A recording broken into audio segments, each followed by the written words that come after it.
9,357 million of the old retired thug trial. Welcome aboard. You saw the thumbnail, you saw the title, so you know what we're going to do. We are going to go through, probably sit and just react in real time to this hearing. I don't believe the jury is going to be in today, so it's going to be a continuance of what happened last Thursday and Friday, and it seems like all last year. But the prosecution was not able to control their star witness. And so in order to demonstrate what the star witness said in an interview, they had to bring in all of the interrogation videos. Well, the problem with that is those interrogation videos are now subject to redactions and such of that nature. So the prosecution and the defense are wrangling over what to keep, what to take out, why to keep it, why to take it out of Lil Woody's initial interview with the investigators. So now what we've been doing for the last couple of days is really just armchair quarterbacking and trying to figure out, like, it's like been an epic facepalm. Like, why in the world did you not just better prepare your witness? Because they wouldn't have to do this. Well, I've been looking at, and you saw a video earlier that dropped today on YSL Bean. That's the guy that came in and said he was so high that he was about to fall asleep. The day before, however, I think he did that, I think that came in on a Monday. So the Friday before, when he was testifying, he had a really explosive testimony with 88 Love, as well as Michael Steele. And something kind of jumped out to me. He mentions that he was threatened, and I'm going to probably go back and maybe do a whole nother video about this, or maybe we'll do another live stream about it. But he mentions that he was threatened. And I'm only wondering, in light of what we now know, Judge Glanville and 88 Love and Hilton, prosecution, all were doing with Woody, with the arm twisting to get him to testify. I wonder if that's what happened to Bean. So just something to think about, something to, noodle around for the day. And again, we might do a video on it later on. I know that Rhodes, the gentleman I was on his show last week, talking about during the extended break, we did a little interview. So Rhodes wanted me to hop on today, so I might be able to do that as well. But I just wanted to just put that out there to thought experiment. Is it possible that YSL Bean was threatened, kind of like Lil Woody was, with indefinite jail time, being his life being turned upside down? Because he expresses in there that he had, left that thug life alone, left the rap game alone. He said he had a job, so I'm assuming it was not in the rap industry. He's talking about his family, this, that, and the other, how they've doxed him, because again, 88 Love did in fact share his phone number and his address during the examination. But he really sounds like he doesn't want to be a part of this. And just wondering if maybe, just maybe, that's why he was so disinterested in testifying, that he was, because he had been threatened or roughed up. This also leads me to wonder about the date he came in high. So think about it. Just think about it. If he got pulled into one of those secret ex parte, because now we know that Judge Glanville does that, so we don't know if he didn't do that with Bean. Just a thought, just something to think about. They said, anything you say on the stand, we will not arrest you for it. And so he's thinking to himself like, oh, really? What if I get up there and say I'm high? They didn't arrest him. He just was, made a mockery of, he was made a meme and the news talked about him, but he didn't go to jail. What if he was not really high? What if he was really just trying to say, hey, I want to see if y'all are going to throw me in jail because I don't want to be here. So if you put me in contempt and throw me in jail, then at least I'll get off this stand. Just a thought. It's a crazy thought. I don't know if I'm right by any means. I don't think I'm right. But I'm just wondering, because now the prosecution and the court have opened up a whole new vista of insanity that we can consider and think about. How many times has Judge Glanville had ex parte meetings that he didn't tell one side or the other? There's a lot of shenanigans, lots and lots of shenanigans to think about and to consider. So that's just something, just a little thought experiment I was going through this morning as I was getting myself ready for the show. I would just wonder, like, I wonder if they threatened him akin to how they threatened Lil Woody, because we know they threatened with Lil Woody. So that there is that truth right there, already been shown and made known in the recusal motion and even to the grand jury that he was threatened. I just wonder if that happened to Bean as well. What if Bean comes through with his own attorney and files a motion against them because of that? And the only reason I testified is you threatened me, threatened to throw me in jail. And a very last point.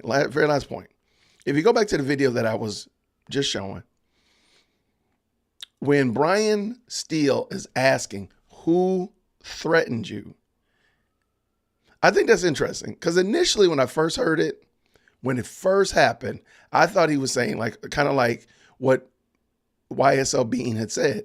When you get a subpoena, that's kind of like a threat. If you don't come to court, we're going to come and get you. So that's kind of like a tacit threat, if you will. I could kind of understand that you would feel endangered. You would feel threatened, but not like an overt threat, okay? However, what if what he was saying was he was threatened by the ADA love, or he was threatened by the court that if he doesn't testify, he will get thrown in jail? That's different than being threatened by a subpoena. Because again, I think we all can agree, hey, legal documents scare most of us, so I'm not mad about that. But imagine if he was saying that he was threatened by ADA love or threatened by the court. Now, the reason I bring that up is because on the second or third time Brian Steele asked, who threatened you? Did you notice who jumped in and said, all right, move on? It was Judge Glanville. So now, in light of what we know he did to Lil Woody, shined him up in the back office, is it possible that Glanville didn't want Bean to respond because he could have responded and said, it was you, Judge Glanville, it was you, ADA love, that threatened me? And that would have just been a total bombshell in the court if that had happened. So maybe that's why Judge Glanville stepped in and said, hey, he's already answered that question, move on.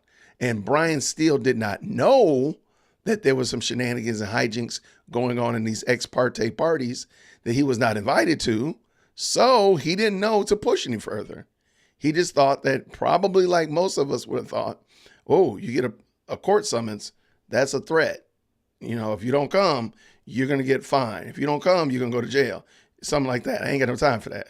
So let me get my little, ain't nobody got time for that. Y'all, what in the world is Jay Witt doing?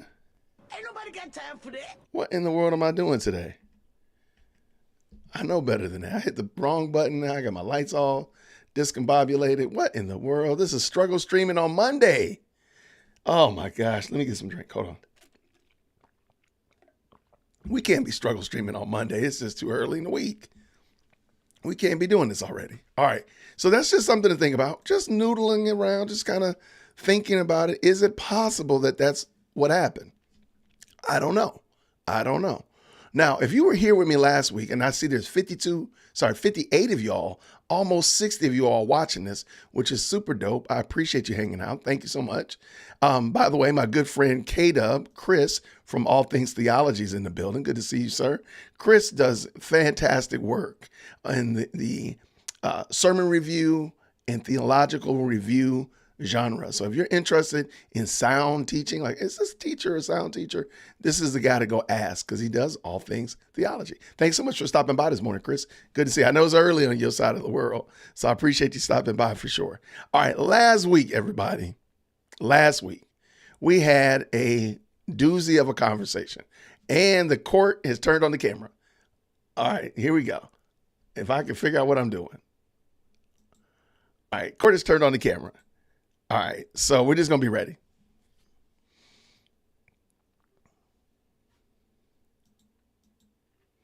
All right. Last week, we had a doozy of a conversation over, and we got head movement, the whole nine.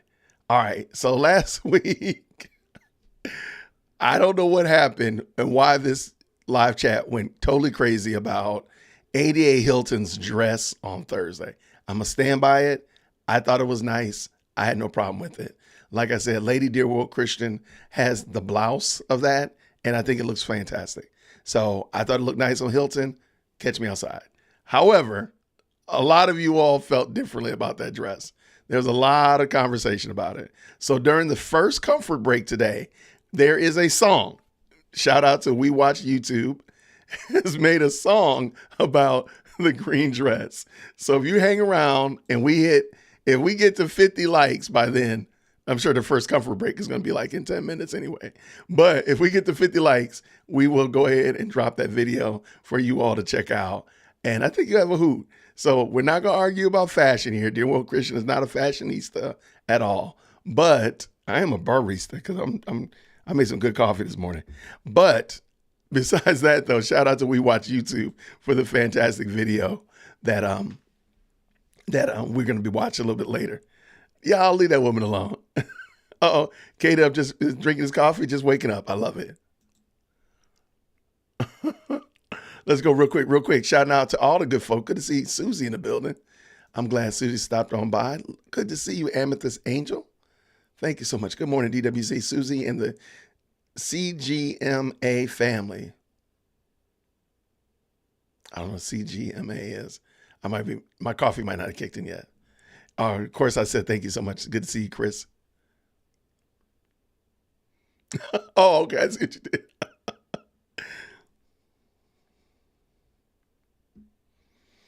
So this is a great question, Amethyst Angel. If he was high on the stand, why does the DA's office expect him to remember what happened 10 years ago?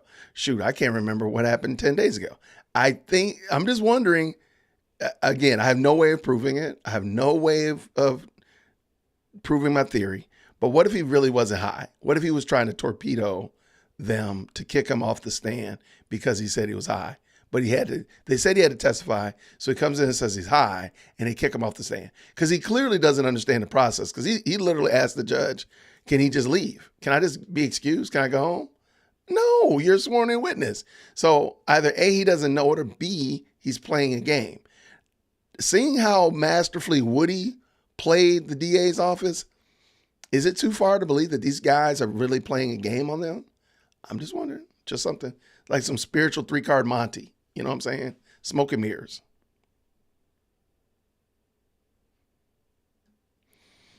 I mean, truly, they could be saying, they really don't remember. They don't have to. Look, there's some things I can remember, but I couldn't tell you verbatim what I said. And I've talked to Chris on the phone. I think I talked to you Saturday. I cannot tell you emphatically what I said to Chris on the phone. I promise you I did not tell him to buy London Fog. That I can tell you. But that's about all I know. Good to see you, Regina Lowry, in the building. Set the mood. All right. No, I don't know what I was doing. I'm literally pushing buttons on my Stream Deck and push my off button. Like, what am I doing? Yes, Chris, I need some prayer, man, for sure. Good to see you. Y'all, Kristen is in Alaska. Okay, Kristen, I know this sounds weird, but please send me, I need to know, what does Alaska look like this time of year? If there's a website, some good news articles, send me an email. I would love to see what Alaska looks like. I know most of my thought process is, 95 below zero and all this kind of stuff like that. And I know it's not. I know it's not like that. But I would love to know what it looks like right now. So send me some pictures. I love it. RJKS Trucking. Good to see you. What's happening? Grace and peace. Good morning. Good to see you, James.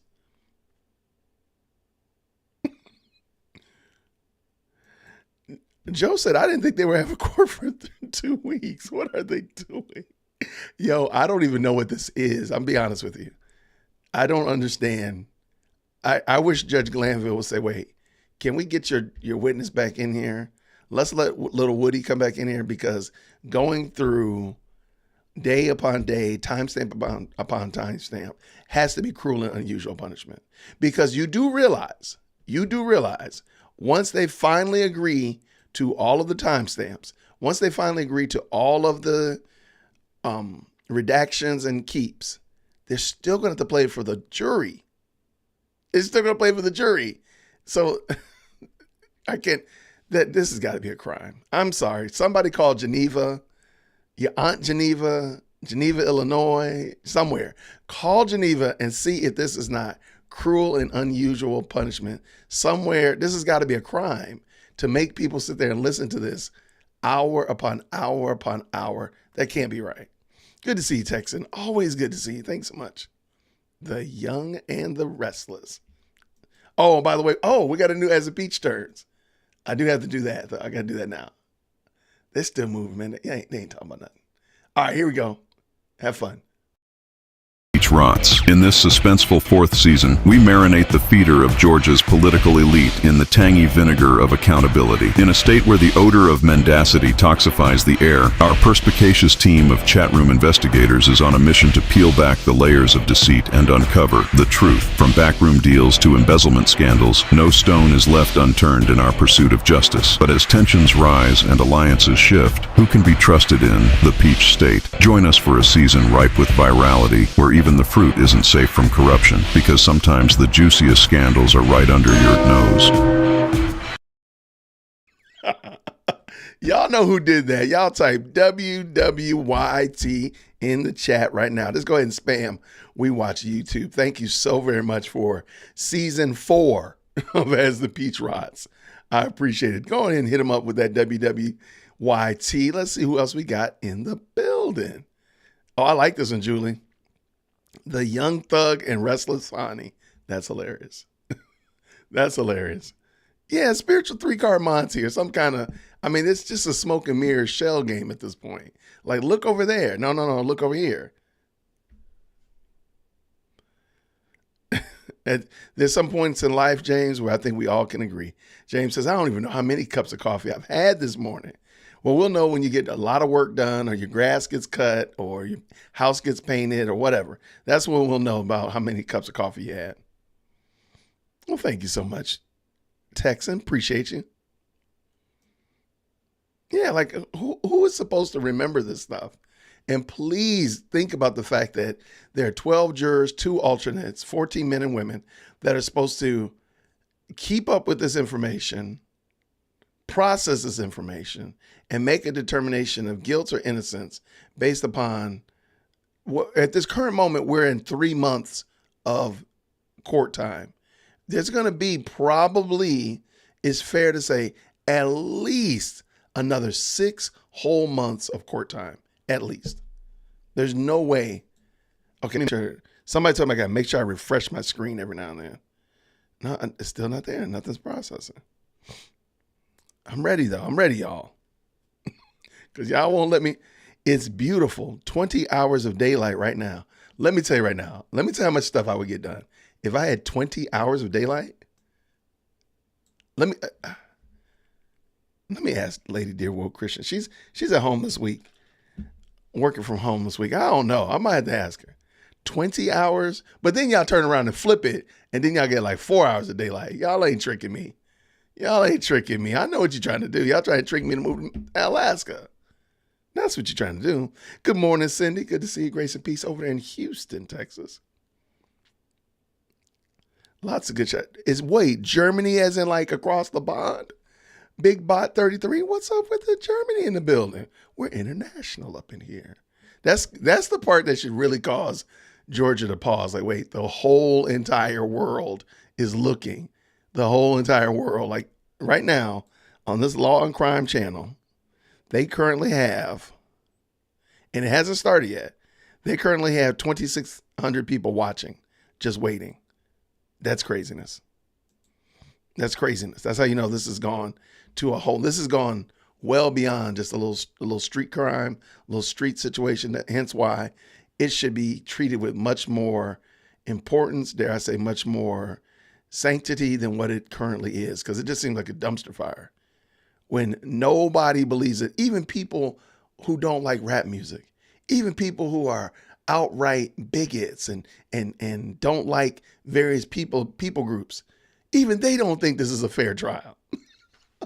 I mean, come on, man. You can't make this up. Okay, let's keep this going.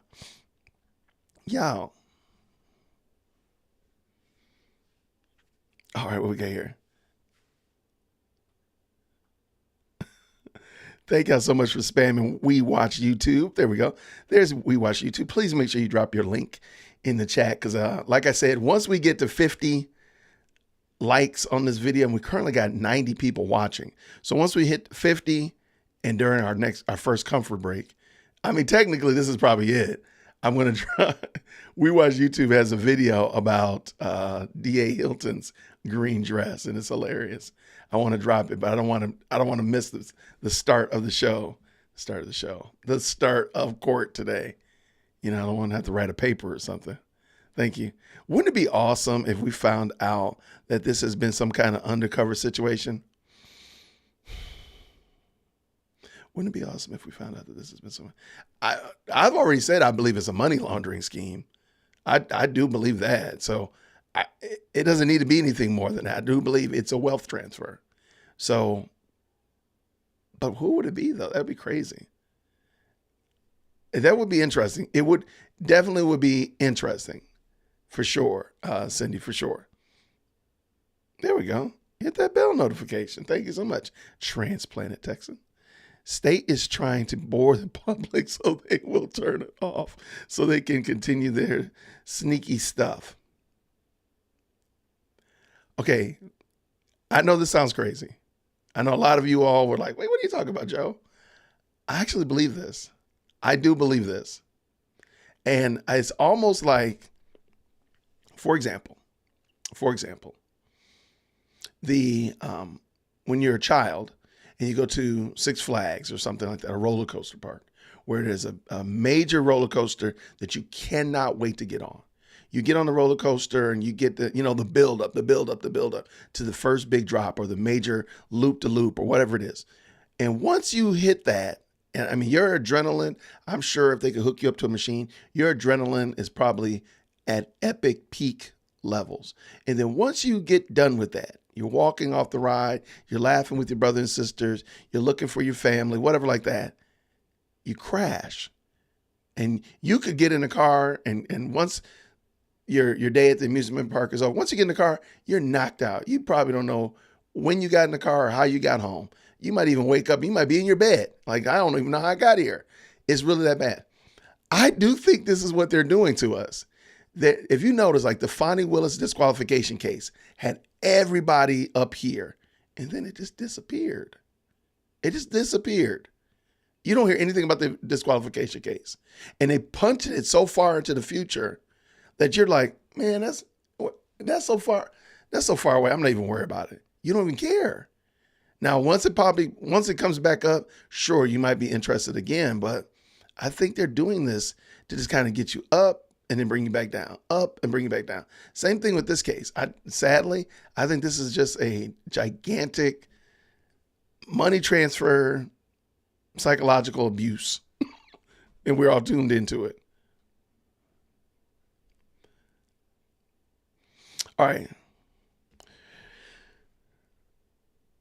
Precipitous, having a ready insight into an understanding of things. I got you. All right. I was being a refugee on the other channel. Really? What other channel? Oh, are you on the Purple Dear Woke Christian, the podcast? I'm sorry. All right, what we got? Yo, she said I've already had 20 ounces of coffee already this morning and am about ready to go back to bed. Don't do it, Susie Q. Don't do it. Don't go back to sleep. Don't do it.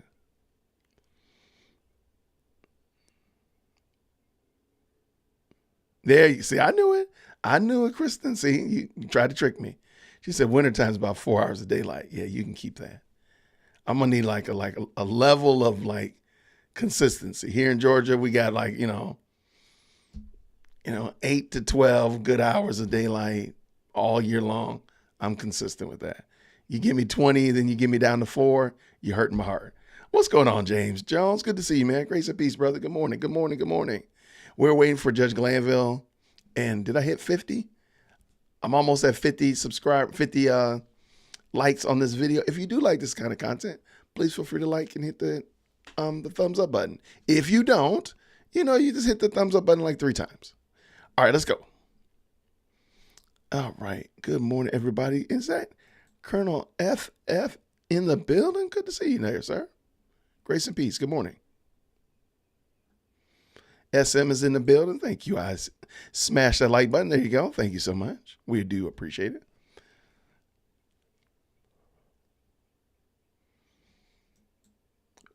Last hour and a half of work, and I'm off until Friday Eve.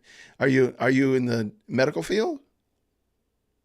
That sounds like a medical field schedule. Till Friday. My goodness, that's not the weekend. That's a week. For sure. Let's see. Yeah, the disqualification was a black eye for finding Willis DA office potentially career devastating, and definitely not the Trump ending trial that the left was hoping. Oh no, none of these were. That's the bad thing. In my opinion, a lot of effort was put into that rather than time and effort to actually do the things that people will elect you for. Example, answering service. Okay, cool. Yeah, there was a lot of things that instead of trying to drag the guy into court and bankrupt him in all these crazy cases, how about just beat him at the ballot box? Hey, Thursday, you're supposed to debate him, Joe. And maybe you could really prepare yourself and bring some great sound evidence about why people should vote for you. That would be great. By the way, I am going to be doing a watch party for the presidential debate.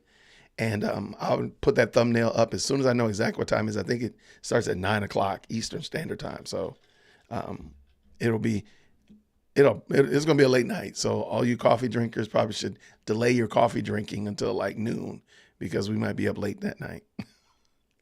Thanks so much. Good to see you, Shantae. Thank you so much for stopping by. And Sarah's in the building. Good morning to you and everybody. Oh, there's yours right there. Good morning, Shantae. Good to see you. Thank you so much. Yeah, so Judge Glanville has not started the camera at all. Craziness. We got 120 people watching, which is super dope. All right, y'all, we have a creative genius in our midst, and it is We Watch YouTube. If you like my As the Peach Turns or As the Peach Rots, the best live chat on the planet, I should play that video too. Best live chat on the planet video. All those were made by We Watch YouTube. Fantastic content creator, but they don't make YouTube videos. They make, primarily YouTube videos. They do a lot of these little small videoettes like this. And so since Judge Glanville is not here and we've hit the 50 likes already, we might as well just go ahead and watch the video. So with no further ado, here is We Watch YouTube and the green dress. Oh, I see some head movement. Let's go. Pop-Tarts and ice cream. Get chat snacks for Woody's team. Somebody check IG. He needs his own theme show. Oh, what you mean? He needs his own theme show. Oh, he needs his own theme. La la la la la la. Oh, wow, man. I like the dress. Yummy sounds over satin. Kelly green, a dress so loud it screams. I need my own theme music. What you mean? I need my own theme music. We got our own theme. La la la la la la.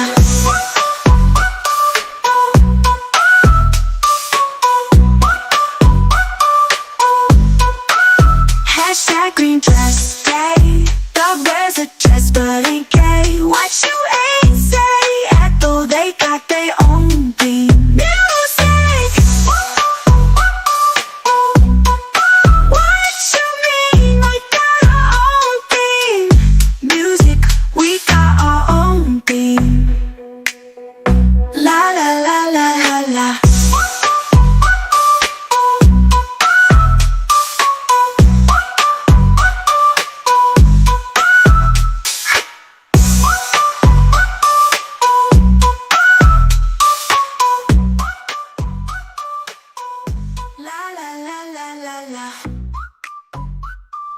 Y'all are wild.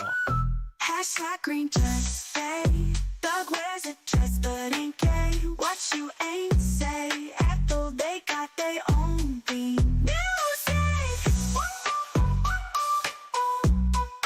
What you mean? We got our own theme music. We got our own theme.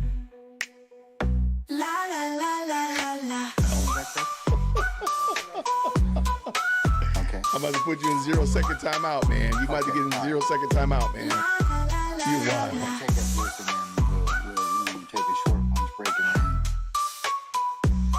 then. Like that poor woman's dress. Really? I think the green looks okay.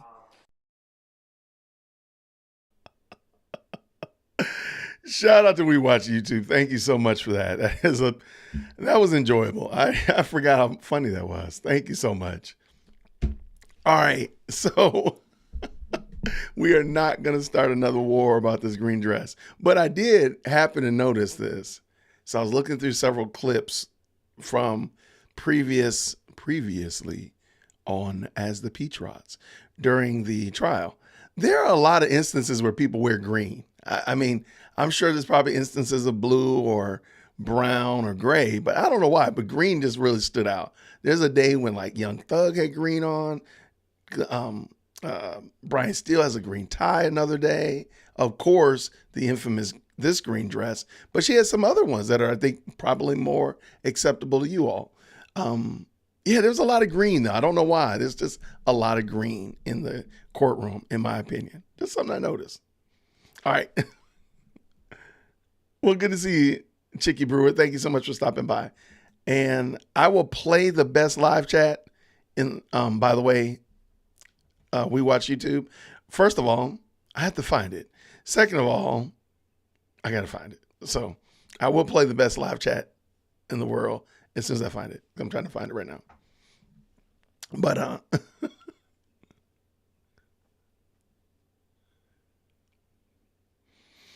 wait, what is this? Uh-oh. Oh, camera movement. Let's go. Let's go. You have not come in the wrong place. This is not an MMA fight. There will be no 3 rounds, no first knockout. So I appreciate that. All right. Okay. Oh, okay. All right, counsel, let me take, well, we're back on the record of the matter of the state of Georgia versus Khalif Adams et al. In 22 SC 183572.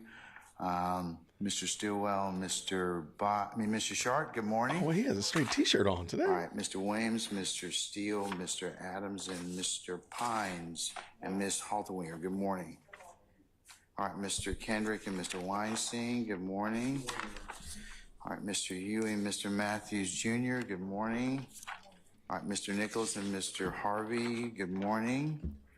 All right, and good morning, Mr. Ryan and Misty Williams. All right. Okay, Mr. Smith, Mr. Uhelski, Ms. Knight, Mr. Brown, Mr. Atkins, and Ms. Hilton. Good morning. All right.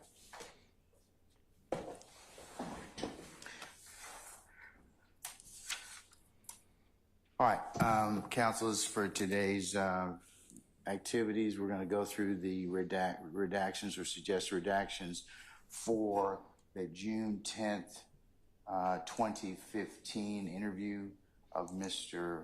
Copeland. Mr. Sharp, thank you for sending that proposed redaction grid.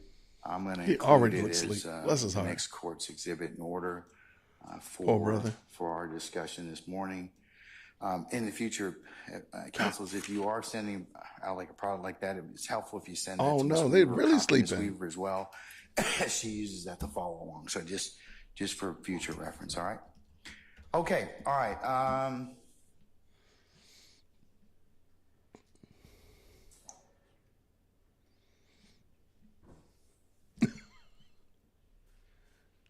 Get the camera off of them, people. Leave them brothers alone. State, you all have the June 10th interview queued up?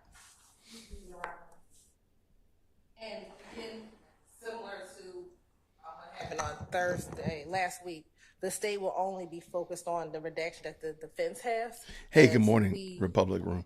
The portion that we don't intend to play, we will not play. And if the defense wants to play a certain portion of that, then at the right time, we'll object at that time. They can play anything you don't include in the direct of Mr. Copeland, unless it's excluded. I'm going to let the defendants use that as part of their cross-examination. Be fair game, unless it's objected to, and then I exclude it. But if not, it will just be, they'll have that right to do so. Yes. Okay. All right. Do you all have a transcript? Yes. Okay, can I see it? Please.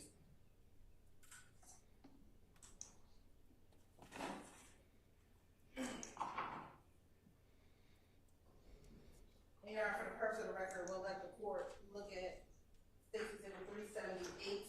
Oh, see, come on. Come on now. Y'all like the blue now. Y'all like the Is blue. that the transcript? Yes, Your Honor, that's a transcript of the June 7th. And there's no 80 love.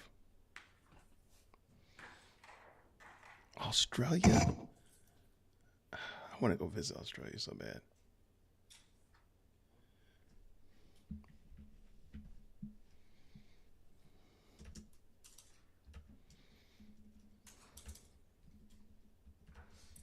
What are you marking as the interview itself? It would be 378 Yankee Echo.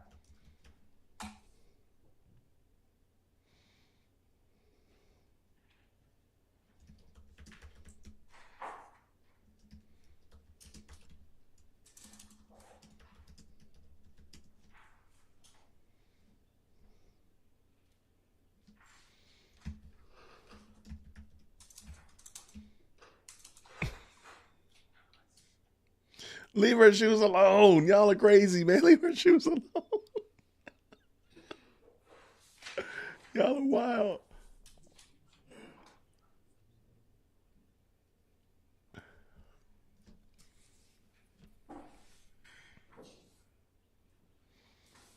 Is Kristen going to drop? What happened to Kristen? Oh, you want the court turned up some? Yes, I will turn it up. Sorry about that.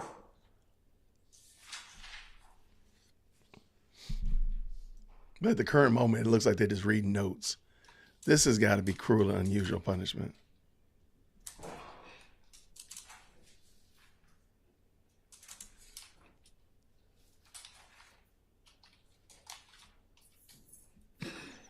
I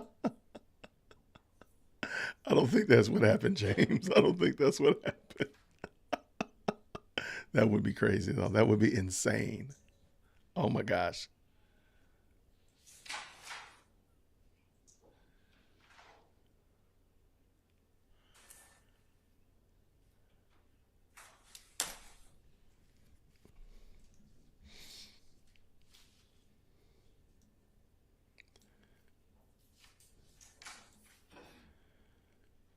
Okay, while they're doing this, I got a question I want to ask y'all. It's really, really off task. It's super off task. It's going to drive the whole... No, the jury's not there in the public room. It's going to drive everybody crazy. I promise you. This one's going to get everybody mad. So just put a fire emoji in the chat if I can ask a question while they're doing this, because there's nothing going on. Okay, well, we can start with the first one. Mr. Sharp, where are you? Okay, all right. Yeah, wow. Jury's out to the 8th. Page is transcript page 42, lines 5 through 42. No, Your Honor, it's 42, line 5 to 42, line 13. And Your Honor, the state has no objection to redacting that portion. Okay, I got a question. This is going to be a barn burner conversation. It's going to start a bunch of fights, and I know y'all are going to be mad at me. So, again, y'all can catch me outside. So, drop a fire emoji if I can ask this question.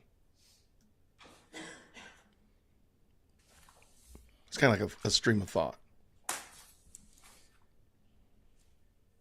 Okay, I'm going to take that as, okay. I don't know what they're talking about. They just talk about stuff. Okay, so here we go. I'm going to cause trouble this morning. This is going to be the equivalent of the green dress. Get myself ready to cause chaos. All right, so I know we're watching this, and at the current moment, that is redacting this, that, and other, whatever. Okay, I admit I have not been keeping up with the WNBA. I actually didn't know that the WNBA was actually a real thing until literally this year, when it just seemed like every time they do something, now it's newsworthy because of the Caitlin Clark and Angel Reese dynamics and such like that. Now, I could talk for 2 days about the politics of basketball and why the WNBA is unsuccessful. But this is something I've noticed every single time I open up my YouTube about page or For You page, if you will, and they show me anything on the WNBA. It's always showing me the players walking into the arena. And I guess they're doing like almost like a fashion show, it feels like. Is that normal? And I'm just wondering, is that normal to show athletes? And it just seemed like female athletes in basketball, because if you watch female athletes in like mixed martial arts, they never show them like that. They never show them dolled up. They never show them look, in heels and dresses. They usually come in there grungy because they're about to get grimy and they're about to get the swinging. So I'm just wondering, is that normal behavior, or are they doing that? It just seems weird. I know they've done it with men, but men usually, I don't know, the men's, let's leave the men out of this. Is that normal to do that for female sports? Do they do that in other female sports? Because it seems like only time I see WNBA players on my About page is when they're showing them walking into the arena. And again, it looks like a fashion show. Not saying that they're not good players, not saying they're not women that deserve to look nice, any of that nature. But is that normal behavior for them to only demonstrate and show them looking as again, fashion models? Go ahead, light me up in the chat. Let's go. 9 through 16 or through the end of the page? Through the end of the page, Your Honor, because this speaks about his conversations with Shannon. Who's Lully, though? I don't think it says Lully, Your Honor, but I'll play the portion. It has what I'm concerned about someone getting killed. Good to see you. Let's hear it, please. TJ, good to see you. Good morning, Mr. Votz.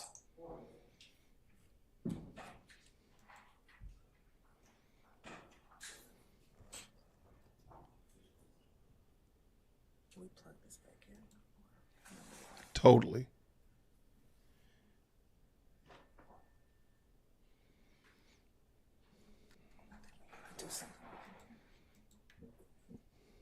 There goes the future mayor of Atlanta, right there, Woody.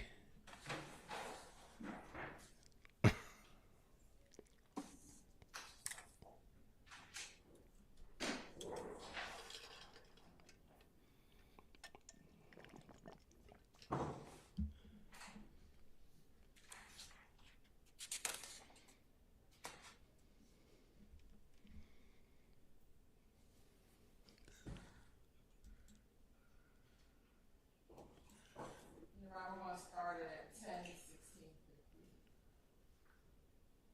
10:16:50. Yes.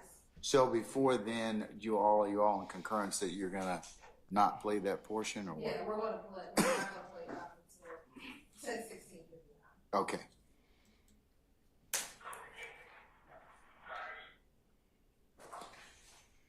And where in the transcript is this on? We are page 59. And they're not playing yet. The chord is just really low. What in the world? Okay, great.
That's not me. About 10:17 to the end, Your Honor. Let me just give context. Before this, it appears that Shannon and Copeland had stopped talking, and he's giving context to when they started talking again.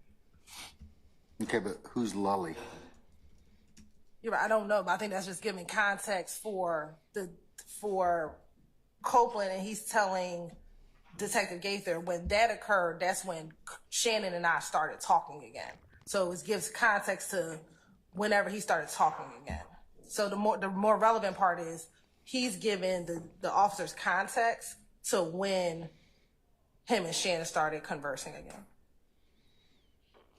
Can I just make a suggestion? Why don't we just start on, if it's important that the state get into Shannon and Mr. Copeland talking again, why don't we just start on page 59, line 14 with hey Shannon, what's up, bro? That's the first started back trying to talk to him. They can just go from there, and we don't have to have mentions of someone named Lily or Lully getting killed, and none of us know what that's even about. Yeah, that's not an issue. That's fine. You agree to that? Because I was going to suggest that's probably, because we don't know who Lully is. So, consistent with what Mr. Sharp recommended, we'll just start at line 14. Hey, Shannon.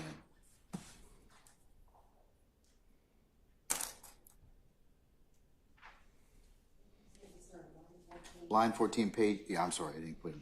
Page 59. Hey, Shannon, what's up, bro?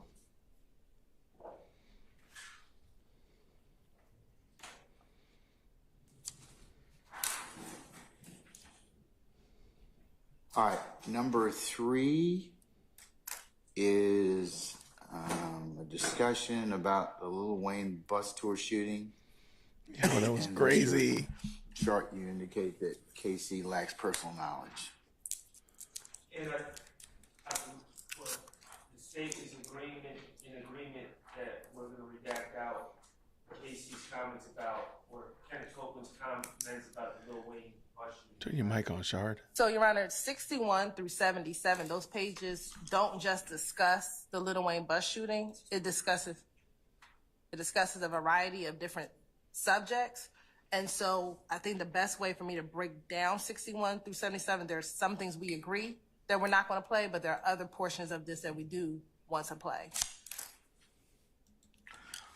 Sorry, the whole screen went green, I didn't think it? it starts on 61, page 61, line 12 is the discussion, and they keep going back to it. So they lead that discussion about Lil Wayne bus, and then they keep going back to it throughout these pages. So I'll say, Your Honor, yeah, I want from the closed page caption 61, on. I believe it actually starts at line 6. I turned it on. From 6 to 21, we agree to redact. On page 61? Oh, on page 61. Lines line what? 6. I'll turn on closed caption if And it's really a I get portion of line 80 5, but likes on this video. fully line 6 through line 21.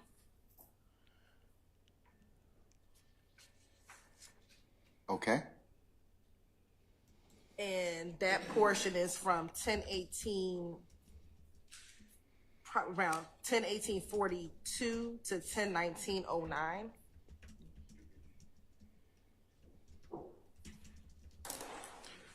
All right. Mr. Sharp, you okay with that? I'm in agreement so far. Okay, all right. The next portion that the state wants in is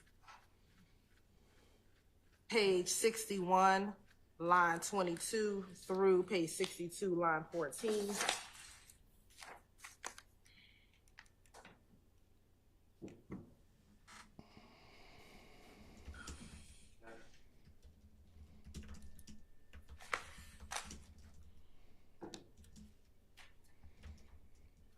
All right, I'm with you, and I'm in agreement. Okay. The next part that we agree that should be out is page 62, line 15 through line 22.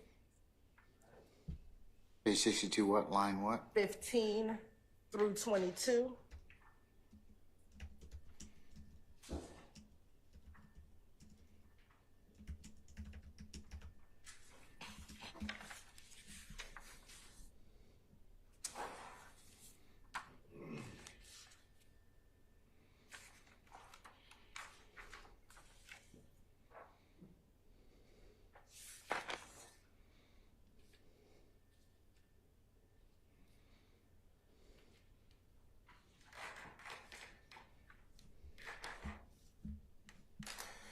Okay. Mr. Sharp? So I agree with what they want to take out, and then on page 63, just so everyone's on the same page, 63 seems like a discussion that Kenneth Copeland is having about information he got about Jeffrey Williams wanting to hurt him or set him up. Is that correct? Yeah, so the next part that we do want in is page 62, line 23 through page 70, line 16. Through page what? I'm sorry, ma'am. Through page 70, line 16. Oh, excuse me, they went out, but we were like in. Sorry. Or, I believe they went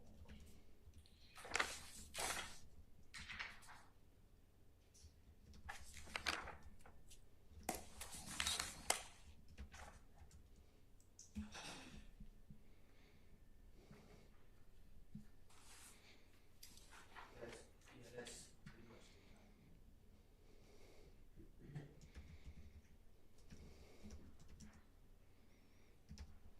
And I'm sorry.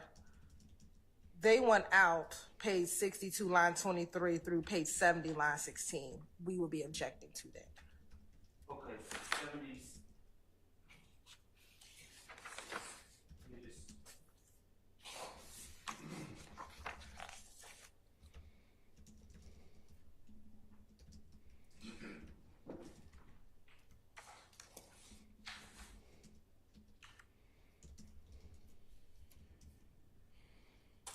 So the state wants to play from 63, page 63, line 23 to page 70, line 16? Page 62, line 23 through page 70, line 16. All right, and the defense doesn't want to have that played. Your Honor, if I could just confer.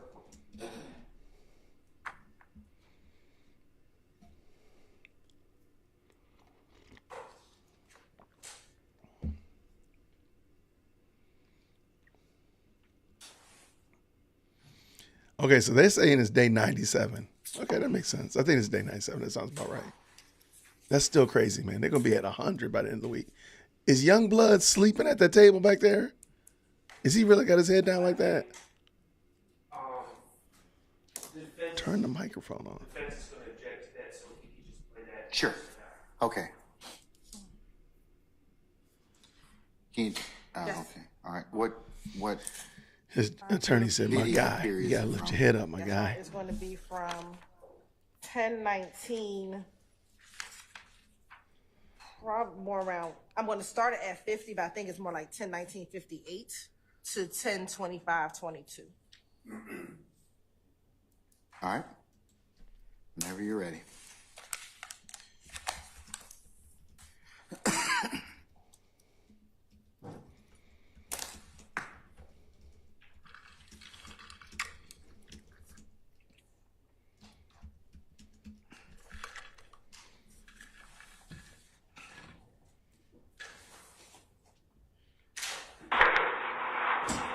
What that got to do with why is Thug in the mix like he's a don around this motherfucker like and that's what first told me who told me like it was a girl. You know what I mean? We had a few days. I put up a baby for it. It was on the day I put up a baby for it. I had baby Sunday.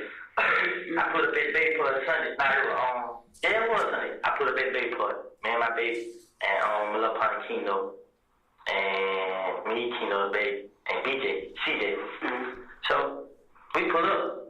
Everybody got color, they go, they were that type. Now it was me, then when Kino White. Me, CJ White, the baby.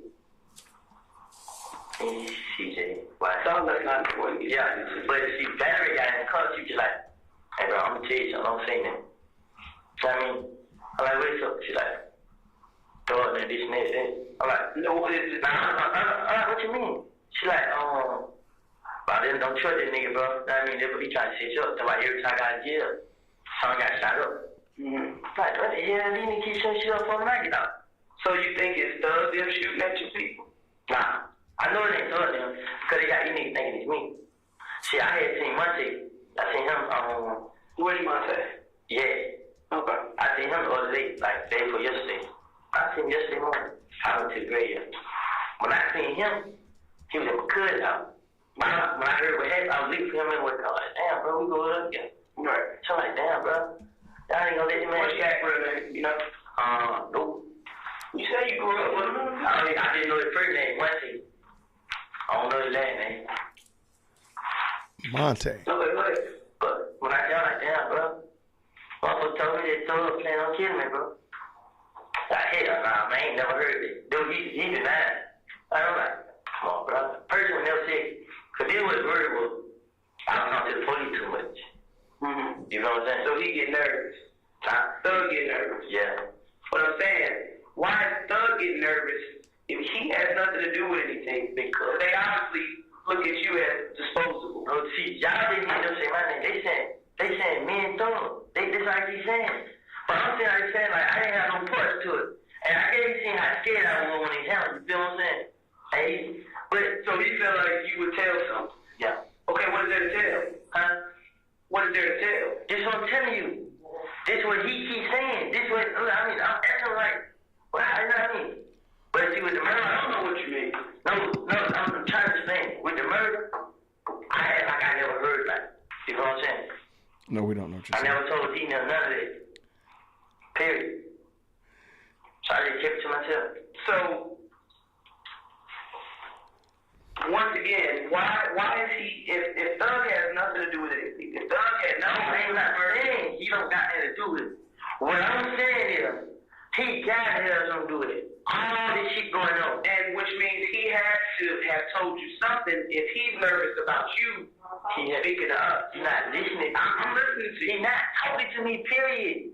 He's not talking to you, period, for a reason, correct? Yeah. He thinks because you're talking to us. Yes. He not thinking I'm telling y'all that. He just saying I'm talking to the police a lot because he heard the conversation me and the police had. Basically, what she's saying is, listen, it's almost like she look at you as the person that can bring him down. So therefore, by eliminating you, he eliminated his problem. That's what she's saying. This what I'm telling y'all. When police didn't take the car, it was a lady.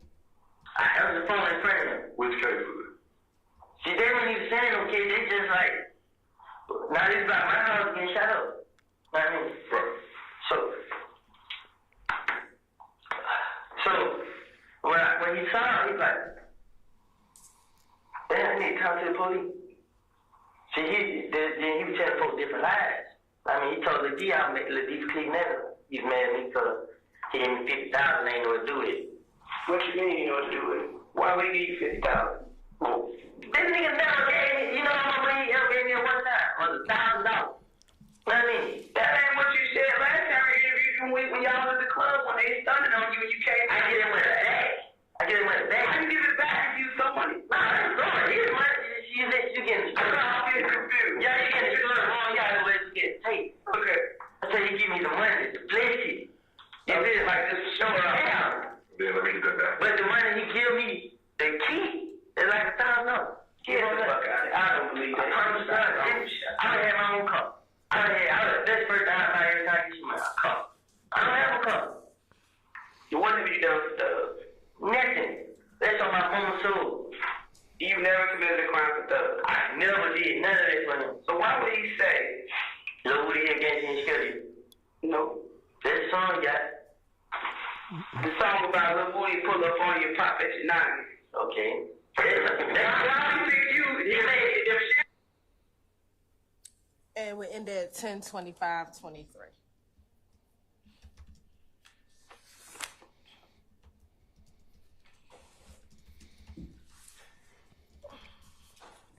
All right.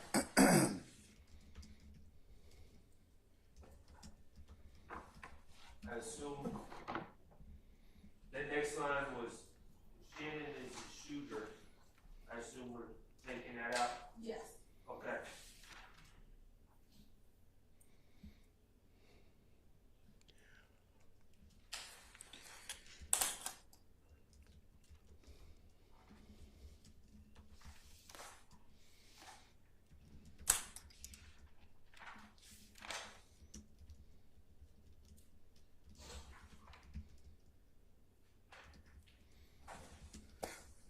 Okay.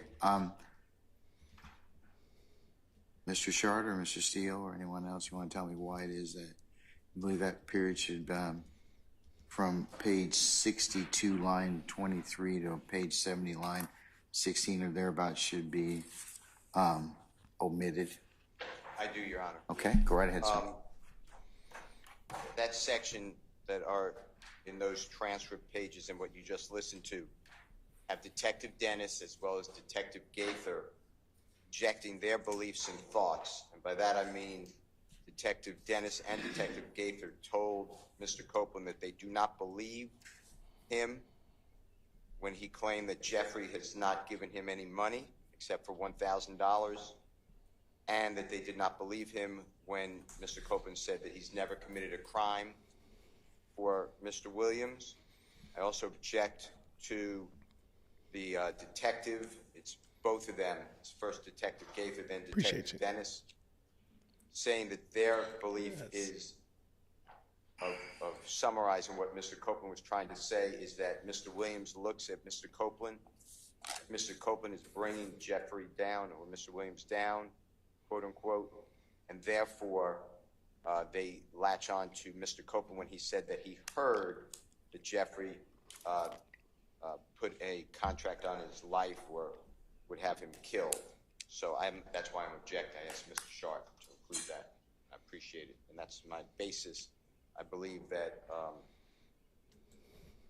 I would have a confrontation right.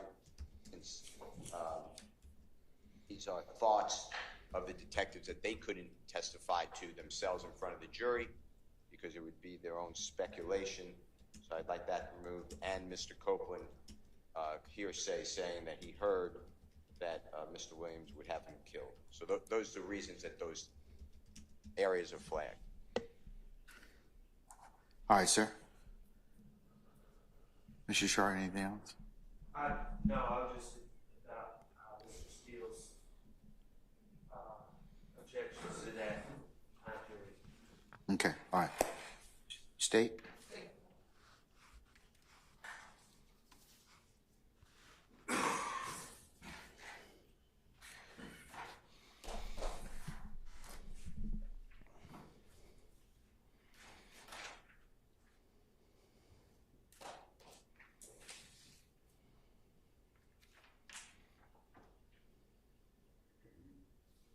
Thank you, Your Honor. This portion is relevant for a number of different reasons. This portion is relevant for a number of different reasons. First, starting on page 62, they're getting into a conversation to understand why he is concerned about the fact that he's talking to the police. Where does that concern come from? And he begins to explain a number of different things. First thing he explains is how he learned of the fact that he thought Mr. Williams wanted to harm him. And it's not so much what Valerie told him, but what he did with that information. Even on page 63, he doesn't go into detail about what Valerie told him. She said I think Valerie told him he's trying to set you up. What he does with that information is he approaches Yak, which is one of our co-defendants sitting in the courtroom today, Mr. Kendrick, to ask him about what he had just learned. And so we believe that this portion, whatever Valerie told him, isn't being offered for the truth of the matter asserted, but the effect on the listener, which is after hearing this, he went and asked Mr. Kendrick about whatever it is that Valerie told him. And then Mr. Kendrick then assured him that that wasn't true, that he isn't trying to harm him. And the jurors should be able to ascertain whether or not they believe that this interaction occurred. Then he goes into why there was a concern with Mr. Williams, and that's about him going to talk to the police too much. And he goes into talking about an incident in which Mr. Williams was present when one of the police officers called his phone. And so that isn't hearsay, that's personal knowledge of this event that took place that at some point in time when Mr. Copeland was in the presence of Mr. Williams, a police officer called him, and he's explaining. Called him being who? Called Mr. Copeland. Okay. So Mr. Williams and Mr. Copeland are present with each other. A police officer called Mr. Copeland in his presence, and he's telling the police officers his understanding of what that interaction meant to him. And again, that is relevant as to why he was concerned about why he thought Mr. Williams wanted to harm him. Again, because he was talking to the police too much. Let me just ask you, just to make it, see if it's clear in my mind. Are you saying that the officer called Copeland and Mr. Williams happened to be present for the phone call? Yes. Okay. And that's reflected, at least a portion of it, from what pages? That is...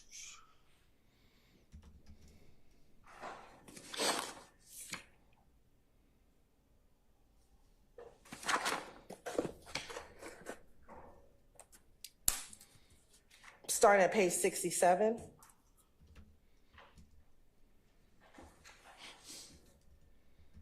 Which is line 16. Madam, do you need some cleanup? Yes. Thank you. Here you go.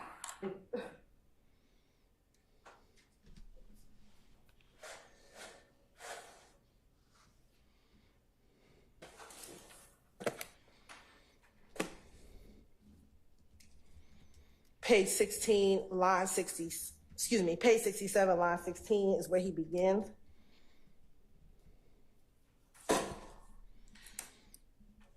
Okay, and where does that end? And it ends on page 68. Line 9. Okay. And that's where he says, I'm telling y'all that. He's just saying, I'm talking to the police a lot because he heard the conversation me and the police had. And then he goes in to explain when that occurred. And then it goes into further. They ask him about whether or not Mr. Williams has ever given him money.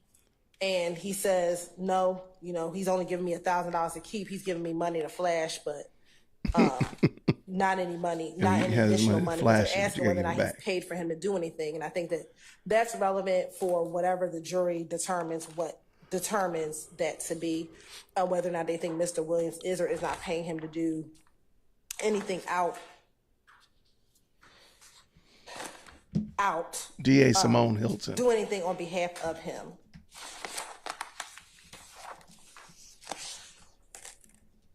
And then he goes in, they begin to ask him, why are you mentioning his songs? If you're not doing anything for him, why are you mentioning his songs? Why does he say those things? And they're trying to get an understanding from Copeland, and really trying to challenge his veracity and what he's telling them, Your Honor.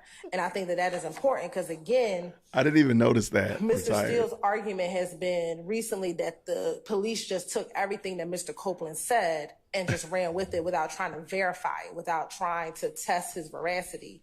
And I think this shows that the police weren't just taking everything that Mr. Copeland was saying. They were challenging him on particular portions of the information that he was giving them. And I think that this goes to show a number of different things. The relationship between Mr. Copeland and Mr. Williams at the time of the interview that occurred.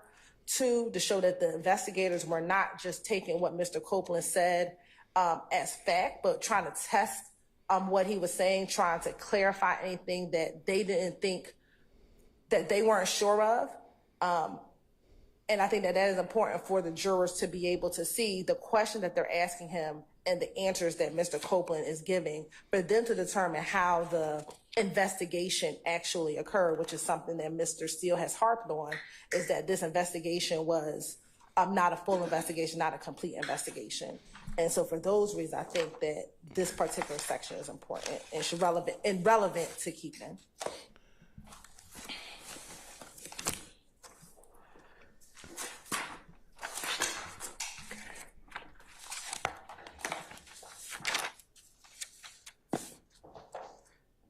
Mr. Weinstein, you wish to be heard since your client's mentioned in this at all? No problem. Okay, all right. I'll just adopt what's already been said. All right, sir. Okay.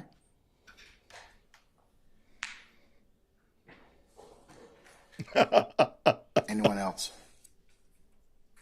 Mr. Steele, you have something? Follow up. Yeah, go ahead, sir. I also invoke 24-4-403 on the prejudice side about Mr. Williams supposedly having someone killed. I do not object if the state were to ask Mr. Copeland. I wouldn't object. Was there a time that law enforcement officers called your cell phone or your telephone? Mr. Williams was with you. Tell us what occurred then. Did Mr. Williams react? But they didn't lay that predicate. So I don't believe, again, like I've maintained my objection, that they can just play a sequence on June 10th, 2015 and expect there to be just admissible. So I'm objecting to that first predicate. Second part is, I don't object if Mr. Copeland testifies or if there's a prior inconsistent statement, if he testifies differently, that Mr. Williams was present when the police called. I'm not objecting to that. What I'm objecting to is law enforcement saying, that's not true, I don't believe you, that Jeffrey Williams didn't give you money and that you never committed a crime for Jeffrey.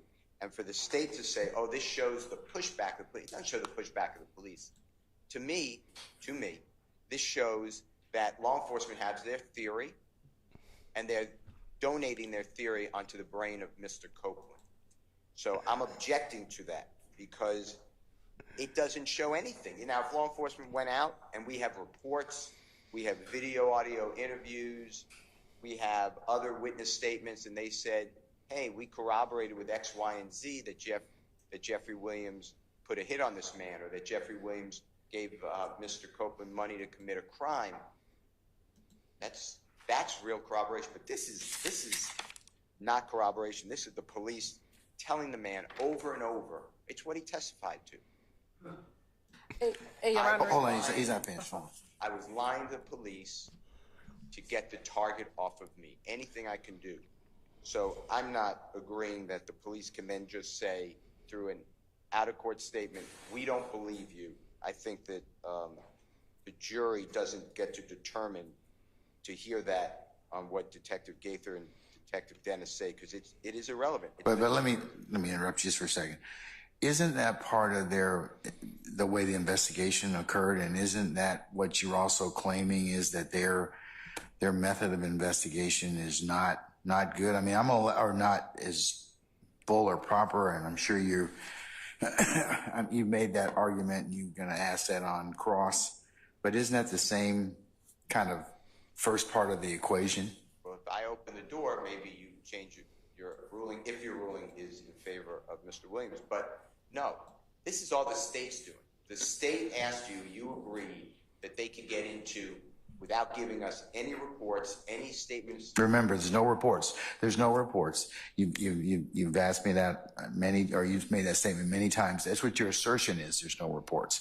There's no expert reports or anything like that. This is just their investigation, correct? And I know you have some consternation about that, and I know you can follow up on that too. So, but their investigation became, don't tell me what was said, but did you investigate this? And as part of your investigation, what did you find? Well, we found out that Jeffrey Williams is in charge of this criminal street gang.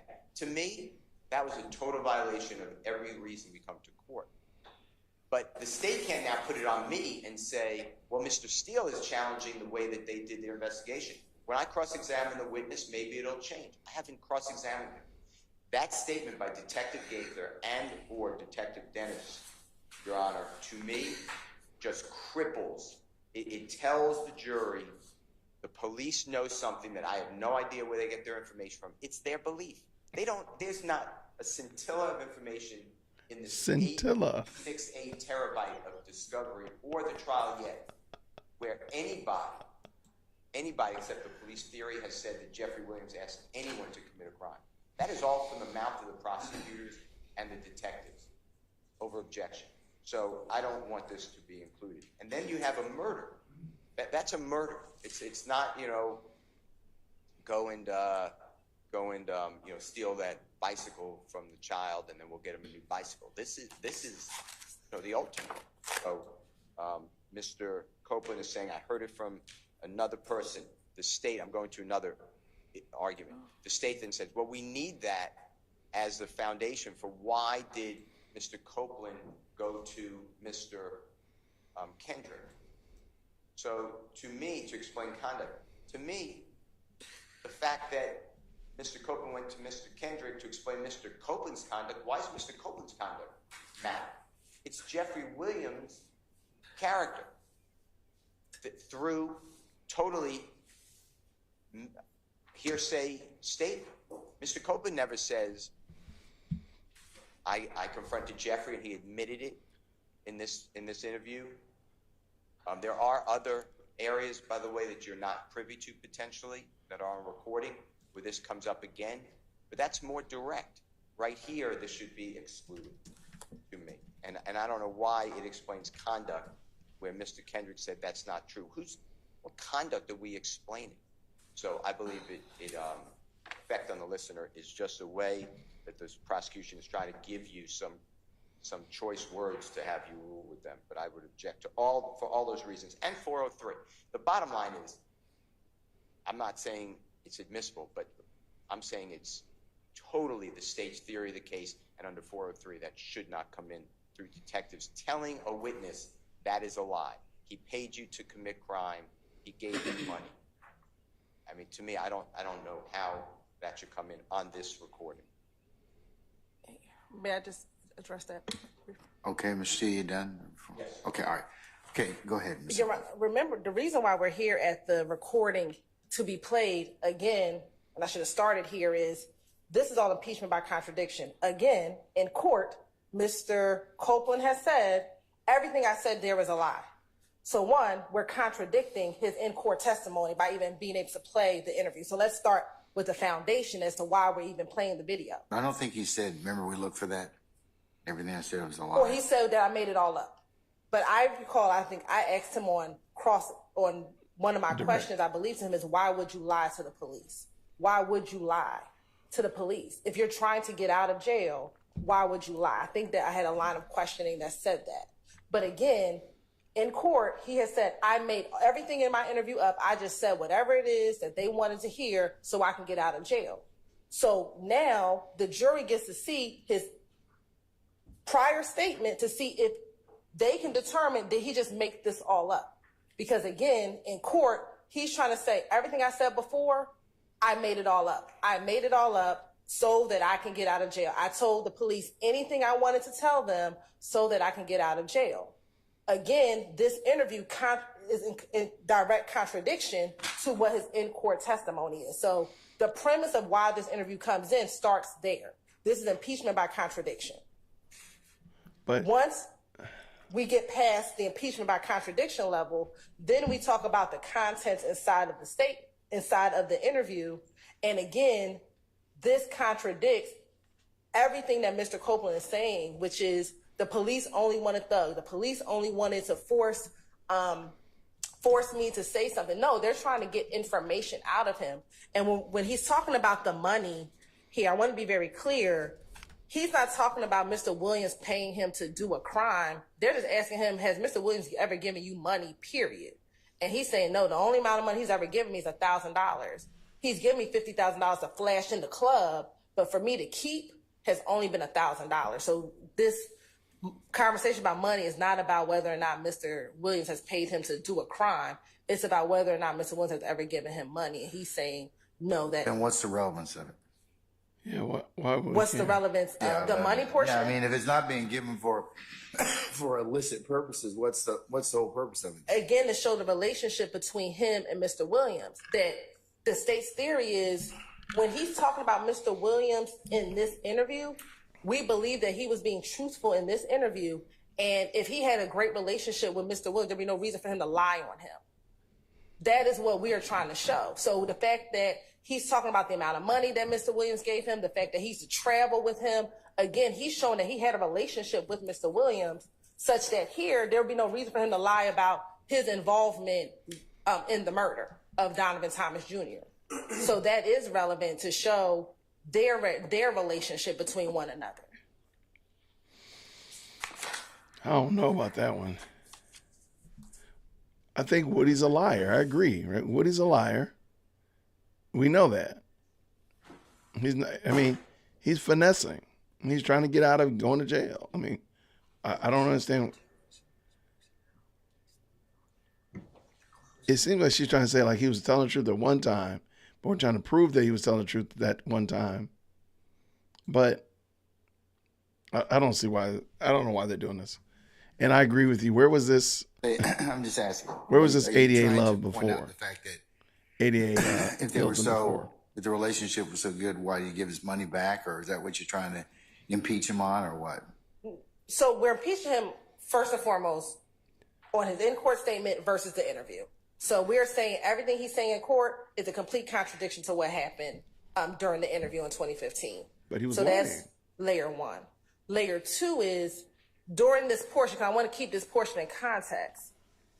He begins this portion talking about the fact that Thug wanted to have him killed because he's talking to police after the murder of Donovan Thomas.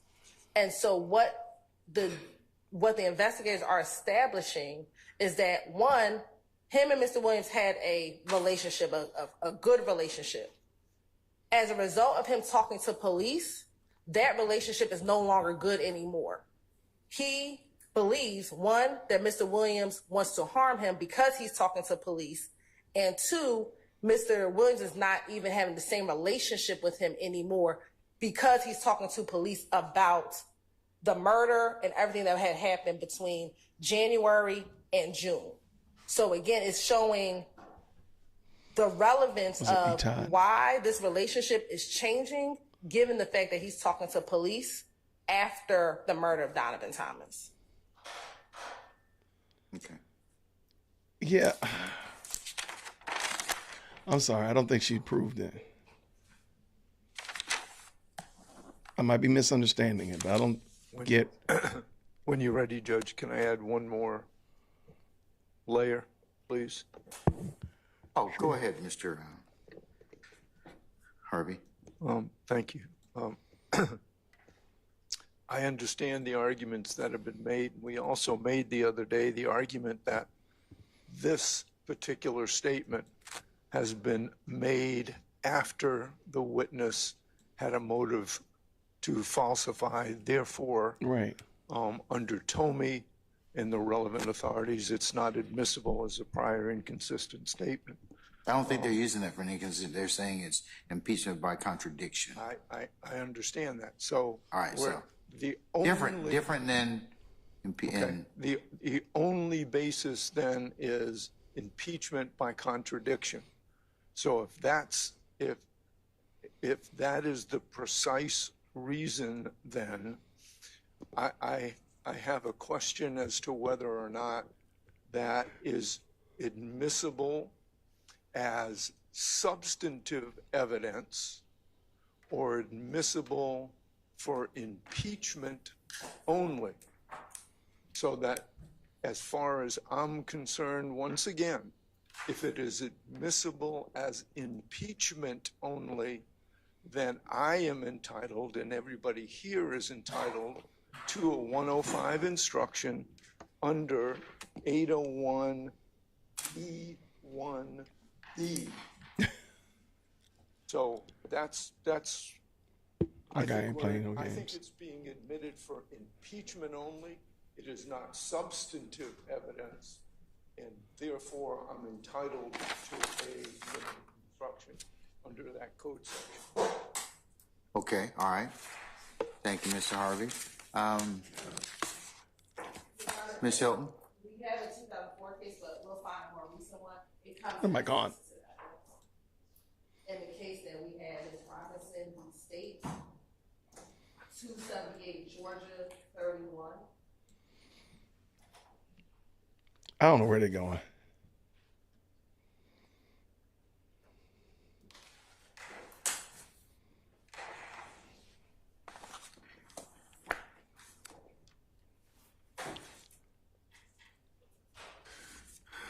Let me look at Robinson.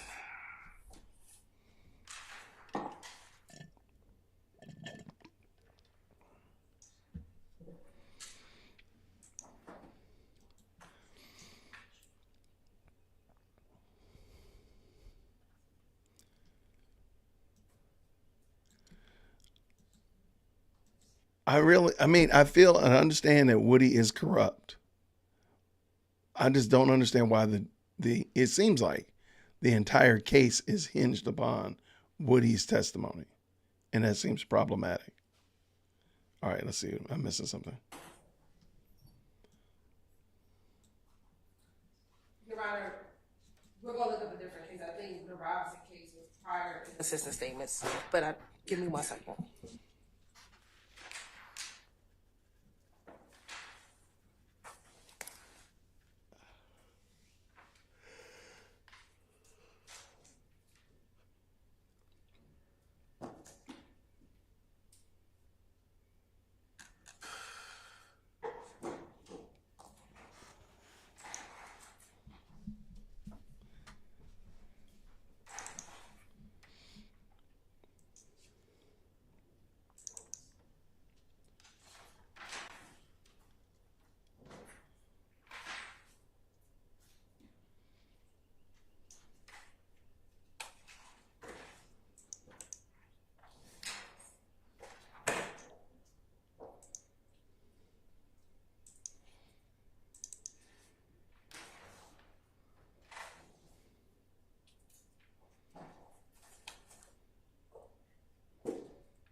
Young Blood is really sleeping back there. That dude is straight sleeping. Good to see you, E-Todd. Good to see you as well, Pearls of Gray. Thank you so much for stopping by. It's like the bad signal. What y'all talking about?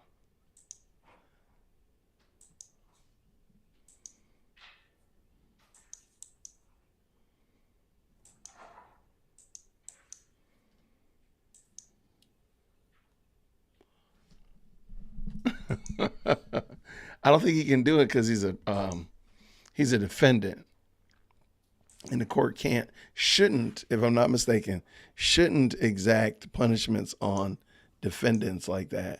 But he can because the lawyers are what's called officers of the court, so he can do those kind of things to lawyers and counselors. But I don't think he can do that, E-Todd, to a defendant. I don't think he can.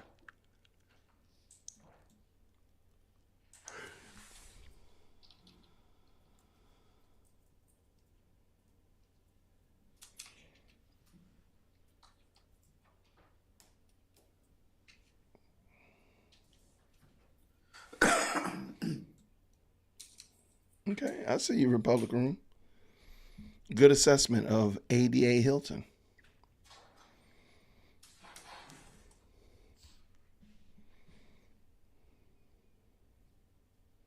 This is a great point. Transplant text. And how bad is the justice system when people are rooting against the prosecution?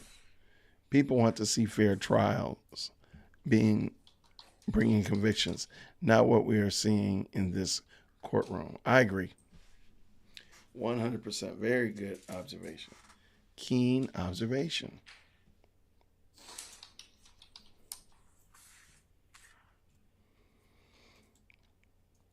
Yeah, and I mean, as I said before, I don't think any of us would probably argue that these gentlemen do seem like they would have done this, okay? That being the case, though, the prosecution still has to bring a clean case, and they're not anything near clean. So therein is the problem, in my opinion.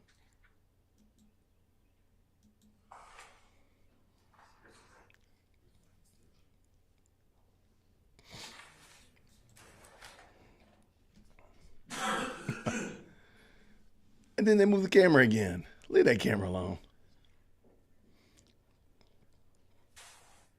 I mean, young blood is straight as his head on his desktop.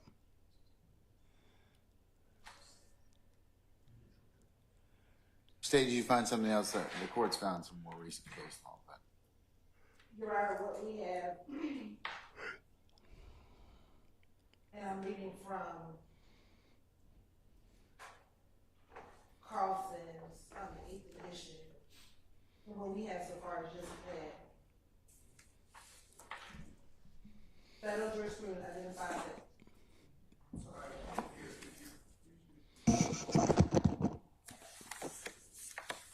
what page on Carlson are you in? Page 350. Page 350. Page 350.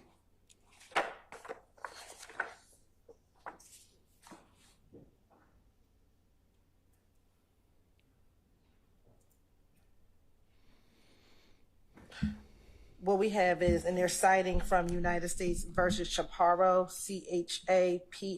CHAPARRO, 956 Federal 3rd 462, which was a 7th That's a great Circuit question. 2020 case. As such, impeachment by contradiction fundamentally differs from most other modes of impeachment in that it seeks to establish substantive facts. While impeachment by contradiction is not expressly mentioned in the federal rules of evidence, the concept existed as common law and has been inferred from the rules pertaining to relevance and Rule 607. So we do believe that when you impeach by contradiction, that does come in as substantive evidence.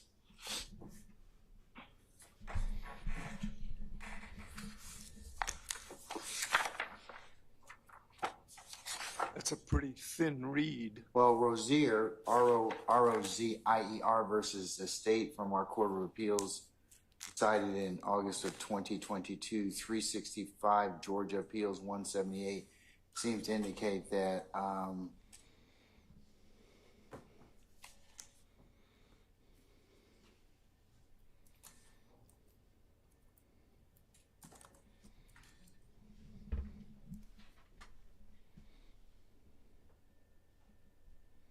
that a witness testifies. In this case, an eyewitness testified at trial, was available for cross-examination. It comes in as substantive evidence as well. So, but we can take up all that stuff. I will have to give instructions on that later as well. So, Mr. Harvey, I'm not going to give a 105 instruction at this time. And Over your objection, sir. I'll You give give instructions when the jury's back in, right? Objection, Yes, sir. please, Judge. And I note that Rozier is a prior inconsistent statement case again. So I don't think we have established that. But I've also taken a look at Chaparro as well, and Chaparro does indicate that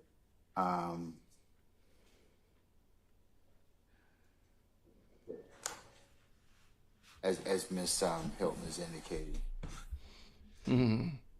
I don't like the way he answered. But like I said, we'll take up that issue. I may have to, depending upon what happens, Taylor or otherwise, figure out what that applies to. Well, Okay, all right. Anything else, sir? No, sir. Okay, all right.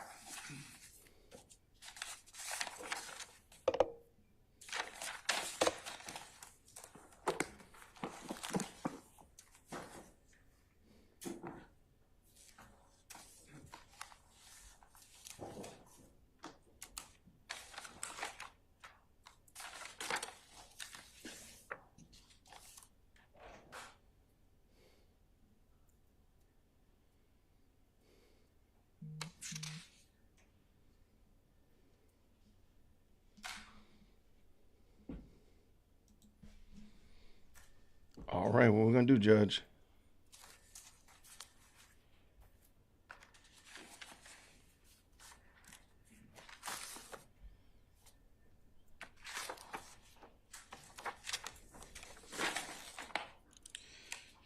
All right, what you going to do, sir?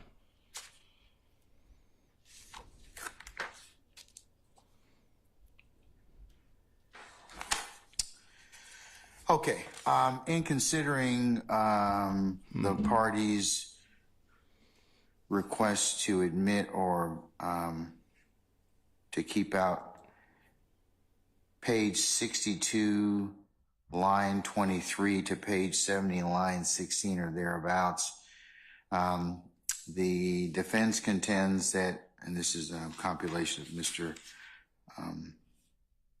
Steele and Mr. Shart's objections, primarily Mr. Steele, on behalf of all defendants, that they wanted to omit it because it inserts personal opinion, it violates the confrontation right, it's speculative, it's hearsay, and applying a 24-4-403 prejudice, they claim it's more prejudicial than probative. The state counters saying it's relevant for several reasons, and they start off with concern about speaking to the police, that is Mr. Copeland, that Mr. Williams wants to harm Mr. Copeland, and what he does after that being the effect on listener as he approaches Mr. Kendrick or Yak Gotti about this conversation with Valerie. And then it gets into Mr. Williams, giving him the witness, Mr. Copeland cash, and that he is in Mr. Williams' songs. The state is of the opinion that this is impeachment by contradiction. It shows the relationship of Mr. Copeland and Mr. Williams and the investigation thereof, and refutes that this, what was done in this particular case. The court is of the opinion that it does fall in the category of impeachment by contradiction, and in applying a 403 analysis under 24-4-403, the court is of the opinion that it is more probative than prejudicial. So I'll allow it to be played, and I'll give the defendants, Mr. Steele, a continuing objection as to that respect. Okay? All right. How about we take 5 minutes, take comfort break? Oh, no, you just started, okay, man. All right. We're in recess. It hasn't been an hour. Oh, my goodness. Okay, so Judge Glanville is already starting a comfort break. All right, let me, I know We Watch YouTube sent me, I couldn't find it, my 8 terabytes of storage are backed up full of information, and I could not find that video. So We Watch YouTube sent it to me. Yeah, it's the best. I have no idea why I can't find this.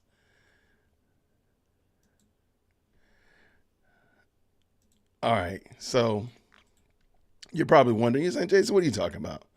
Well, our resident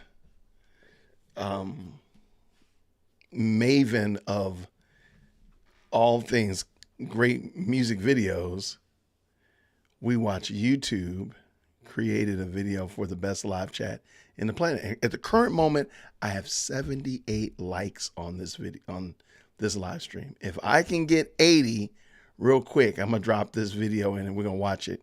So can I get 2 more likes? Can a brother get 2 more likes? Do I gotta beg? Don't make me beg. Come on, help a brother out. But likes are free. Likes are free. Come on, they don't cost anything. Can I get 2 more? Can I get 2 more? 3 more likes? Something like that? Help a brother out. Help a brother out.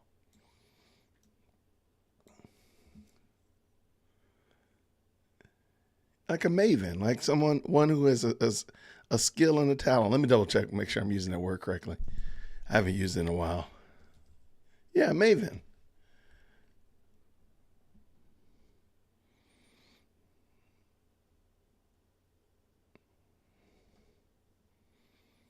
Definition of maven, what is that?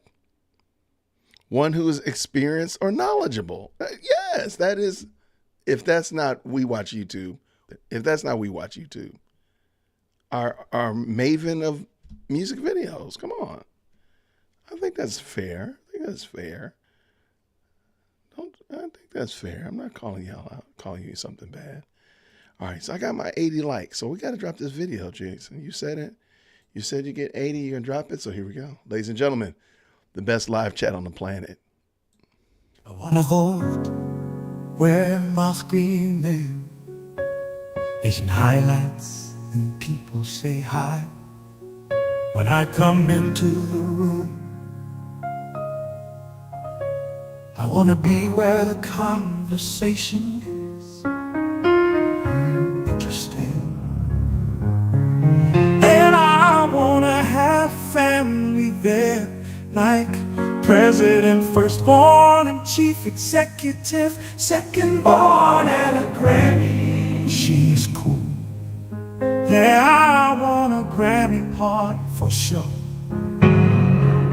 I want to feel some kind of way, you know, like where everybody knows my screen name. And if I could ever find something like that, it would be the best.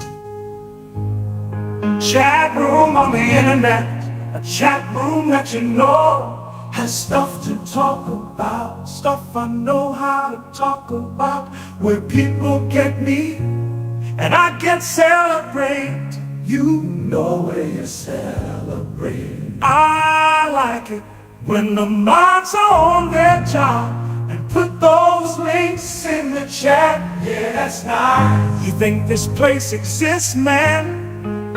I know a guy. You think this place exists, man? I know a dear old Christian. Look at my band, he'll hook you up. Man, if I could ever find something like that, it would be the best. Chat room on the internet, a chat room that you know has stuff to talk about, stuff I know how to talk about, where people get me and I can celebrate. You know where you celebrate. Thank you, oh thank you, dear old Christian, for giving me a place at the best chat on the internet. I just want to say thank you, man. Thank you, man.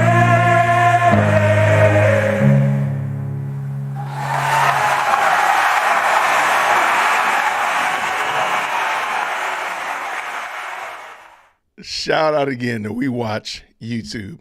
And I'm going to tell you again, I'm going to say, and I'll catch you outside if you want to, this is the best live chat on the planet. Now, I know a lot of other YouTubers are saying that their live chats are the best. Keep it where you are. It's the best live chat on your channel. Absolutely. But we on this planet is ruled by this live chat. And I think you're right. I think you're right, Etihad. We probably need to go ahead and just add all the way to Pluto. No, I'm sorry, it's Transplanted said we need to do it. We might need to do it all the way to the dwarf planet or dwarf star, whatever it's called this week, Pluto. We're the best. This is the best live chat on the planet. And you all make it happen. Now, if you're saying, well, how do I become a member of the best live chat on the planet? Which is a great, great, great, very good question. What you do, down at the bottom of this video, there's a little thumbs up looking thing. You click on that thumbs up, and that is your admission into the best live chat. Simple. No dues to pay, no initiation rituals, anything of the nature. Just click that button when you come in. That's all you got to do. If you already clicked it, there you go. I agree 100%. Clive, that is a smooth song. Let me also make sure while I'm over here talking trash, I actually have the video up ready. Because who knows, Judge Glanville might have been like really, truly a 5-minute break. No way possible. All right, let me make sure. Well, thank you, Steph Love. That was, again, We Watch YouTube. Make sure you drop your link in the chat. We Watch YouTube make some fantastic videos. That's why we call them the maven of music videos. See? Please. Okay, you want to see? Okay. Where was that video?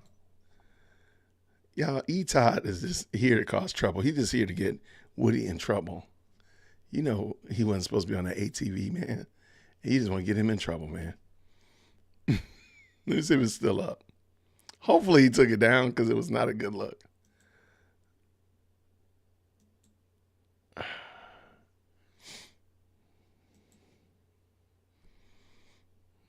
Okay, wait.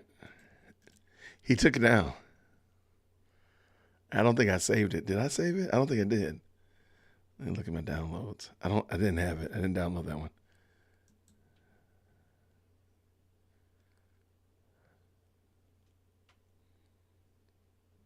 All right.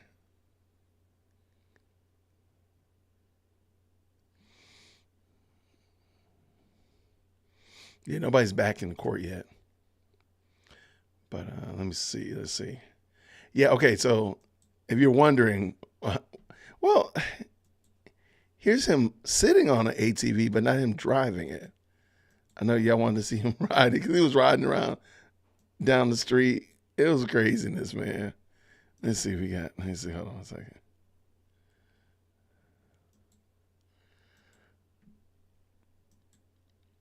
Okay, now, I don't see him.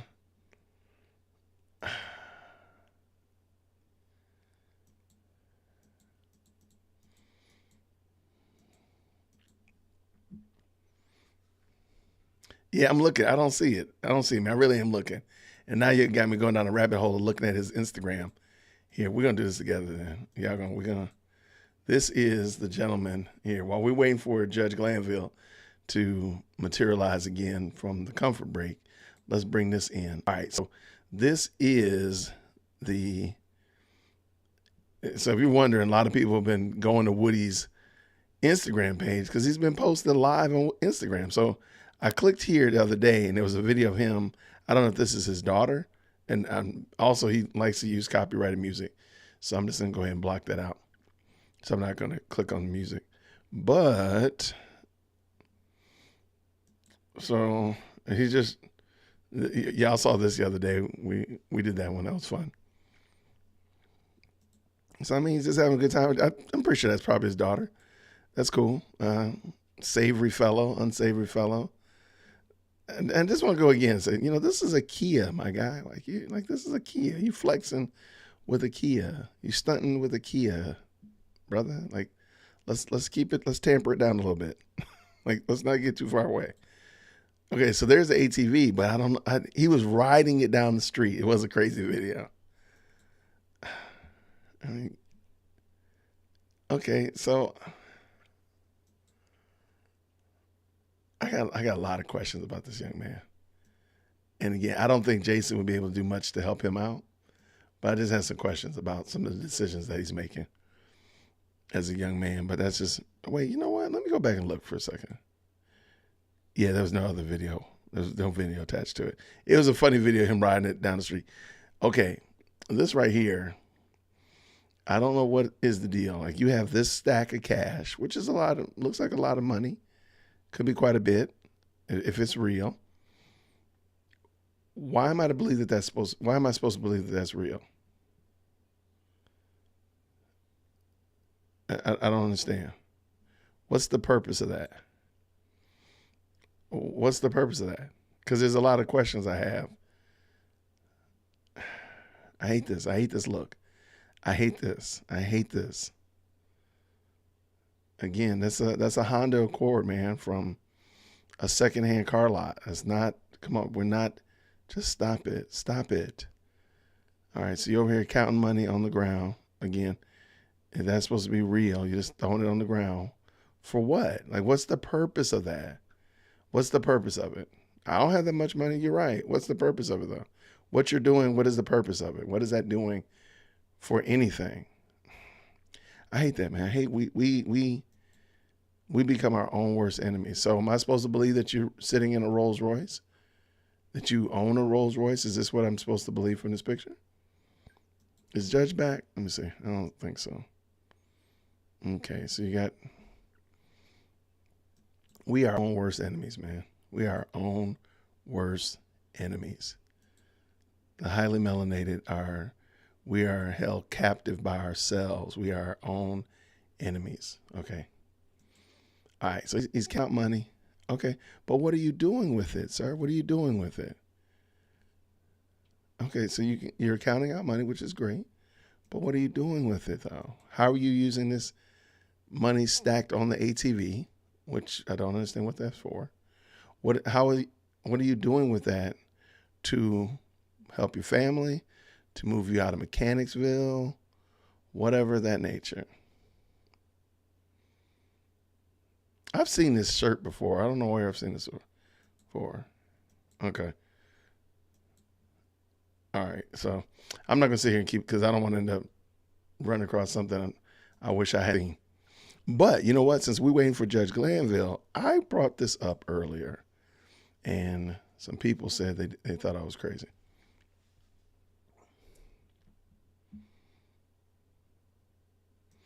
Hate is a harsh word for a holy man. Help me out. Help me out. Help me out. What am I doing?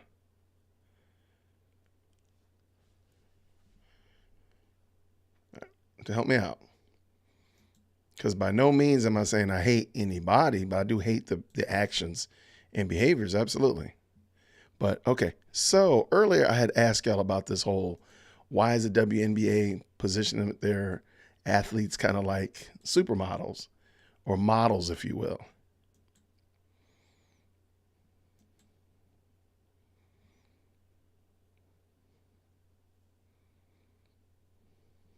Okay, sorry.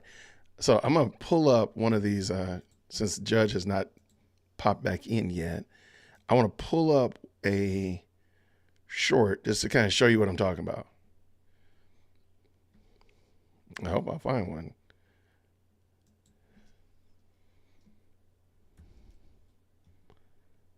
Since I've been in my page already this morning. Okay. Is this? Okay. Yeah, I'm trying to make sure I don't pull up something I regret that I showed. Okay, real quick. Is this common? I don't know. So I'm literally just asking. And I don't know if there's like, I mean, they are hawking Caitlin Clark. But this is what I'm talking about. Is this normal is this normal?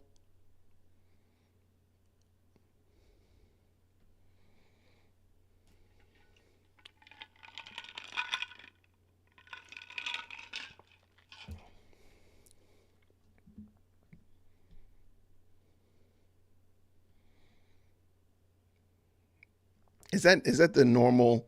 Have they been doing this ongoing? Has this been something that the WNBA has been doing for a long time? Or what? It just seems something, it seems weird. So anyway, that was that. And let me see, did you reply back? Friend, did you reply back? Good to see you. Thank you all so much for stopping by on this morning. Okay, let me see what we got. Good people, good people. Woody swag. Woody got some swag. I ain't mad at him. I ain't mad at him.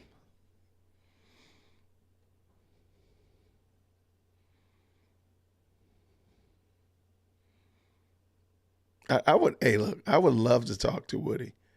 And there's a lot of people in this whole canard that I'd love to talk to. I'd talk to Fonnie. I'd talk to Brian Steele, Nathan Wade. I'd have a conversation with the Scorpion Queen, Ashley Merchant, fill in the blanks. I'd love to talk to him. It would help me as an interviewer. It would help me gain a better understanding of how to ask effective questions. But even more than that, give them an opportunity to share their stories. I'd love to hear from Brian Steele. Give me Phil Holloway. Come on, man. Let's do this thing. Yeah, like what is that? Like, does that not possibly run afoul of the narrative that you're trying to create when they see you, when they can see on your Instagram? My guy, it's literally your Instagram. That seems like somebody should have told you not to do that. I'm just saying, like, what are you doing? So yeah, let's get going. And well, I don't know. Judge Glanville is still holding the court hostage with that 5 minute comfort break. And I promise you, he's gonna come back and he's gonna go to lunch at 12. He knows that this is just not gonna work. This is untenable. He knows that. You can't do this. This is not sustainable. But he's just like trying to drag it out. Personally, I think y'all should just go ahead and tough it out and thug it out. Go as long, start at 8, go all the way to 5, get as much done, do the next day. Literally, if they did it like 2 days, they probably would have been finished with it. It would have been miserable. Because if they did it on Monday and Tuesday, then they are off Wednesday, there you go. That would have gave you a break after that. But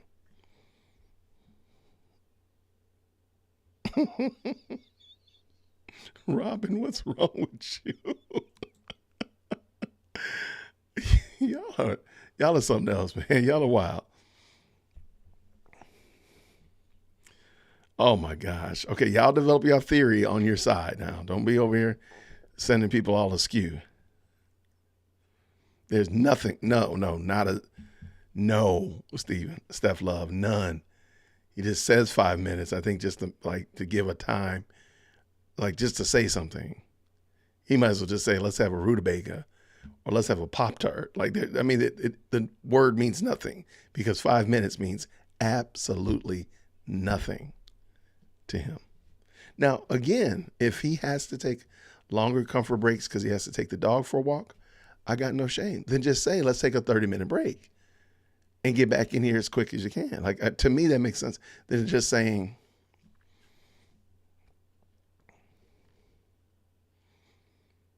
okay, I'm sorry. Transplanted Texan said something that kind of answers my question I had earlier. Transplanted Texan said, this is normal for the NBA and the WNBA. No one noticed until Caitlin brought eyeballs to the WNBA. Okay. I really, if you have a sports talk channel, I want to come on and talk about that. I just don't want to talk about it on Dear World Christian, but I would love to talk about it. Rutabaga, absolutely.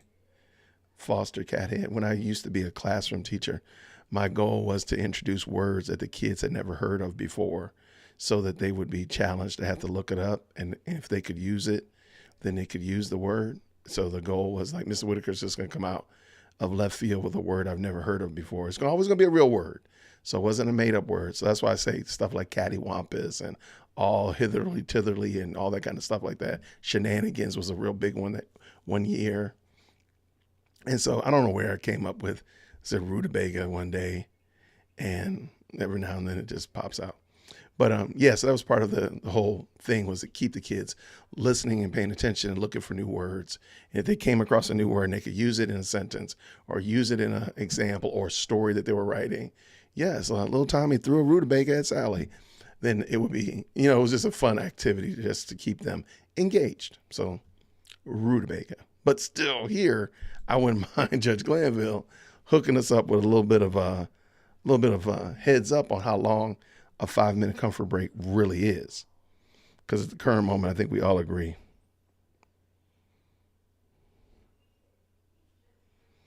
I think we all can agree that it doesn't mean anything to him.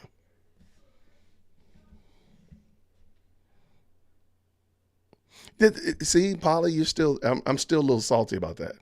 Like, how was he making that attorney write that 17-page paper when he himself is notoriously late? See, I wouldn't have been able to do that because I would have been like, no, I'm not doing that. My guy, when you get here on time, then I'll write the paper. When you stay on time for your comfort break, then I'll write the paper. I would not have been able to do that. I would have got put in jail. I'd have called my wife and kids and be like, hey, y'all, I'm going to be in jail for a couple of days. Yeah. Call GACTO or whatever. Uh-oh, we got movement. There's movement on the screen. Weaver doesn't have her glasses on today.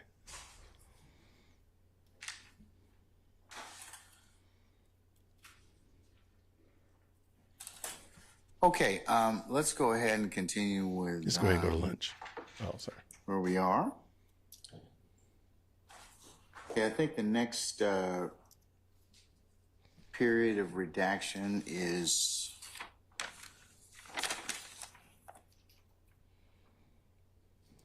10/18/42 to 10/19/12, and apparently that is page 61, line 6 to page 61, line 24.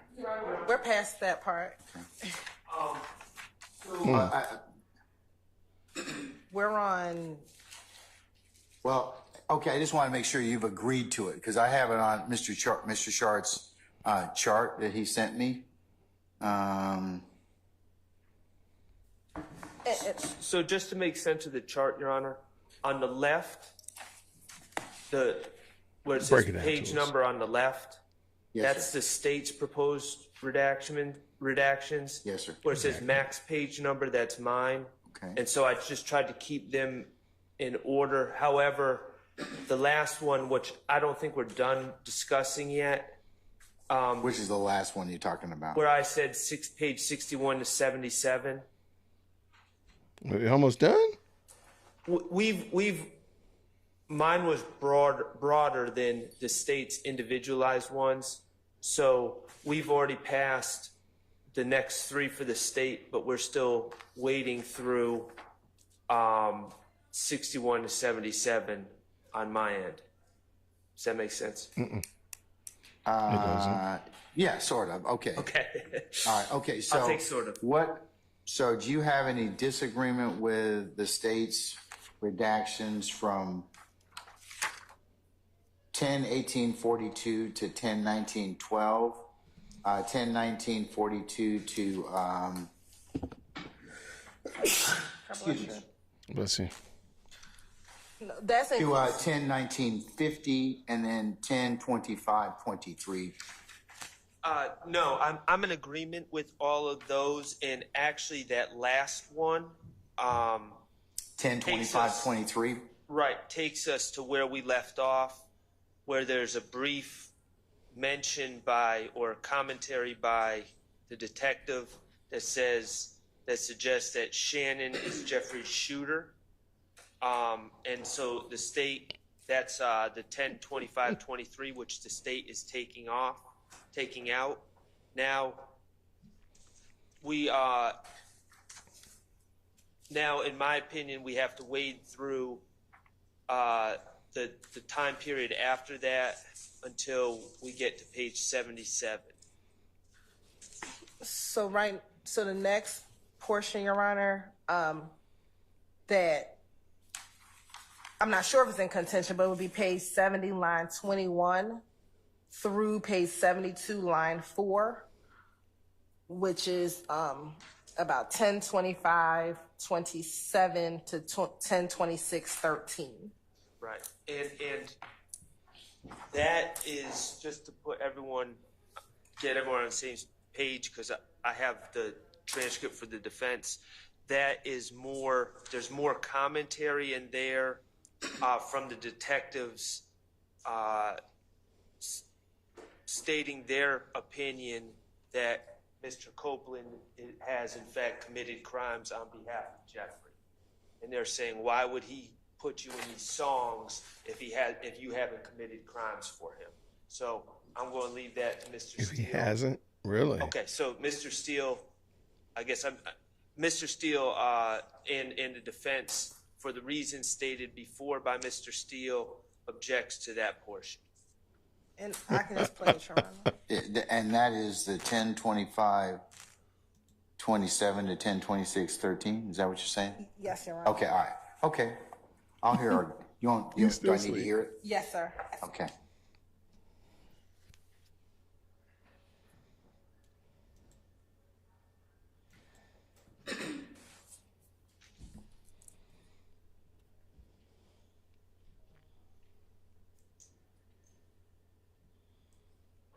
Here, I'm just going to keep playing from where we stopped, and it'll pick up that portion. He made these songs when they got killed. It don't matter. What I'm saying is, this story, you wouldn't believe me if I said, I probably told you this already. But before Thug was just saying things. We wasn't hanging with Thug, I know. You know what I mean? So this nigga said, he just had it, no one. I promise you this. Why though? Let's put it this way. This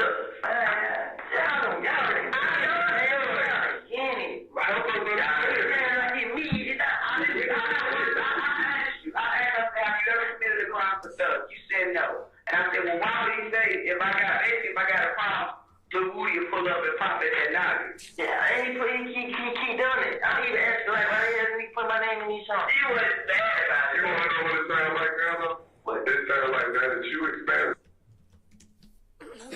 we stopped it at 10:26:17, but that is, we played a little more because this portion will actually redact after this, but the period between 10:25:26 and 10:26:13, he's talking about Hit the like button. Thanks so much. the fact that some of these songs were made prior to Nut being killed, and the fact that they weren't hanging with Mr. Williams prior to him being famous. And so they're talking about just when their relationship began, Your Honor. I think it's going to be relevant for the jury. And the portion that they're talking about with the detective, she's clarifying what she had already asked him. She said, I asked you, have you ever committed for a crime for Thug? You said no. And I said, well, why would he say, if I got a problem, Lil Woody will pull up and pop at your noggin? And then Mr. Copeland responds, he keep doing that. I don't even ask, but like, why the hell this nigga put me in his songs?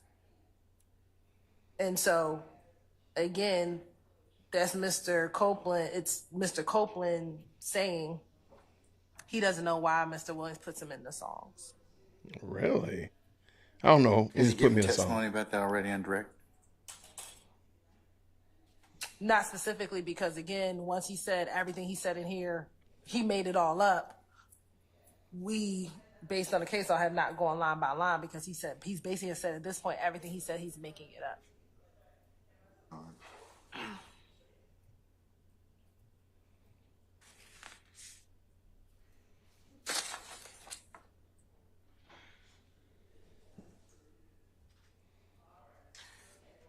So what's your theory of admissibility in terms of these this particular line of inquiry from line 70, from 10:25:27 to 10:26:13? Here again, it again goes to the relationship of Mr. Williams and Mr. Copeland prior to this incident occurring. He's telling the detectives about when they met, when these songs occurred. So again, I think that's just relevant to talk about their history of how when they first met. Is why I believe it's relevant. And again, it's in contradiction to what he's saying, what he said in court, which is that he made all of this stuff up in all of these interviews.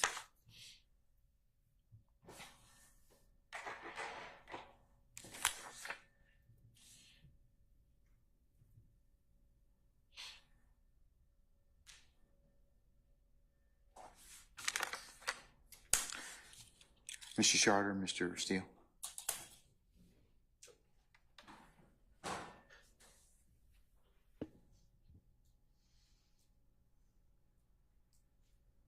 Your Honor, Mr. Copeland testified that he has a relationship with Mr. Williams. The jury can determine what type of relationship, if any, that was. There have been social media postings. There have been pictures together. Mr. Copeland testified already that he met Mr. Williams after Mr. Williams was already an accomplished, well-known musical artist. This adds nothing. But if the state wants to put in a consistent statement, I don't know how it's admissible that they met that one line that they met after that Mr. Copeland met Mr. Williams after he was an accomplished artist. I don't oppose that. What I do oppose is the detective's statements again, and the fact that this is getting to, if you didn't commit a crime for Mr. Williams, why would Mr. Williams put you into a song? It's impossible for Mr. Copeland to pontificate why Mr. Williams does anything in a song without a foundation saying, I discussed that with Mr. Williams, which is not his response.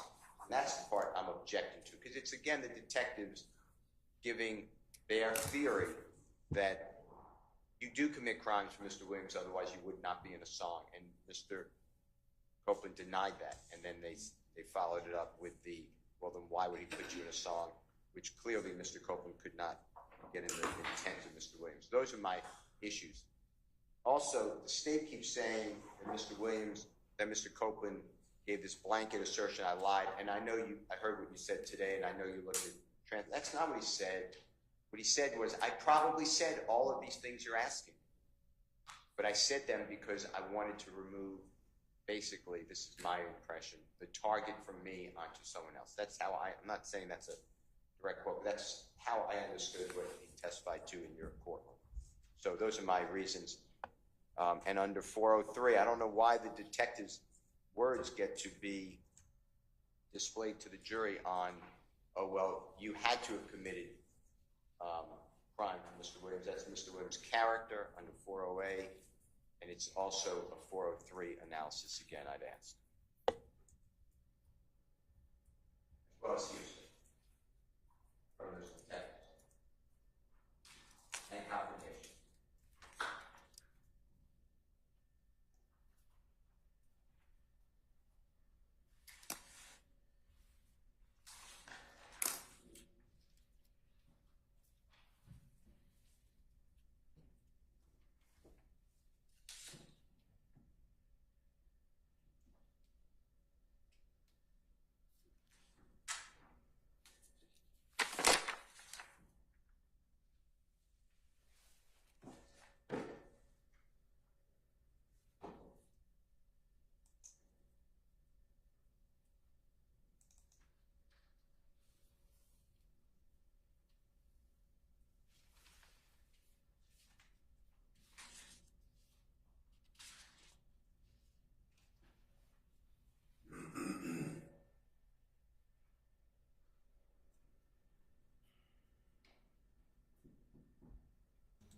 Can you all play it again for me, please? That 10:25:27 to 10:26:13 or thereabouts, please.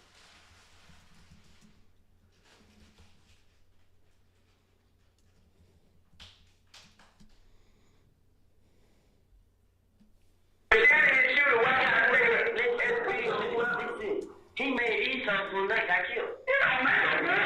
What I'm saying is, this story, you wouldn't believe me if I said, I probably told you this already. But before Thug was just saying things. I was hanging with Thug, I know, you know what I mean? So this nigga said, he said, yeah, no one. I promise you this. Why though? Let's put it this way. This Thug,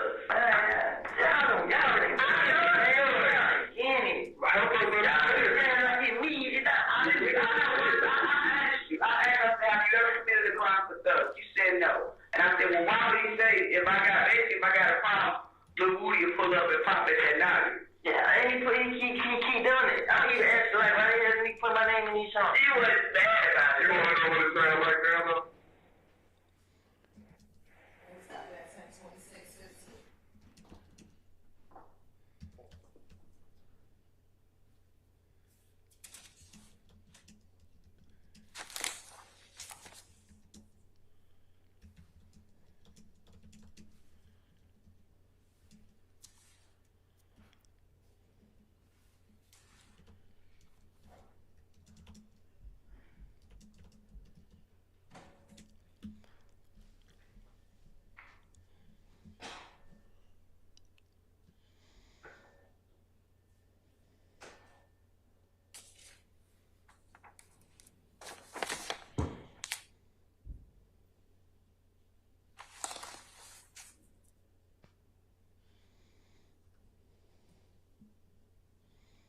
We can take it out.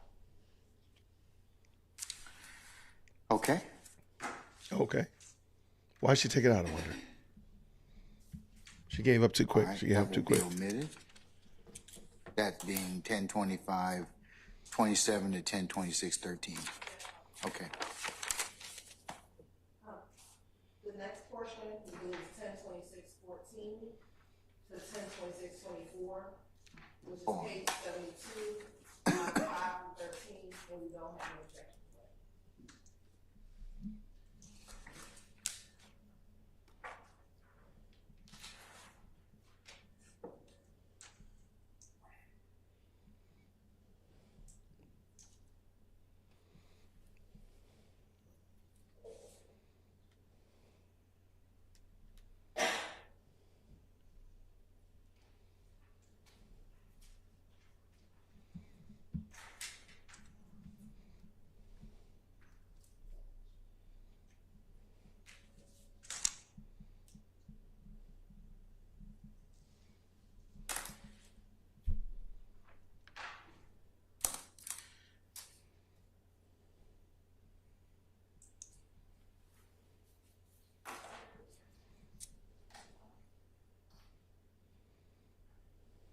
All right, gentlemen and lady, any further objections? The state says they're going to omit that. So, That next one, no, Your Honor, that we agree. And the next one after that, I believe would be page 73, line 22. Well, before that, I don't know if there's objecting to page 72, line 14, through page 73, line 21. I'm not. Okay. anyone else? Nobody else. We all tired, man. Just let it go. We all tired, my guy.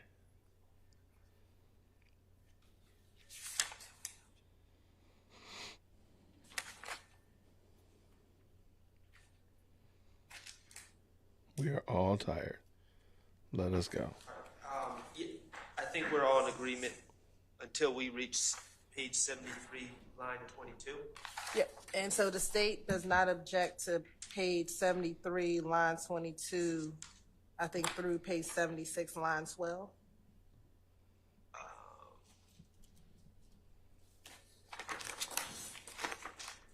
Have through 78, line 4, but let me just see.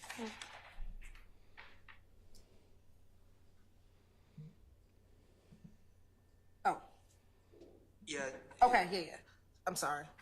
Really, I have up until page 78, line 16. Man, y'all just going. Grace and peace. What's going on? Bree and Babes, good to see you. Thank you so much. We're stopping by. Happy Monday to you. Yes, that's good. Everybody, you're good with that? It's more talk about the Wayne bus. Yes, all of this section, and it really starts from page 73, line 22.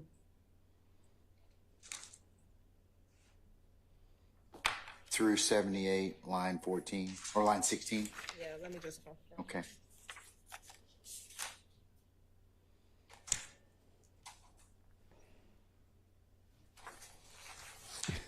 That's him sleeping.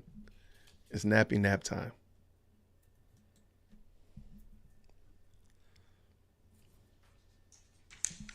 Absolutely. Finesse that algorithm, y'all. Finesse it. Finesse it. Yes, through line 78, page 78, line 16. All right.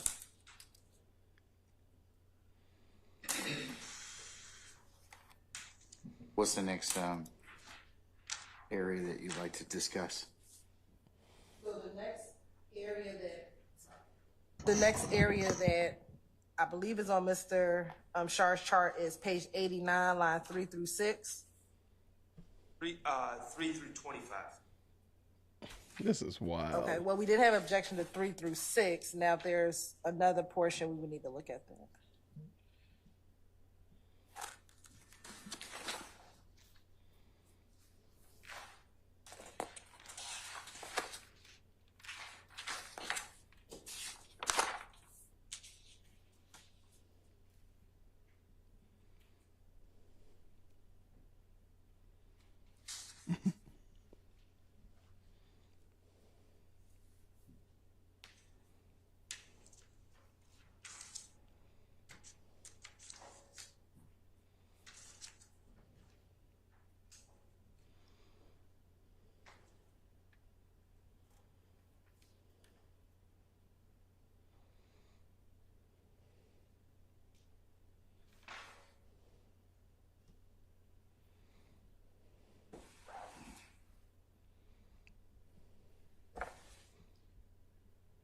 Oh, these crazy pictures here. I'm trying to clean out my phone while they over here trying to figure out up from down and left from right.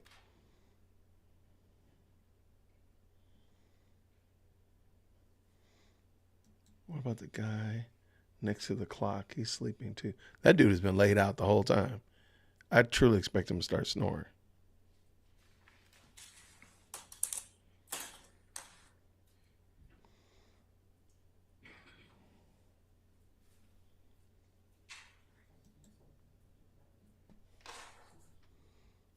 Yeah, he's been asleep at least, definitely.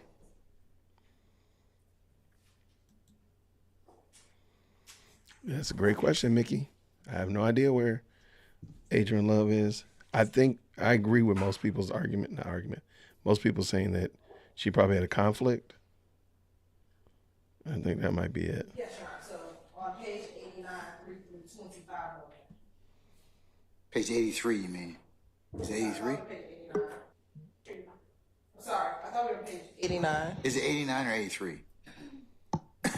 Mr. Sharp, I have 89. I'm looking at Mr. Sharp for confirmation. Okay. 89, 3. I think it's 89, 3 to 93. Oh, well then we have some it expanded. First I thought it was just 3 through 24. Yeah, I'm trying to. It's tough because he keeps going, kind of shifts topics.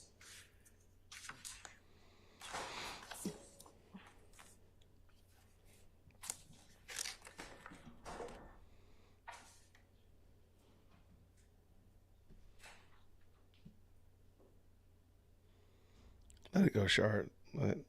What will get us there? What will get us done quicker?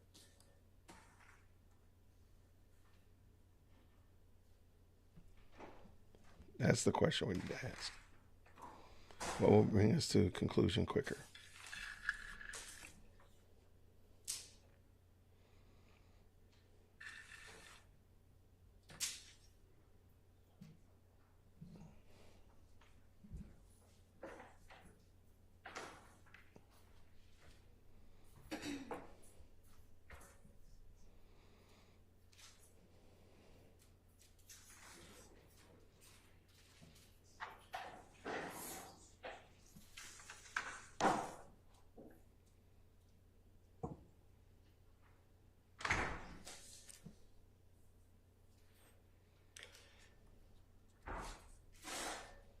Your Honor. So is it page 89, lines 3 through 25?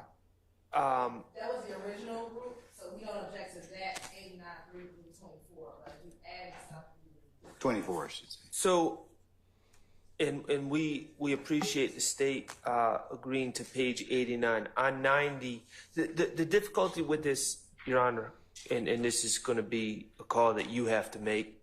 Mr. Copeland, when he's telling some of these stories, he begins with, this is what they said, and there's not a clear delineation from when he is speaking on what other people said to where he's speaking out of some sort of personal knowledge to where he's speculating. 90, on page 90, I'd ask Your Honor to take a look at that. He continues to, this begins on page 89 where it says, I'll tell you, they come in too because they saying Birdman wanted to sign Bloody J. So it begins with... That's line 3. Yes, so it begins with they saying.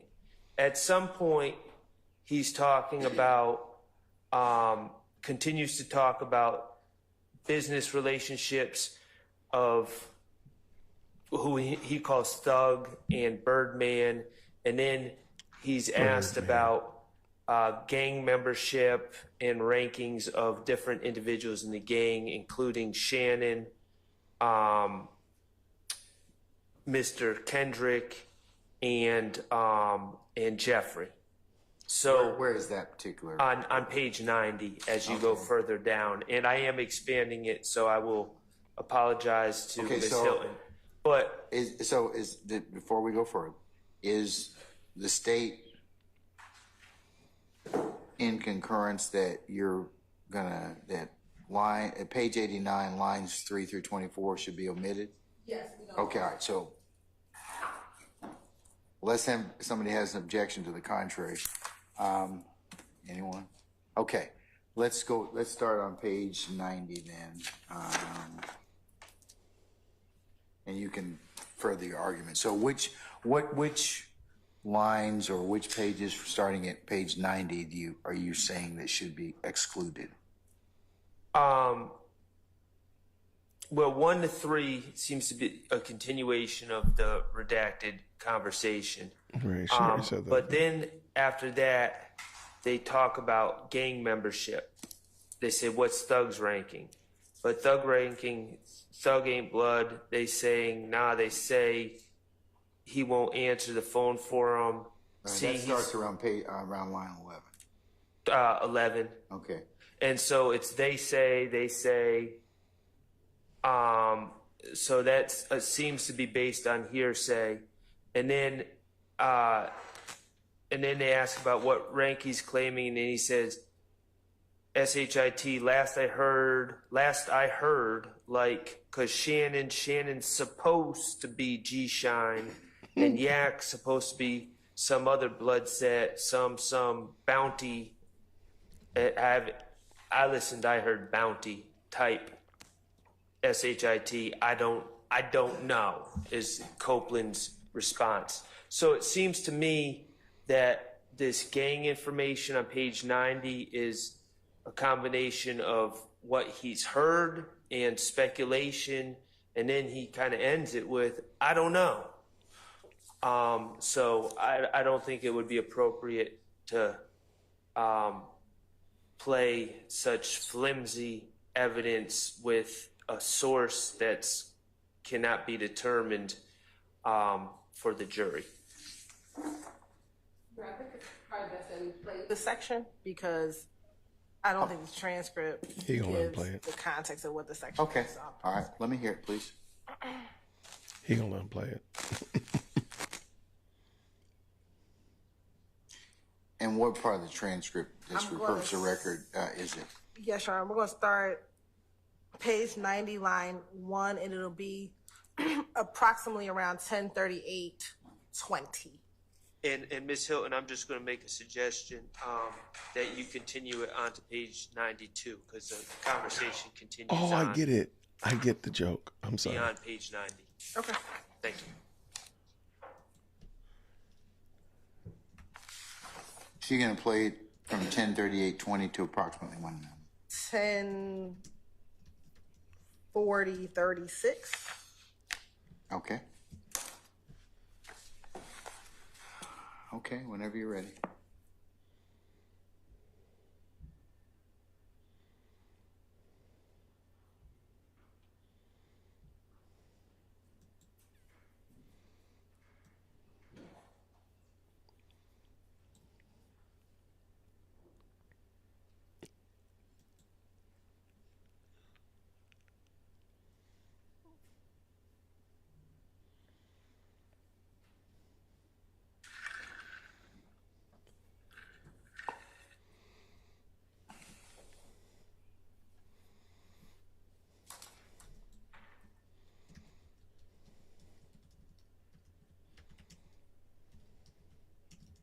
It's going to start a little bit earlier, Your Honor, at 10:38:16. But Jay, because they supposed to be telling other people about Thug. I mean, being gay. That's what that was about. Them two not that cool because Thug said that they talk about it. You get it? But see, these all you know what I'm saying? Like it's like now new, all new. I mean, so Thug had Birdman like you know signing this and that. You know what I'm saying? That's why. And then they got to it. What's Thug at ranking? Thug, they saying Thug ain't blood. They say he gonna answer the phone for him. See, he just saying he a blood. Then he went answer the phone for folks. Yeah, top dudes. Yeah. What ranking is he claiming? Or claiming to be? See, last I heard, like, because Shannon's supposed to be G-Shine, and Yak's supposed to be some other blood set, some firearm type shit. I don't know. You said Bounty? Yeah, I ain't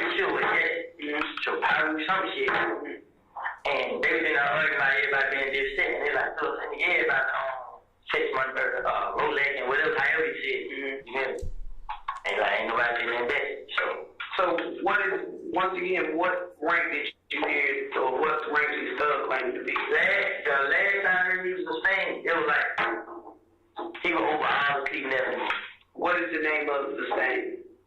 I don't know how they, like, they got different stuff for different blood again. Okay, he's supposed to be slurred, S&M, whatever. Yeah. So what's the stain for that game? Because I know, you know. They got, you're not listening to them, they got different stains. I mean, I don't know how much stain he got. I mean, they don't be like 5,000 more. I don't say shit like that. They be talking about some M shit, so I don't know what they mean. So M something? Yeah, M5 or something like that. I don't know what they mean. So there was a chick who was M5, and to the best about their shit had got convicted or when it happened? Now when he got locked up, they said he's supposed to testify. So they took his name? Yeah, and they made him do it, so he just signed, or it's a YG or whatever, how you gonna put it. That didn't make no Stop sense. at 10:40, 39.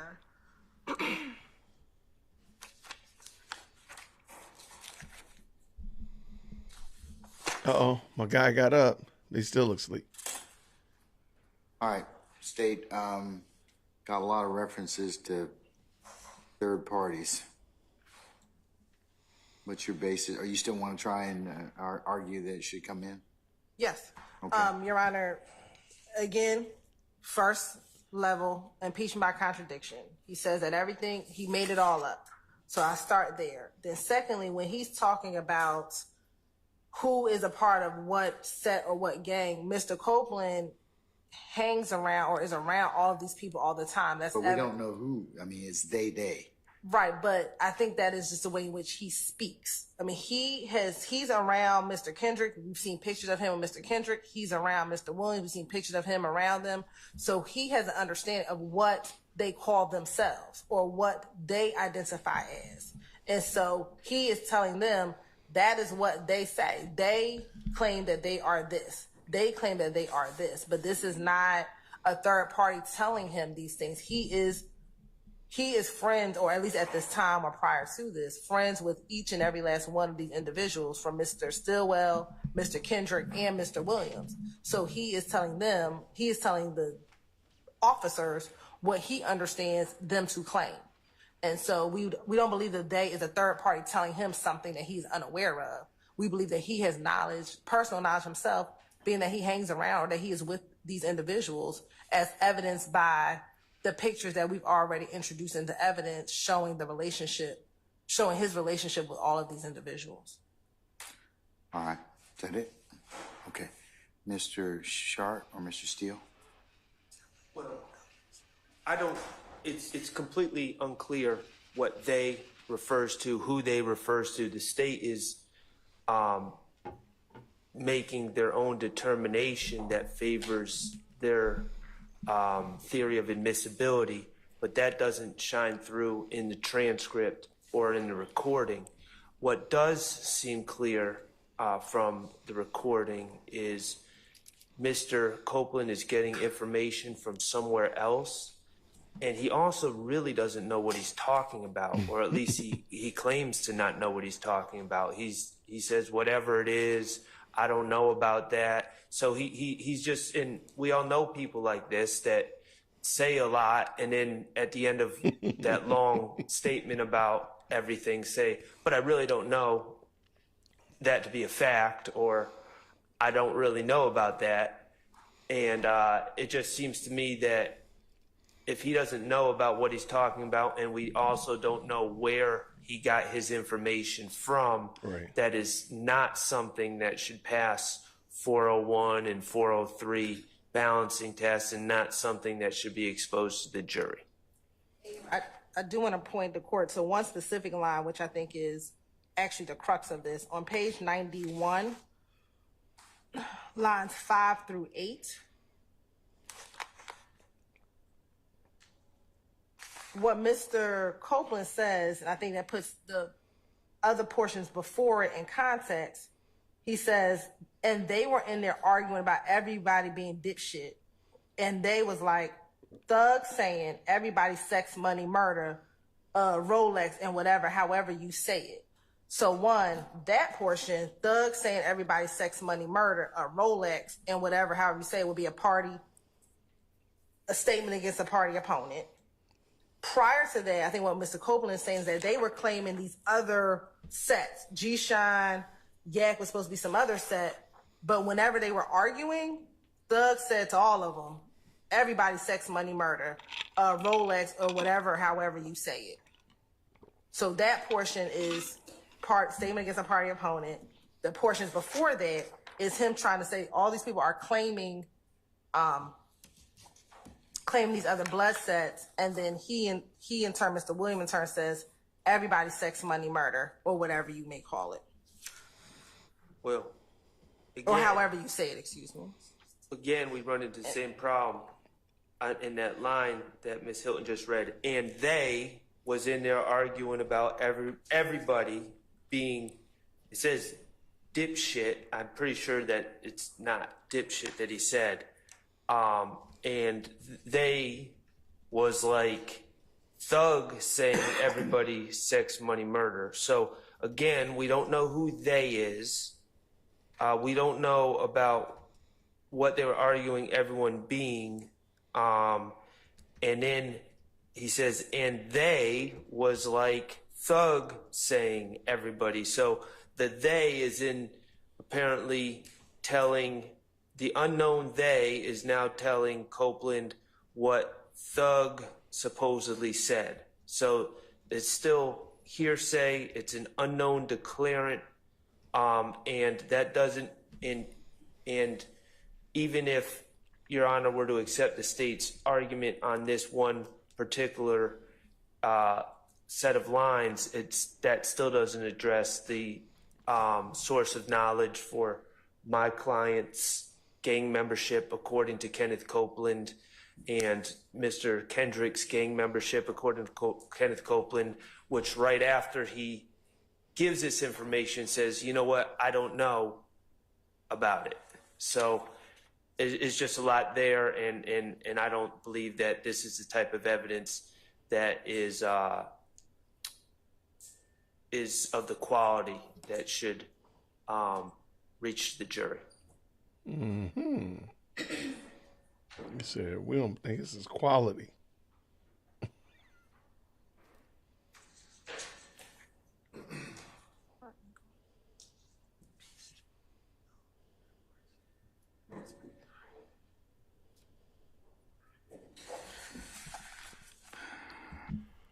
All right. In considering transcript, He gonna let it go. Watch him. 10:38:20 to 10:40:36 or thereabouts. The defense claims that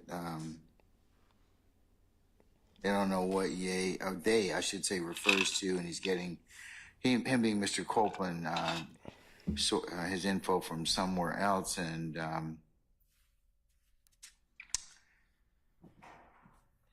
the unknown they is giving Mr. Copeland information. The state says this is impeachment by contradiction. They is a reference to what the witness, Mr. Copeland, knows, and that's just the way he talks, and this refers to his personal knowledge. The court is of the opinion I have to take a look at the most plain reading of the transcript and listening to the audio, and I'm inclined to agree with the defendants that we don't know who they is, and for that reason, Really? I'm going to exclude that particular part of the that to be played. Wow. 10:38:20 to 10:40:36. And thank you, Ryan, but can I go to a specific portion that I understand the court's ruling? On page 91, line 20 through 22, which is a small portion of that section, Your Honor. When the detective asked Mr. Copeland, okay, he's supposed to be slime, SMM, whatever, he says, yes, yeah. That particular line, we believe, is based on personal knowledge. So we understand the court's ruling as to everything above and everything after, but we would ask for those two lines, because that's not a they, that is, they ask him a question, okay, he's supposed to be slime, SMM, whatever. His response is, yeah. I still don't get how they're coming up with that.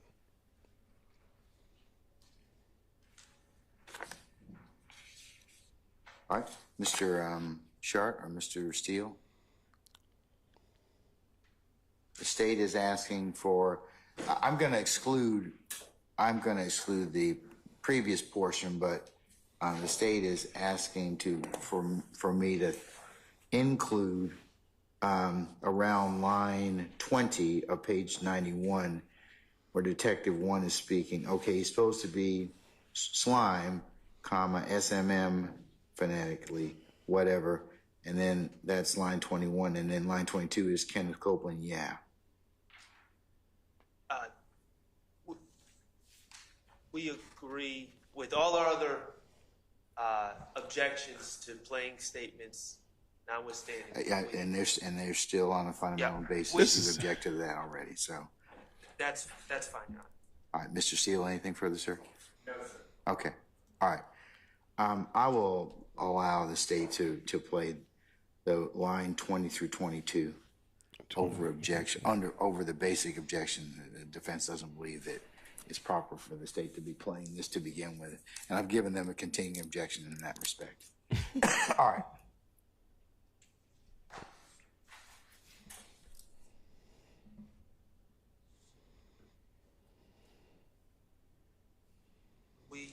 Hold on 1 sec, sir.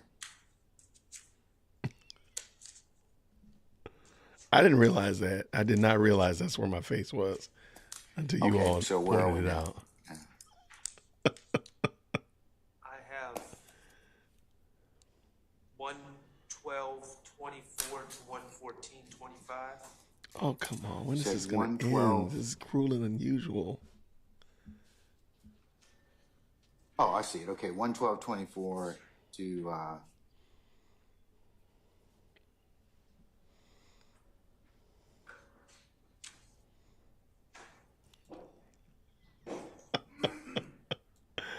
Somebody is that said page 112, sir? Yes. Okay, hold on. Page 112, line 24 to 114, line 25. Where's the pick and choose comment?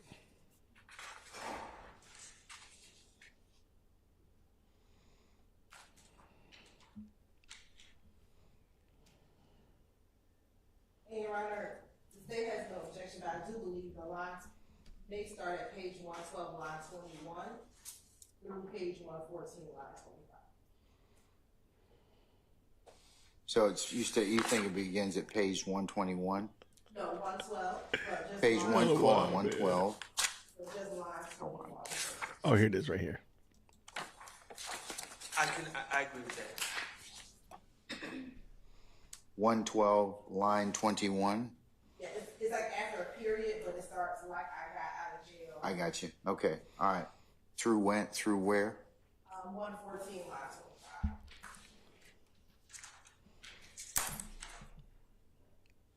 All right.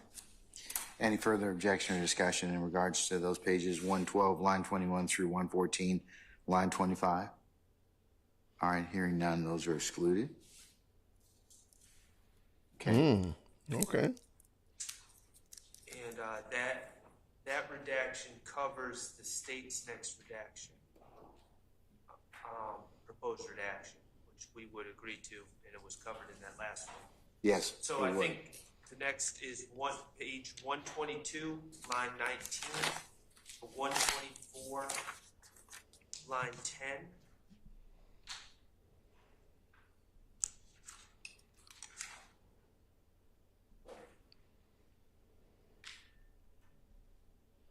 I have it started slightly differently, but we don't object to it. We have page 122, starting at line 20, and then going into 124, line 10. And that's fine. I picked a smaller part of a larger story, and we can take out the entire story. Man. So it'll start where? It'll start, we have this page 122, line 20, through 124, line 10.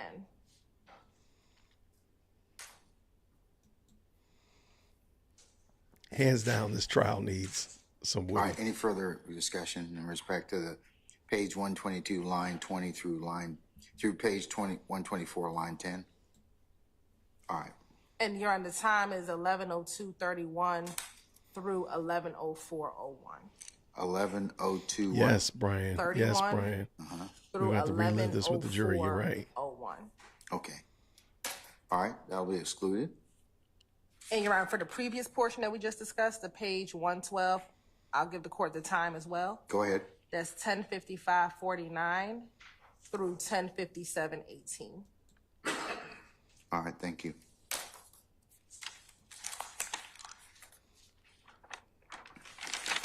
Okay. The next section, Your Honor, is defense has page 129. I believe the portion is page 129, line 18 through 25, and it goes into page 130, line 1 through 20. Okay.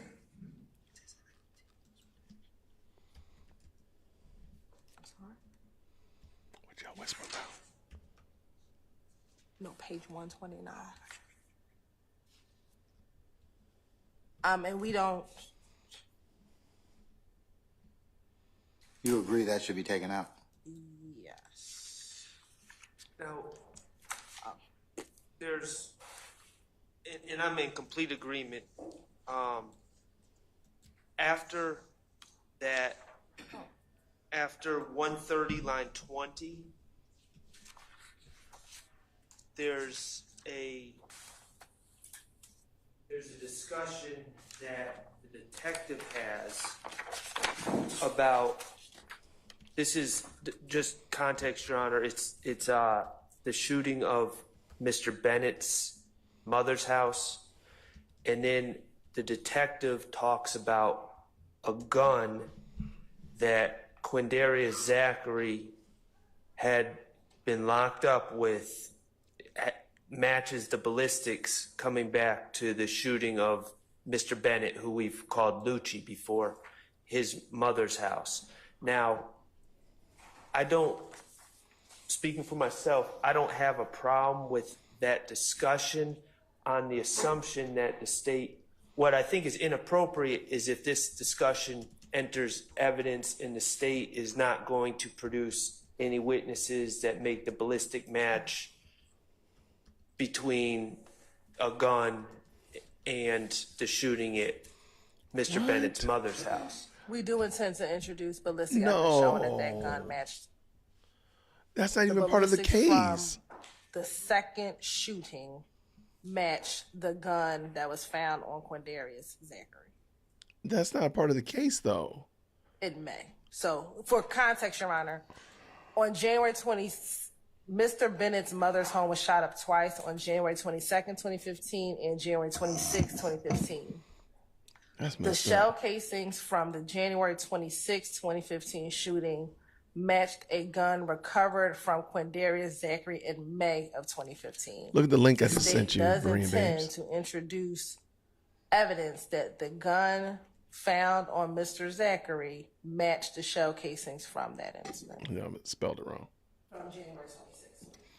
Our stance is until that link is made through evidence that this part of the statement should be redacted. What's that got to do with anything? I would I'm concur sorry. until that evidence is actually put forth in your case in chief. I'd exclude it at this point. Man, we need Woody back, man. We need Woody back. Your Honor, I believe, and I would just need to double check, and if you give me a moment, I thought Detective Dennis talked about it during his presentation during his testimony, but I would need to confirm. I think he talked about it.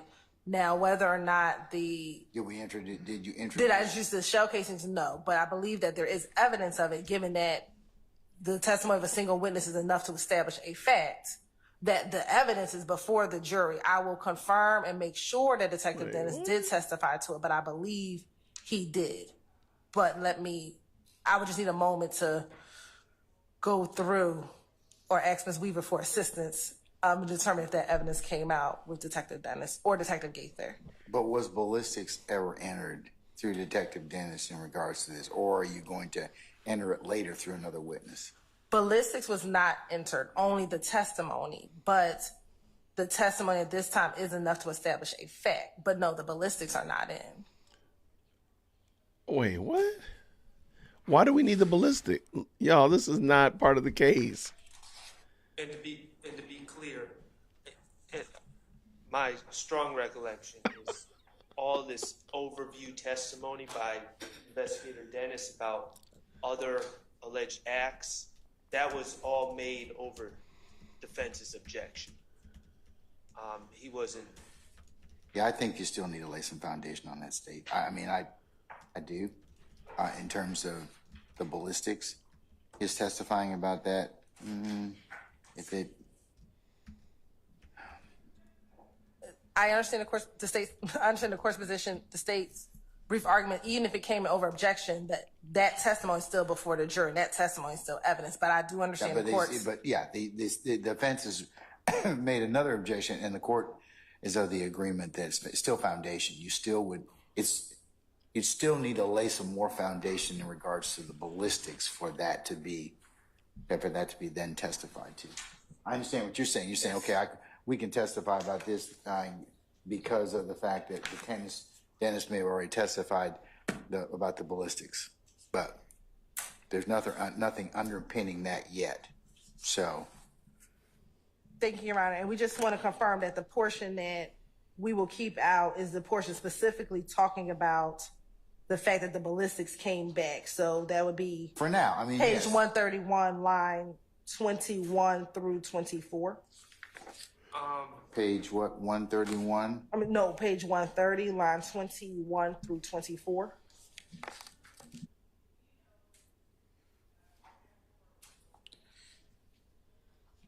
So there's also 131.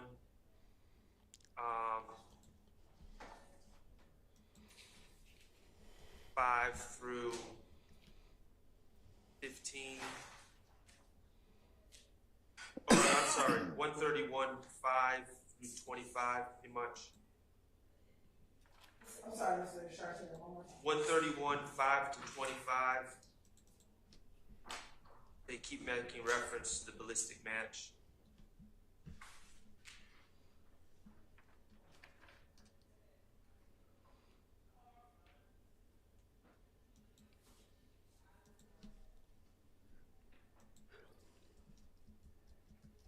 Okay, yes, that's fine. So from page 130, 21 through page 131, line 25.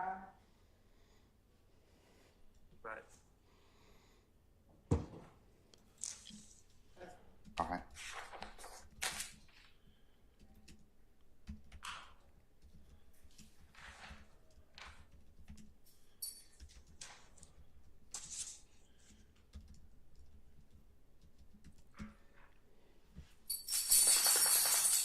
Yeah, that was a I dog. want to stop here, given the fact it's right at lunch, and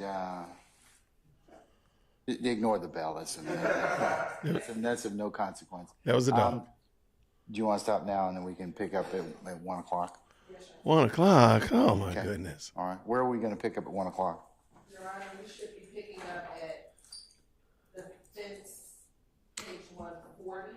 Oh my goodness. Which would be line 11 and through page 143, line 6. 143 what? I'm sorry. Page 140, line 11. Oh, excuse me. I'm just like him. He yawning too. Okay. All right. 1 o'clock. Allegedly. Also, for purposes of our continued discussion after we exhaust this from Mr. Sharp, I am now in possession of Mr. Adams' proposed redactions that pick up from there. Oh my gosh. And I will include that email and its references to Ms. Weaver as the next court's exhibit in order, and we'll we'll begin to exhaust that once we finish with Mr. Sharts. Okay? You did, sir. You did, sir. All right. Okay. So we're in recess. We'll see everybody back at 1 o'clock. Okay? All right. There's no way I believe that that's going to be back at 1 o'clock. Oh, no. Y'all are wild, man. Y'all are wild. Y'all have no hope in this guy. I have no trust in him at all. Okay, so real quick, let's see.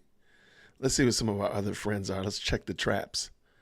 Let's see what's going on in the YouTube world. I know I'll leave this one up so I can check out. Let's see what Lead is doing. Is Lead over here? He's discussing. Let's see what they're talking about. Oh, it's only AV today. It's only AV. Hey, where's Lead?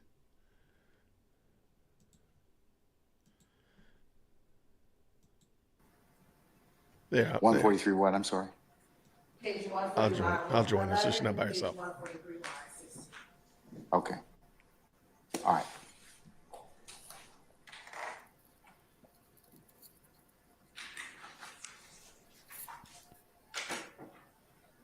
Also, for purposes of our continued discussion after we exhaust this from Mr. Shart, I am now in possession of Mr. Adams' proposed redactions that pick up from there. Etai, where do you be getting these theories from, my guy? That email. Where do you be getting these theories from?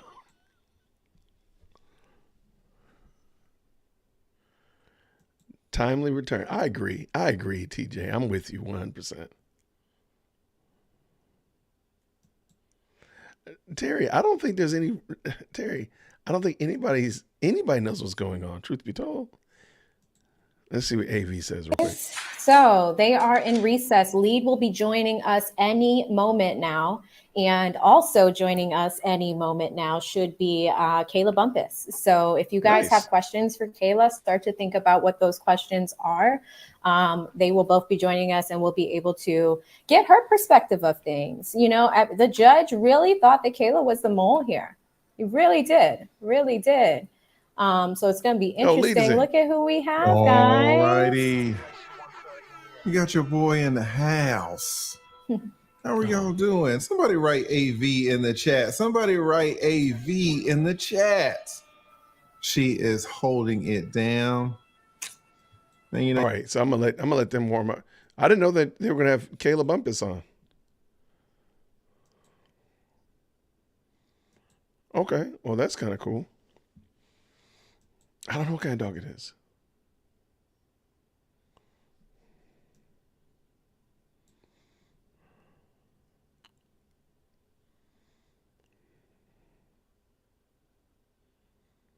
Mm-hmm. Okay.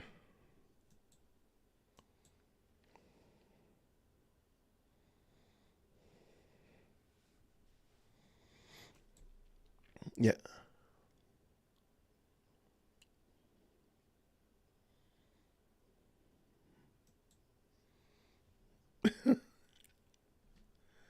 So how about this one, Ken?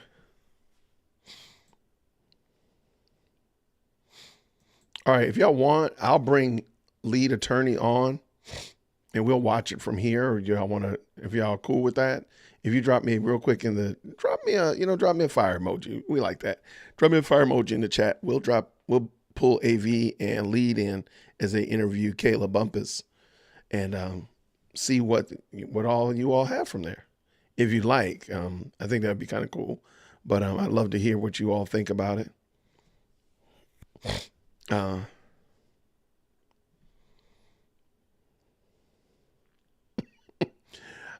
don't know what kind of dog he has, but what do y'all think? Do y'all want to go over this? I mean, they're currently just kind of going over the motion to quash that she issued. So that would be y'all want it. Y'all want us to bring in the lead. Let's see. My guy and my girl AV. Oh, y'all are free wise. All right, so we'll watch it over here if y'all want to. Hey, good to see you, Shantrika. Thank you so much for stopping by. I appreciate it. Nikki, thank you so much as well. I appreciate y'all. Thank you very much. Hey, I'm glad that you all are liking this content. Looks like we're cruising at about 80 people currently watching. So, hey, if you do like this and you want to be a part of the best live chat on the planet, please just go ahead and get your do your due diligence, accept your invitation. And what is that? That's hitting the like button. You hit the like button, you're now a member of the best live chat on the planet, bar none. All right. So thank you so much for hanging out.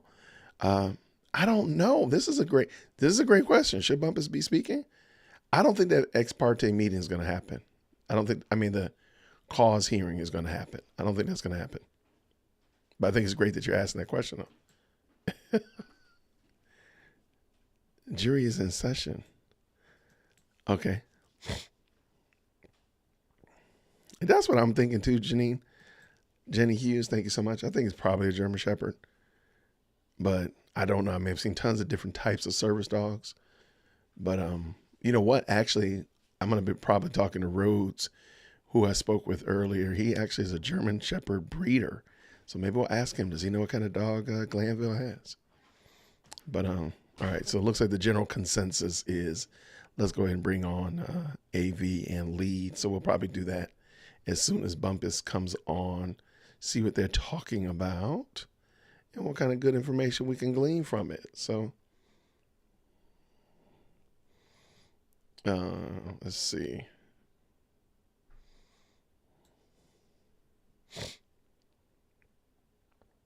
Necessarily doing a good job. And she's saying, you know, Hilton's doing a great job. And she had nothing bad to say about the judge. She didn't really say anything bad about Glanville. Now, most of us probably would have come off the top rope on Glanville. So, but nobody asked her about the dog though either. Somebody should have said, hey, have you seen the service dog? What's that dog about? But why is his comfort break so long? So that was good though. I appreciate y'all checking that out. Hopefully she'll be able to come back on other platforms, maybe mine, who knows? But like I said, AV and TLA asked some really good questions, those are super dope. So shout out to them and such like that. So we are still waiting. Nonetheless, we're still right up in here waiting along. Let me close that out. It's back in a second when it pops back on. But but thank y'all so much for that. That was good. I'm glad you all enjoyed that. I saw somebody said she won me over, or let's see. Oh, here it is right here. Congratulations to Lead and AV. Great interview. I was afraid for her in the beginning, but this young lady did a great job. Bravo. That's what I'm talking about. No, I agree. I think that's a fantastic. I thought it was a great interview. I think everybody handled it very well.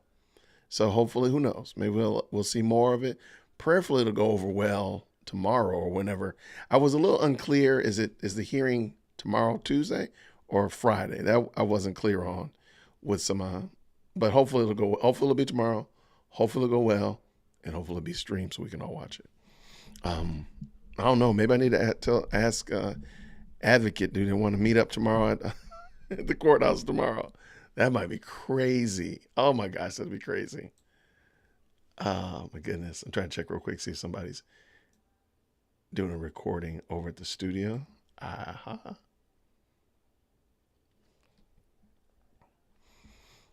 Thank you so much, Transplanted Texan. There's Ms. Bumpus's Instagram. If you want to follow her, feel free to do so. Support her. It was a great interview. I agree.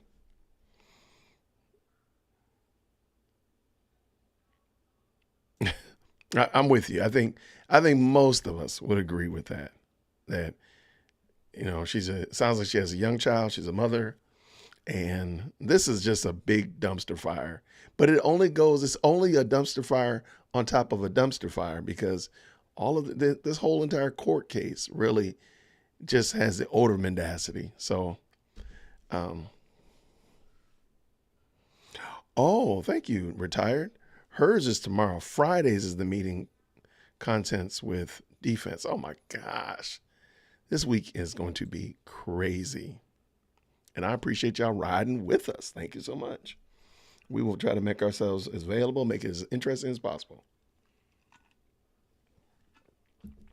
Yes, and yes, I do have 3 different cups over here because we have a lot of beverages and such to be drinking. You're right. Anybody calling me out about it, you're right. All right, what we got here?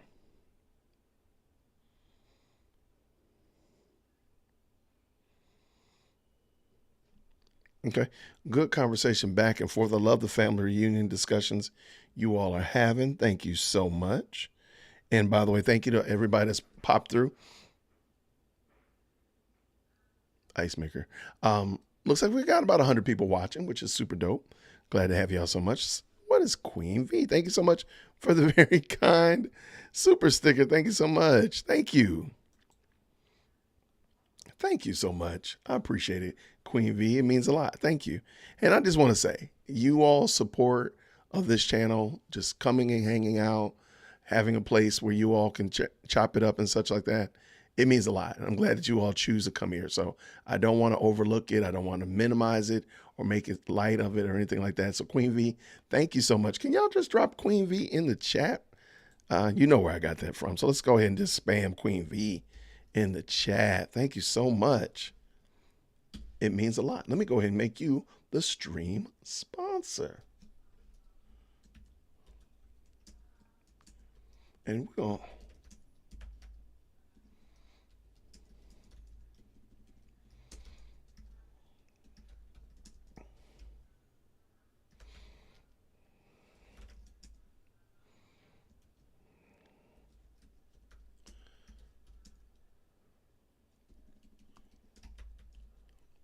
thank you so much, Queen V. And thank y'all so much for spamming Queen V in the chat. Wait, what did you say here? You said you have enjoyed Dear Woke's commentary. Let's go ahead and slow that down just a little bit. Slow that down just a taste. And what does she say here? I've enjoyed your coverage. I've been on vacation, return back to work tomorrow. My leave is over. Oh, no. Well, get on back to work and please, please. Now, hopefully, now, Queen V, did you put anybody, like any substitutes on your job and they went and fumbled the ball? So when you come back, it's going to be a dumpster fire like Melnick? Because that's what that's what Melnick did. But hopefully you had a great vacation. It was very restful. And thank you again for the super sticker. I appreciate it. All right, what do we got here? Absolutely. They're doing a great job. Shout out to the mods. Thank you very much for that. Thank you very much. All right, now I know Rhodes, the gentleman that we had the interview with last week. Let me see if he's still on at the moment.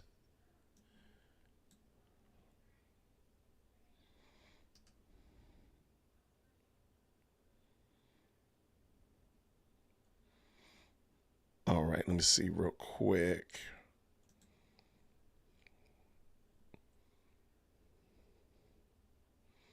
I have no idea why YouTube won't let super stickers show up like they do on the chat.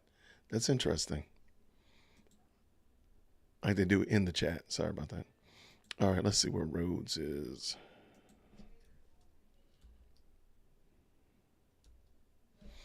All right.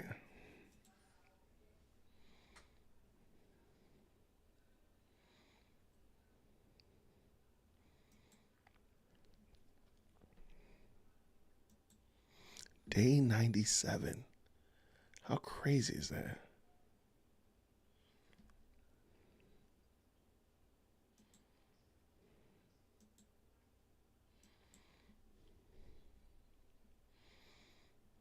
All right.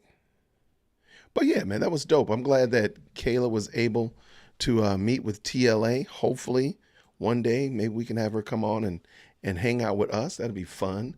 But even of all that, I pray everything goes well with this crazy hearing tomorrow. That, because again, I can only imagine, man.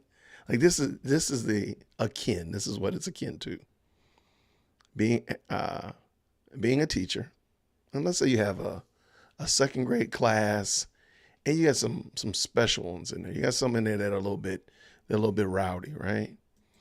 Let's say you got 3 rowdy kids, but you have a whole class of 22, 23. For the most part, the other 20 are pretty good, but you got 3 that are You got them on separate sides of the classroom. You try to keep them away from each other. They don't line up near each other, that kind of stuff like that, because you're trying to mitigate any possibles. But you have to be gone. So you're going to be gone for a couple days. And so you get a good sub. You know you got a sub that has excellent top tier classroom management. You know she's got it going on. And so you say, okay, I got my good sub. I got all of my good work. My work, there's no slack. I got 9 days worth of class work ready. So I'm only going to be gone for a week. But if I had to be gone for a week and a half, there's enough work here. Nobody's ever going to be bored. Nobody's going to be bored. I got homework. I got math assignments. I got extra work. I got the extra work when I'm done. I used to have a folder called the Ooh, I'm done folder. If anybody raised their hand and said, ooh, I'm done with this, you just reach in that folder, you got them something else. They will not be done. I used to have names of certain children that would be in the ooh, I'm done folder. So little Johnny, he always going to be the one done. So I had a special folder, special packet inside of there. In the event that you ever ran out of work, little Johnny got something to do. Ooh, I'm done. Nope, there's no way you're done. No, there's no way. He gave you 37 things to do right there, and there's no way you got all 37 done. No way. But if you did get done, he's got 52 other ones in this packet. What you got? Thank you so much. Get done. So anyway, so you got all that stuff done. You laid it out. And you got your sub. You're going on your vacation. You're going to do whatever. You're going to be gone for a week. And lo and behold, the fan gets hit by bovine scatology. The wheels on the bus fall off. The kids that were not supposed to be near each other, they not only got near each other, they got into a fight in the lunchroom. Okay. And not only did they get a fight in the lunchroom, but they stirred up the other kids in the other classes. So there's a whole big old brawl that happened in the lunchroom. And then not only did the good sub that you intended to come in, she didn't come in that day. She didn't come in. It was actually a person who probably should never have been a sub, but they just got some ne'er-do-well sub, just came in, just collecting a check. She came in with her newspaper, was sitting back at the desk with her feet up, reading the newspaper, which I've seen that happen. And the kids went to lunch. They had a big old fight and everything like that. And it was bonkers. And everybody said, well, what happened? How did this start? And they all pointing at your students. Your 3 little Lucky Charms was tearing it up. Can you imagine how crazy you would feel when you come back in Monday and you realize that these kids done tore up like that? And you thought everything was going to be sunshine and rainbows. Everything was going in the right direction. But no, they tore it up. And you got to try to figure it out, because now you got to have a meeting with the principal, because it wasn't. They're not going to blame the sub who had poor classroom management, even though you picked a sub who had great classroom management. She couldn't make it. She couldn't come in. She was late, whatever. And they sent somebody else, or they swapped it out. I've had that happen too, where you picked a good sub, but then when she came in the building, they said, oh yeah, we need you to go to Miss Bumblebee's class. Well, I was tasked to go to Mr. Whitaker's class. Don't worry about that. You can go to Miss Bumblebee's class. And they sent somebody else to your room. I've had that happen too. So these are some things that have happened. Is the court back in? Court is not back in session yet. All right, just refreshing. No, it's not in. So I can only imagine Bumpus probably came in there thinking, oh, this is easy. Like, she gave the picture, like, oh, I'm supposed to just sign 3 documents. And once Woody purges himself of contempt, I'm in the win. She probably was like, look, I left the car running. It's going to be easy. And lo and behold, this thing, the wheels of the bus came off on this thing. Man, that's crazy. I can only imagine. So,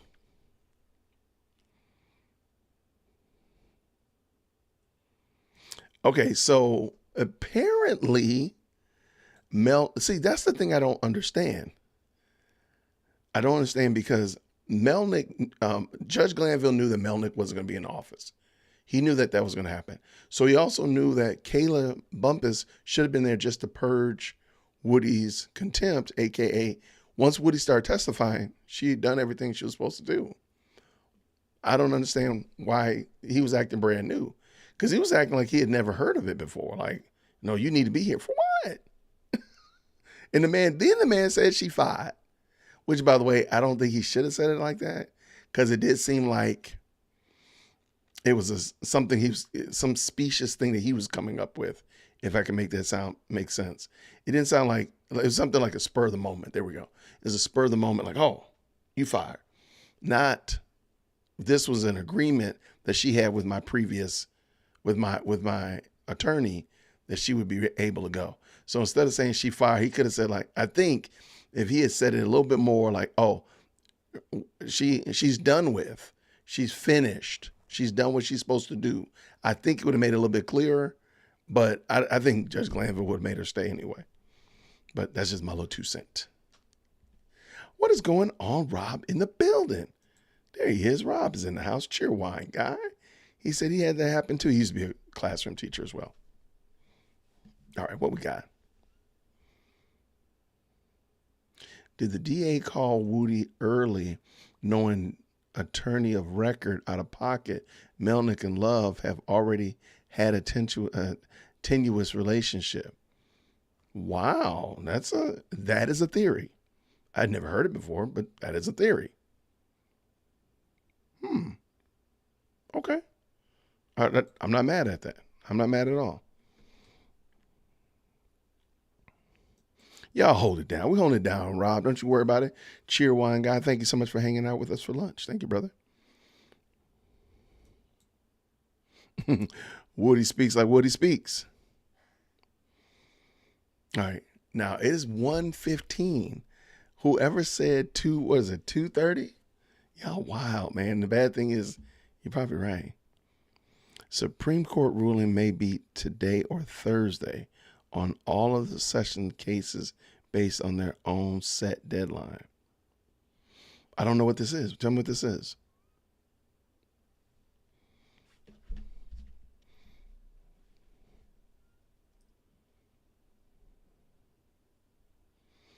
I don't know. Tell me what that is.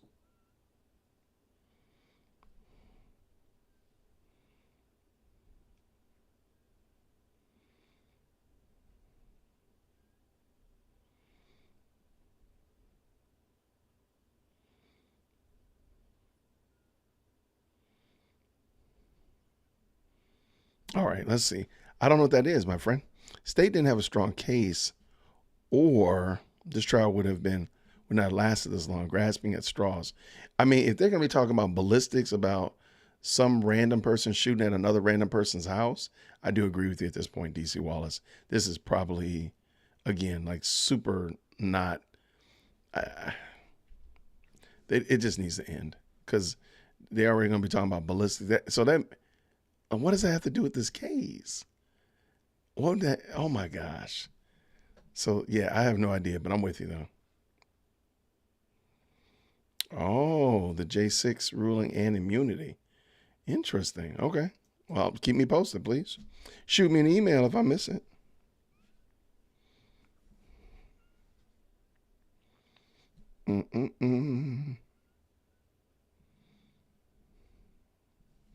All right. Let's see. Yeah, I don't know where the court is. I'm going to go on a limb and say that probably is 1:15 now. I'm going to go with 1:30. I know some people were talking about 2 o'clock. Not 2 o'clock, man. That would be disrespectful at that point. Like, dude, you doing the most. If it's 2 o'clock and you ain't back in place, man, that's just out of pocket. All right, what do we have? I'm checking my email real quick.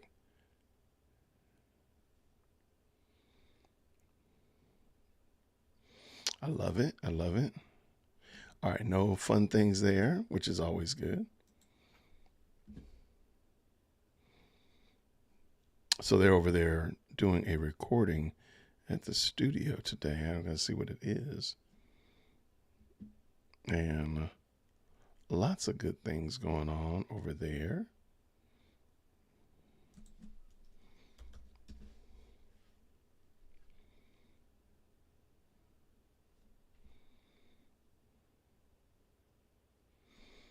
All right, so what am I doing now? I am looking over. For whatever reason, I can't get eCam to allow me to show my window without using both of my monitors. So what I'm doing real quick is just checking, make sure there's no surprises over here on these YouTube streets while we are waiting for Judge Glanville and them to get back in place, because I can't do it when we're watching that screen. So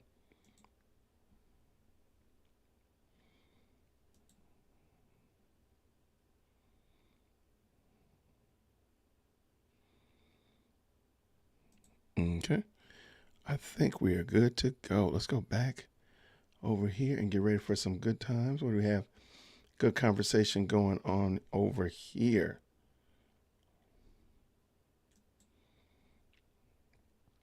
What are you saying? What are you saying, my friend? Okay.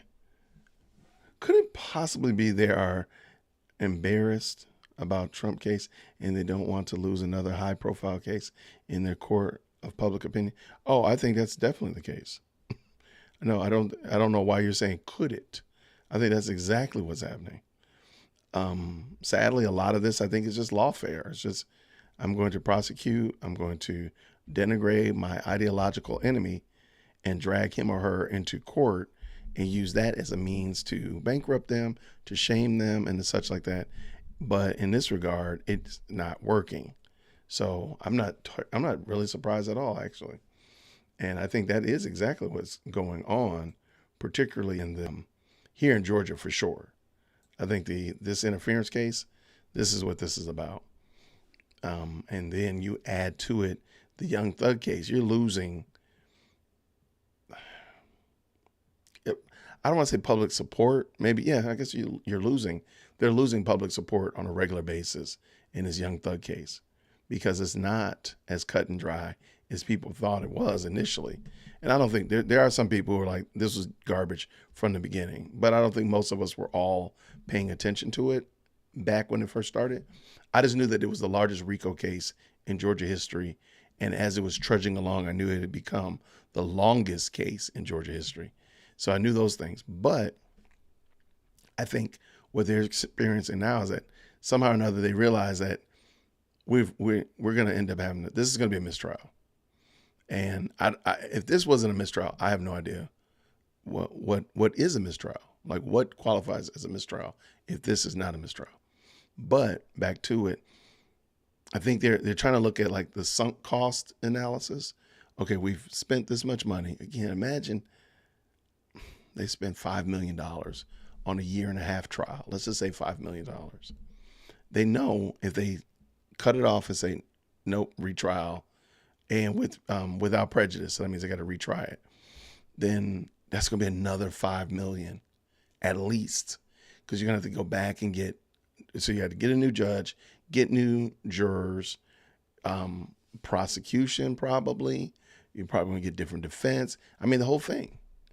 And what will that, yeah, that would be crazy if they did that. So back around the block, I don't know what the solution is. I have no idea what the solution is, because you've already sunk this money in here.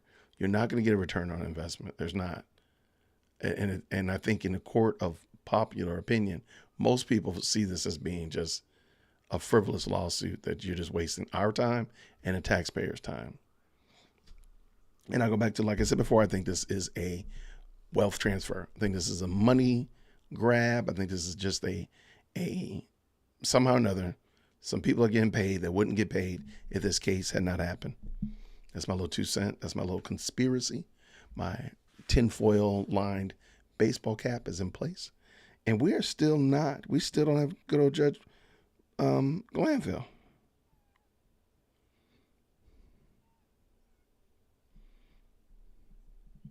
That's crazy.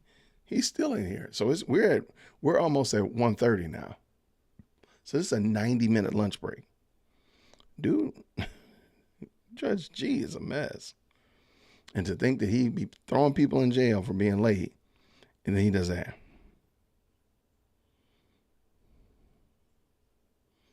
That is amazing. All right, let's see.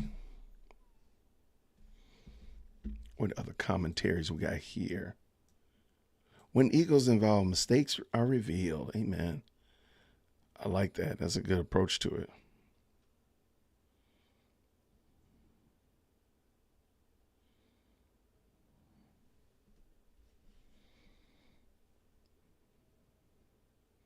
Whoa, wait, what is this?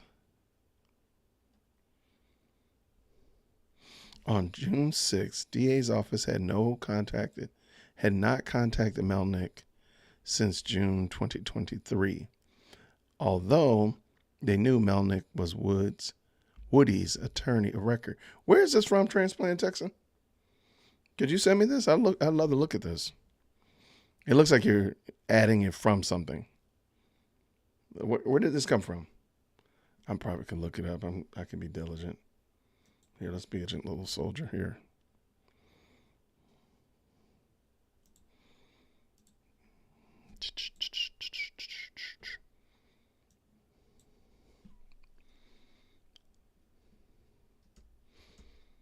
All right.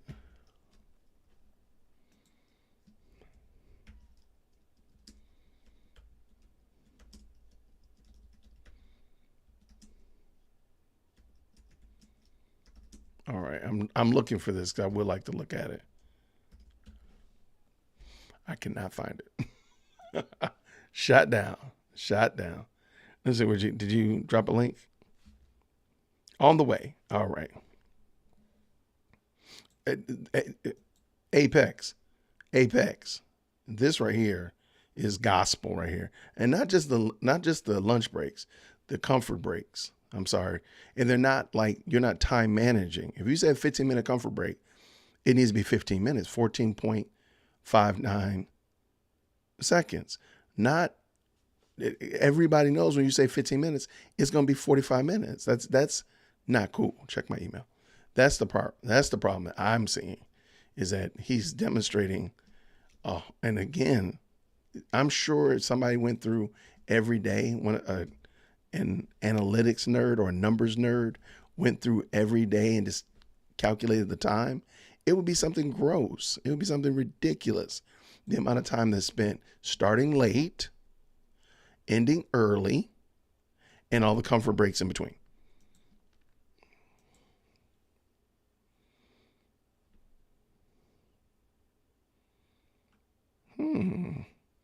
Oh, this is not super long.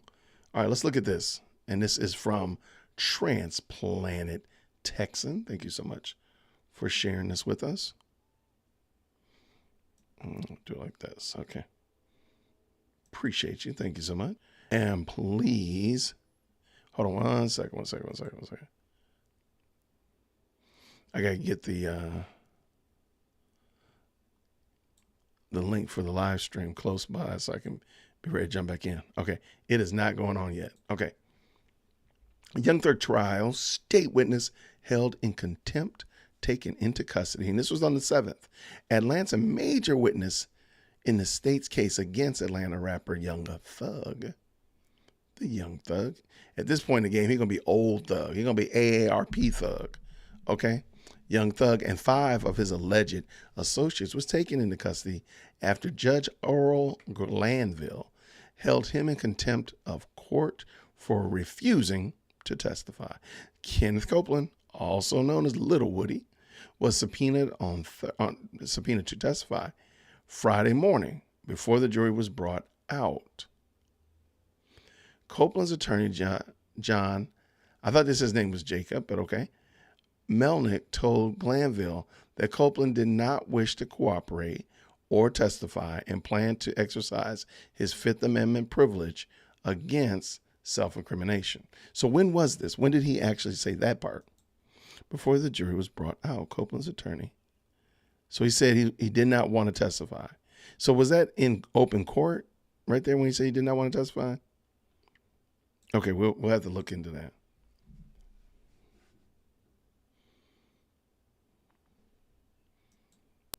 Okay, it's not going on. All right. Glanville called Copeland to the stand to explain to him that the Fulton County DA had granted him immunity. Okay, this was in court. Okay, we remember this. For his testimony, Glanville warned Copeland that if he did not testify, he would be held in contempt. Got it. Okay, I remember that. The immunity has been signed, so you are required to testify. If you don't testify, the state is probably going to ask to jail you. It's going to ask me to jail you, and I'll probably going to do that. Glanville told Copeland. Okay, real quick check. Nope. Copeland told Glanville that he was going to testify, and he was excused from the stand. When was this? Attorneys continued to argue about evidence before Glanville took a lunch break until 1:30. Okay.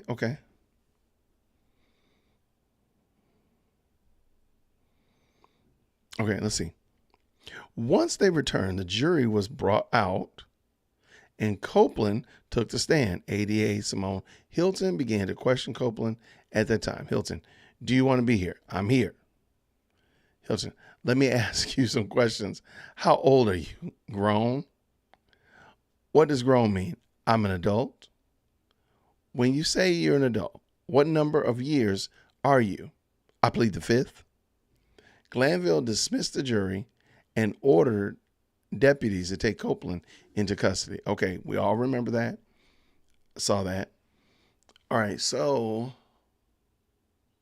and Melnick was there when that happened, because this is like the Friday before the infamous Monday. Okay, cool. All right, Copeland, Mr. Copeland, given the fact that, let me double check real quick. Still not back.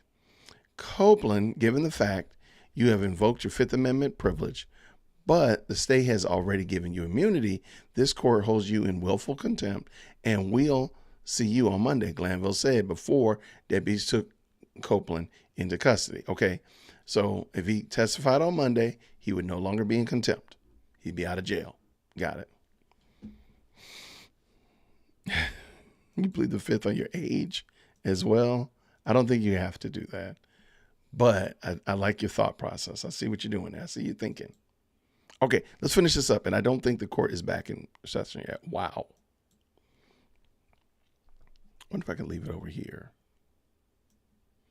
This looks crazy if I do it over here. Okay. Okay.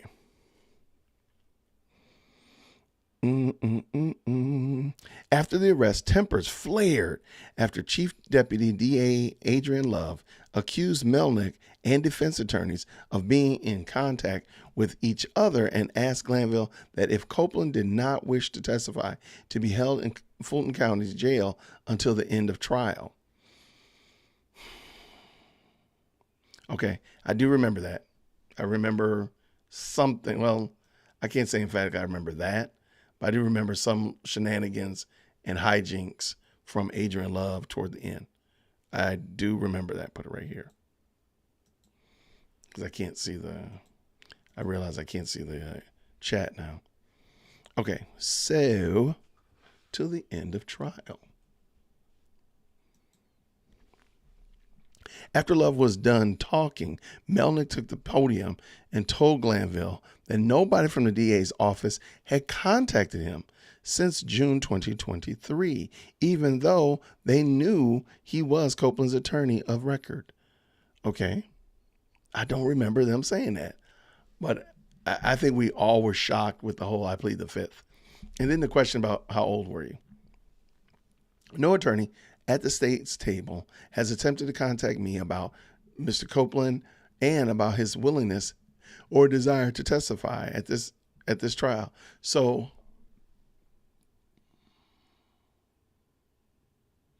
could Woody have said, look, I have no intention of testifying at all, and just said, no, I'm not going to testify? There's no subpoenas, nothing I need. I wonder if he could have done that. That's something I would ask like Lead or somebody or another legal mind. Let's keep going.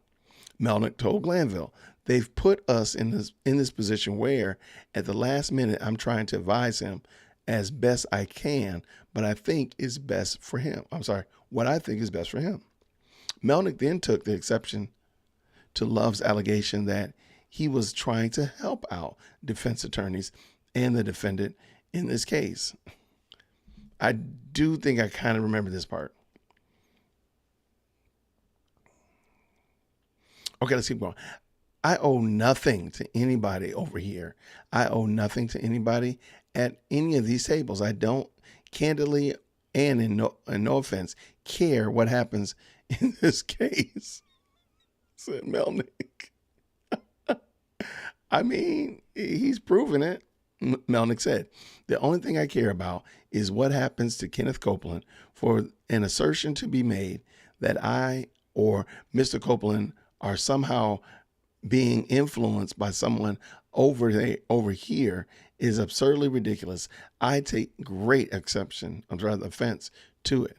Melnick would later say that he plans to report Love to the State Bar of Georgia for contacting Copeland, knowing he is represented by counsel. Oh, so she did reach out to him. Okay, let's double check real quick. Wow, we're on it's at 133 now, so we are getting real. We're within striking distance of 145. Now, granted, somebody said 245, but 145, that's pretty crazy. Where am I? Hilton told the court that they subpoenaed Copeland last Friday and told prosecutors that Melnick was not his attorney. And he told prosecutors that Melnick was not his attorney. It wasn't until an email sent Thursday evening that they were made aware of Melnick representing Copeland. I wonder if this is the infamous email with the profanity in it. I wonder. Interesting. Okay. Okay, so what if, just a crazy thought, what if Bumpus told Melnick about the secret meeting? Melnick pulls up an email and blind forwards it to Brian Steele, showing that the DA's office had reached out to Woody and were pressuring him, putting the pressure on him to testify. And he gave them that email showing the exchange between him and whomever else in the DA's office. That would make sense. This is getting crazy. I don't even think it's possible for Law and Order people to write a case this crazy. I have no idea. This is bananas. He told prosecutors Melnick was not his attorney. I just said that already. All right. Tempers flared. I already talked about that. Take a couple of deep breaths. This weekend, Glanville told attorneys, come back on Monday and let's get after it again. Copeland, a YSL associate, double checking, a YSL associate is a key witness in the state's case. I wonder how they determine key witness, star witness, whatever like that. Is it something that they decide, or is it just a moniker, whatever? State's case. A leaked interrogation video posted online last year showed Copeland speaking to Atlanta detectives for nearly 4 hours in October 2021. Chained to the floor throughout the duration of the interview, Copeland offered to provide the police information about their years-long gang investigation in exchange for leniency. Copeland is mentioned in the indictment, but also among the 28 alleged YSL associates charged. Okay, let's keep going. The state's case centers around musician Young Thug, whose real name is Jeffrey Williams. Prosecutors say that the Grammy Award-winning rapper is the leader of the YSL, a violent street gang responsible for much of Atlanta's violence. Wow. They put a lot of pressure on that one group, all right? His attorneys argue that YSL is just a record label and strongly deny the charges. Jury selection began January 4th, 2023. Yeah, I remember that. Opening statements follow more than 10 months later in November 2027. November 27th, please forgive me. I said 2027. November 27th. Repeated, let's make sure I'm not missing anything. He's still not back. Repeated delays, juror problems, and time off has resulted in just over 85 days of actual proceedings, some conducted outside of the jury's presence out of out of around 200 witnesses, less than 80 have been called to testify. I knew it. I heard it was 300, but it doesn't matter. 200 with 80, that's still a pretty bad number. Let me see. That would be 40%, roughly. That's crazy. Thank you for that article, Texan. I appreciate you. Thank you, friend. No go. I'm telling you, man, this dude gonna come back from lunch and be like, y'all, let's go ahead and holler back, man. Let's do it again tomorrow. I can promise you, man.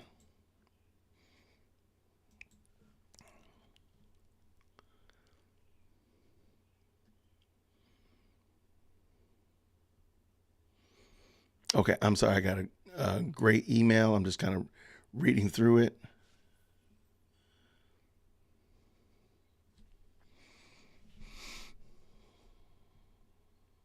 Okay. I am reading through an email right now, and I appreciate it. I am trying to synthesize what's being shared. And it looks like some good stuff. I am not going to be able to bring it in right now, but it's going to help me out a little bit later. So thank you so much, Texan. I got it. Thank you. Yo, Glanville is wild, y'all. This is such a wild story, man. This is craziness. This is craziness, man. Because this is still going on, man.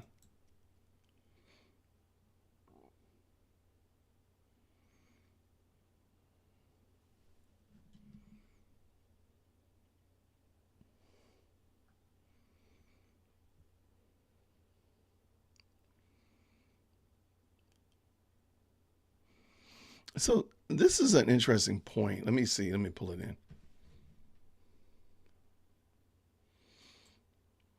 So they knew about Melnick. Why not remember that when contacting Woody in June 2024 and contact counsel first instead of the witness? They should have known. I can rock with that. They should have known.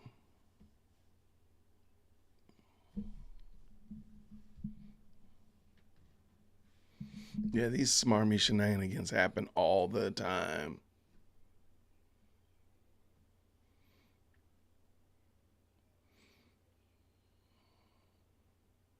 Yeah, thank you so much. I really do appreciate that. So I'm just looking through here and just realize, as much as we want the criminal justice system to be looked at as being non-biased, not partial, anything of that nature, when we actually see them being partial and biased, we got to say something, and it doesn't make sense. So I'm just interested in that. Now, what I'm also interested in is why Judge Glanville's not in office. This is crazy. So we're cruising at 2:00. It's probably more fair than not to say we're gonna probably be back in court at 2:00. That is disrespectful of the highest order. Oh my gosh. Those poor people, man. I cannot believe this. And if you have a right to a speedy trial, how is this a part of that? When you could really truly make the argument that the reason this case is taking so long is because of these breaks, these stop and goes.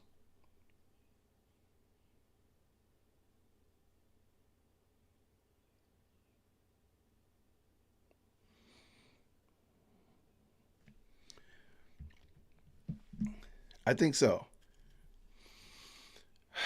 As far as I know, as much as I know, the Georgia Supreme Court could do something. That's why it was a big deal that they put in a motion to the Georgia Supreme Court for immediate review and immediate appeal. So they could look at this and say,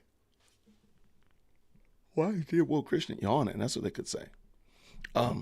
They could look at this and say, something's wrong. We need to look at this. And they could declare an appeal or mistrial immediately. So it's not just I mean, there is some recourse. So hopefully they will they'll make some decision. Hey, thank you so much. We watch to YouTube. Thank you very much. We always appreciate you. Stop on back by, whenever.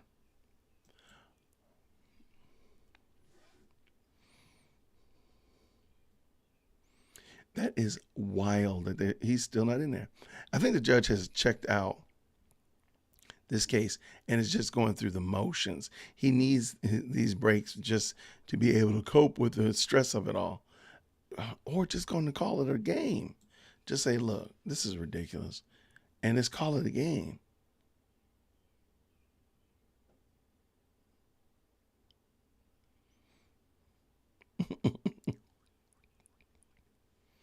Okay. So I think personally, if he just went ahead and called it, he should go ahead and call it. There's really no, in my mind, since there's already going to be a mistrial, and I see no value in pushing it any further. It's already been irreparably damaged. There's no way that you're not going to have to do a retrial. That you have to redo it. So just go ahead and end now. And it's just simply because of it being poorly run. And I would love to hear, I like how Kayla Bumpus did not say negative things about her coworkers or people that she's worked with or she's had to work against. However, I think we might need some more information, because I don't know if I believe that Simone is doing a great job, a bang up job. So I think that would definitely be something I would want to maybe hear. How did you come to that conclusion? Like, what are you seeing that I'm not seeing? That's my that'd be my little 2 cents. All right, where are these people? Okay, I'm gonna do this real quick. I'm gonna start it up, and I'm going to run away for a hot second.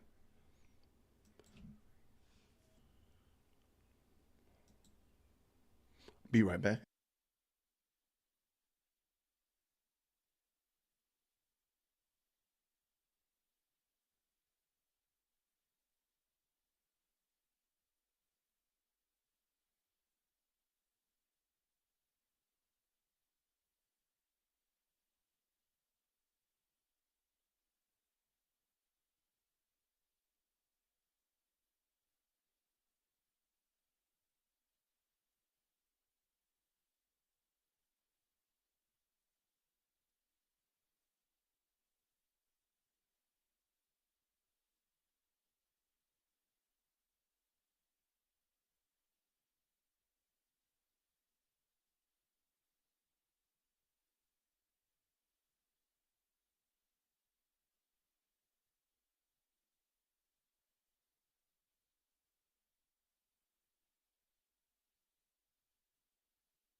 Was it muted? Can y'all hear? He's not saying anything, right?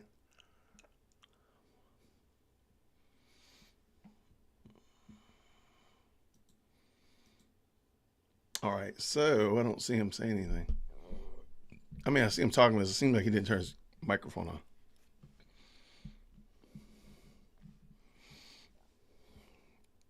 No mic on.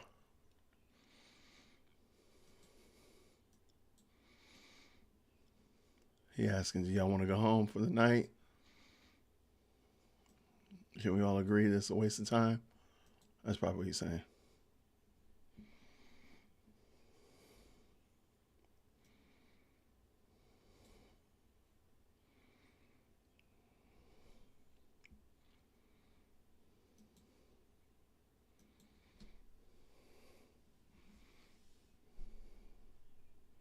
What's going on, Miss Mandy? Thank you so much for stopping by.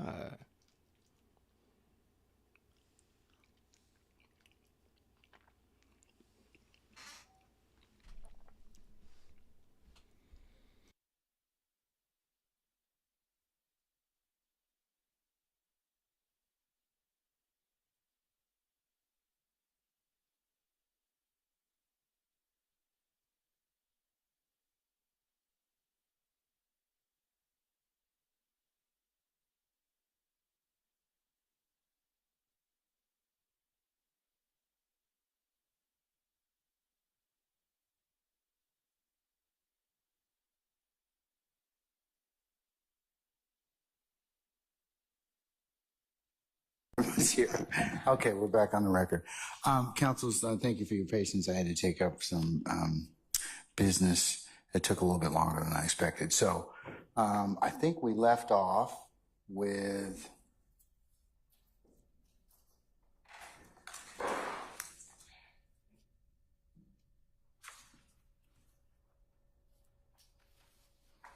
That's him. page 140, line 11 to page 143, line 16. Sadly, that's true. Nothing. Portion. You missed nothing.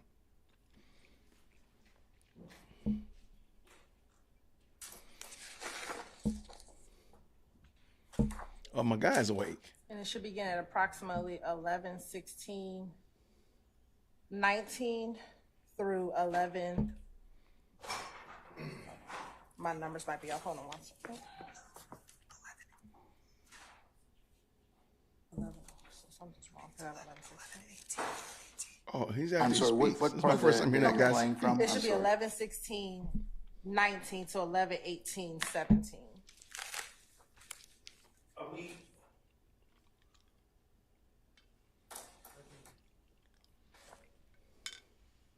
This is page 140. Yes, page 140, line 11 through page 143, line 16. Oh, okay. All right.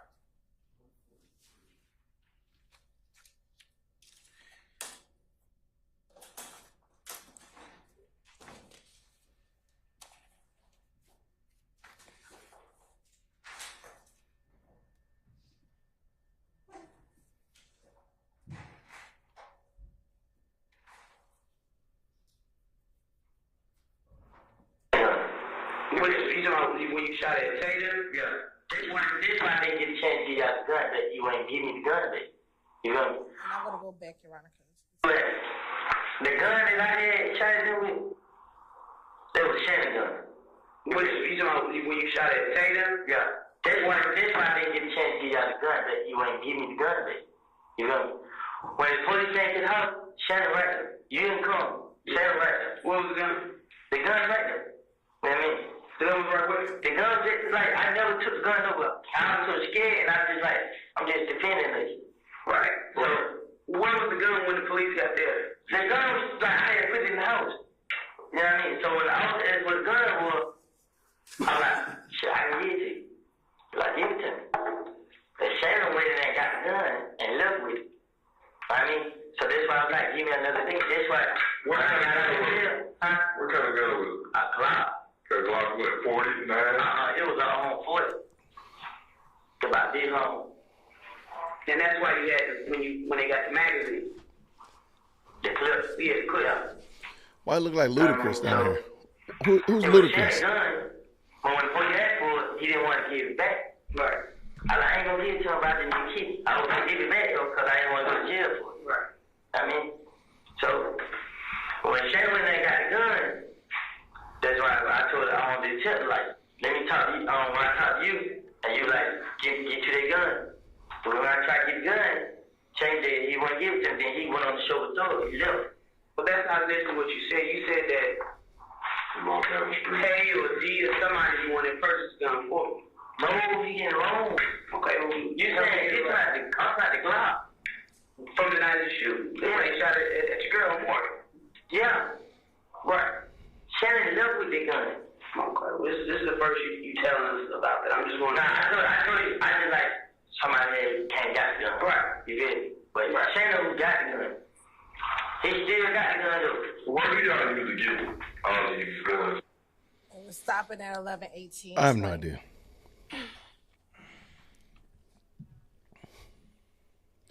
I don't think he's being honest, Queen V, either. I agree. All right, Mr. Sharp, sir. So a couple things that I object to with this. Obviously, it's character evidence about my client owning and possessing a gun based on my client's status as a convicted felon at that time. That would be an illegal act. We have not been given any 404B notice about this previously. So that's my first objection. It's not charged conduct either. And finally, a foundation hasn't been laid to play this portion of the tape. The state did not confront Mr. Copeland and say, in the interview on June 10th, 2015, did you Thank you so much, man. tell Investigator Gaither that after being shot out that outside your house, Shannon, that was Shannon's gun, Shannon took the gun, Shannon wouldn't return the gun, etc. He's never been confronted with those prior statements, so I don't think the foundation has been laid for either. As to Mr. Copeland. Right. I don't think he's right. the foundation has been laid for either prior inconsistent statement or impeachment by contradiction. Is there a requirement that the declarant be confronted as to that? Yes. In this particular circumstance? I would, yes. That's definitely for prior inconsistent Defense statement. and the But can read. again, Oh, really? I don't know how a contradiction can be established without first getting the side of the story that you claim is being contradicted. There you go. This is terrible, man. Come on. Just let it in. Let it go.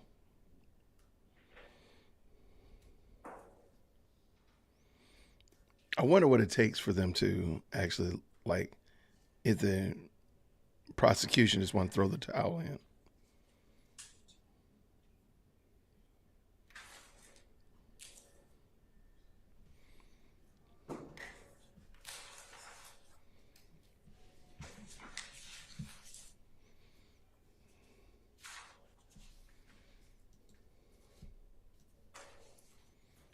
I have no idea.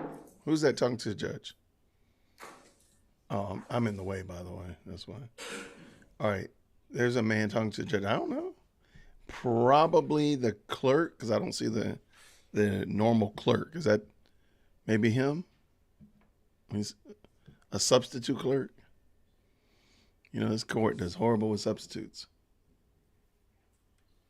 I don't know. What are they doing? Really? The Karen Reed trial might have a verdict tomorrow. Okay.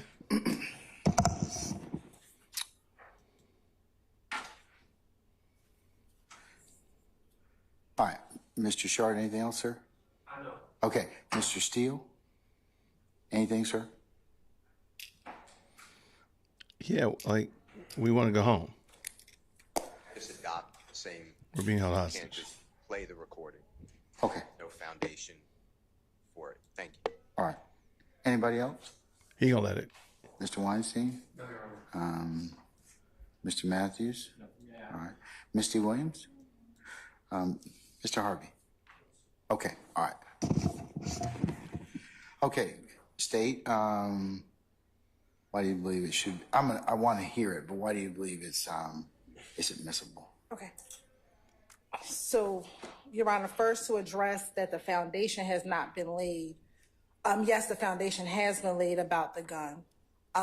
In any of his statements in these, How has the foundation been laid? because when he says, I don't remember anything that I told the police, coupled with everything that he is saying, he made it all up. That is the foundation to which we get to play his prior statement. Does he have to be confronted No. with it, as Mr. Sharp mentioned? He does not. The I moment think, that he says, I think don't everybody's remember anything, been here a while, we but can confront him if you're with new here, go ahead and all type of his in statements, my first especially live, when he says, I don't remember MFL. anything I told the police. Monday Night and Football. everything I said to the police, I was just making it up. We don't have to confront him with every single line in his statement, and I'll find the specific case law that states that. Yeah, do you have any case law which would indicate that this is one of the exceptions where he does not have to be confronted as to his statement? Yes, we'll pull that. So while we're waiting for that specific case law, All right. further, And what else? when he says that the fact that Mr. Stillwell possessed a gun is not bad character in and of itself. So, Your Honor, I would like to direct you to 3 cases. The most recent is going to be Hill v. State, which is 2024, Georgia Lexus 140, which was decided on June 11, 2024. And specifically, that case talks about the fact that someone has a knife. Is not bad character, but they cite the Adams v. State case, which is the next case I want to provide to the court, which is Adams v. State 318, Georgia 105. 318 Georgia 105? Yes, which is also a 2024 case. All right. And what it says is specifically that given that gun ownership and the custom of carrying a gun do not by themselves impute bad character. So solely for the fact that Mr. Copeland is saying that Shannon had the gun, that in and of itself is not bad character evidence. It would not impugn Mr. Stillwell's character.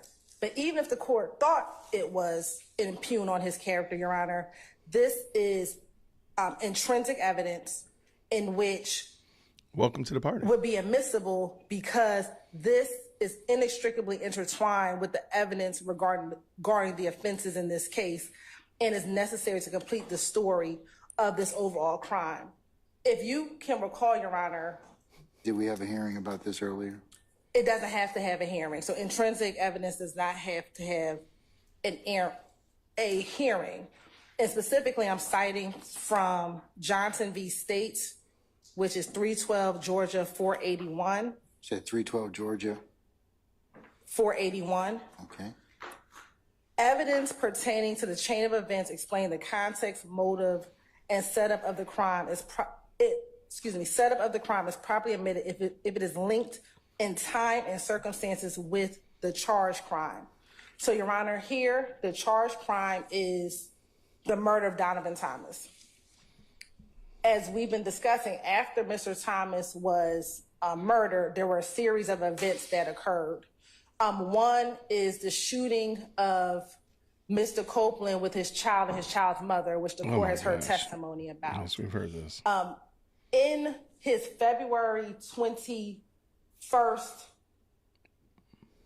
statement, Mr. Copeland talks about this gun, the gun that he used to shoot back at Tay, or shoot back at those who were shooting at him.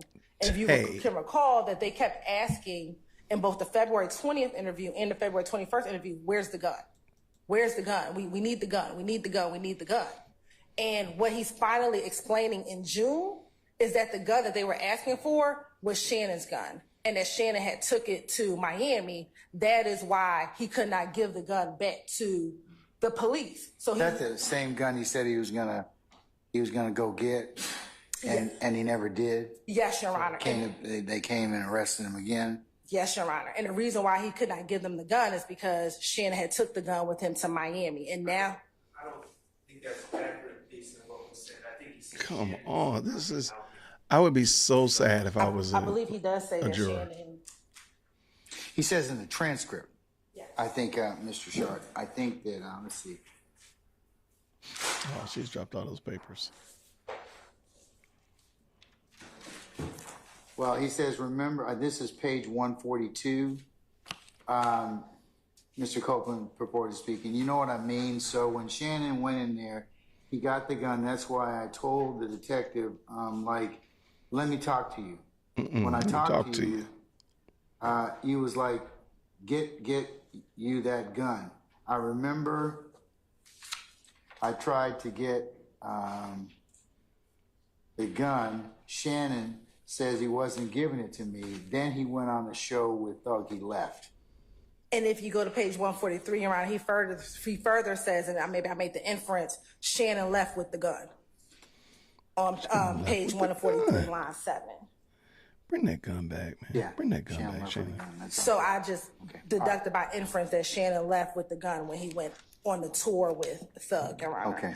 So, Your Honor, we believe that it comes in, one, it's intrinsic evidence. Two, it's not bad character in and of itself, the fact that he possessed the gun. But it should in be. this case, and also citing... If he's not supposed to own a gun, isn't that bad character? Williams v. State, 302, Georgia, 474. And I'm just going to read this last line. Intrinsic evidence remains admissible even if it incidentally places the defendant's character at issue. Again, we don't think that Mr. Stilwell's character is at issue, but if the court thought it was, that the fact that it's intrinsic to Mr. Copeland now further explaining why he was unable to turn that gun in, it would not be an issue if it incidentally places Mr. Stilwell's character at issue, but we don't believe that this is character evidence at all, given that solely the fact that he possessed the gun in and of itself is not bad character.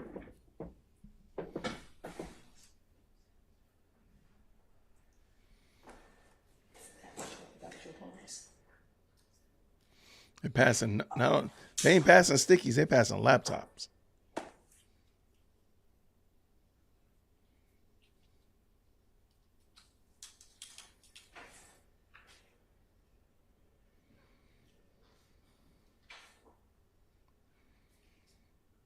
Man, that's the day and age we in, man. We passing whole laptops. We ain't passing notes.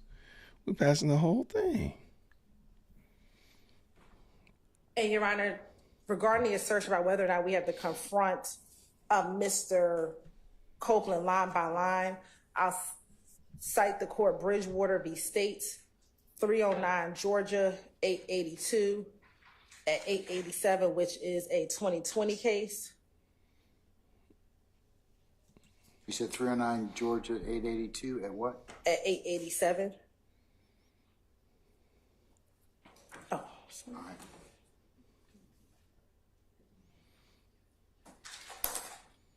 Should pass that back fast.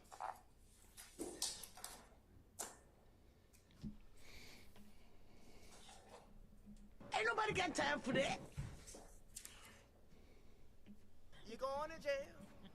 And again, Bridgewater specifically addresses prior inconsistent statements. However, we believe the principle remains the same for impeachment by contradiction, and that we do not have to go line by line once Mr. Copeland has denied, remember anything he said in his prior statements, and has said that everything he said, he made it all up, or he made it up, that we do not have to go line by line to impeach him with every single line in his prior statement. All right. Okay. So I wonder, Mr. Shaw, you rose. Anything else, sir? Yes, sir. My colleagues are looking at the Bridgewater case, but regarding whether this is character evidence or bad character evidence, to my understanding, the cases that are cited by the state are a little bit different than the facts here. And simply because, yes, I understand it is, according to the Supreme Court of the United States and according to the Second Amendment, it's pretty much everyone's right, citizen of the United States, to have possession of a handgun subject to certain restrictions. However, Mr. Stillwell, it can be distinguished, his situation can be distinguished from the individuals in those cases that the state cites, and that's because Mr. Stillwell is a convicted felon, meaning his possession of a gun would per se be a crime, and the jurors, as the state has made it clear by admitting probably 4 prior convictions of Mr. Stillwell, they've made it clear to the jury that Mr. Stillwell would have been committing a crime if he was in possession of a firearm at that time. So that's the difference. It is bad character evidence. All of this is subject to 403 balancing, and I'm not sure what probative value. Again, the state is labeling this as intrinsic. We have a murder case from January 2015. Then we have an unrelated shooting case upon Kenneth Copeland at his house, which happens approximately a month and some days later. Right. The state, I understand their theory, but there's really been no hard evidence that shows that these 2 events are at all linked. So now we're getting into the weeds of what happened to a gun in an unrelated shooting that happened around the same time, where the target was Kenneth Copeland, and what happened to the gun that he used to shoot back at the people that were shooting at him. We're way off in left field at this point. These are collateral matters, and the ownership of the gun that Kenneth Copeland was shooting on that day when people were shooting out of a car at him is of very limited probative value as to who killed Donovan Thomas on January 10th, 2015. And I think we need to keep that in sight and what we're actually trying to prove and what this case is about. The February 20th shooting that this gun was used in is not charged conduct in this case. And now we're getting into the weeds about whether this was potentially my client's gun that was used. And again, there's prejudicial harm towards my client that comes along with that information being given to the jury. All right, sir.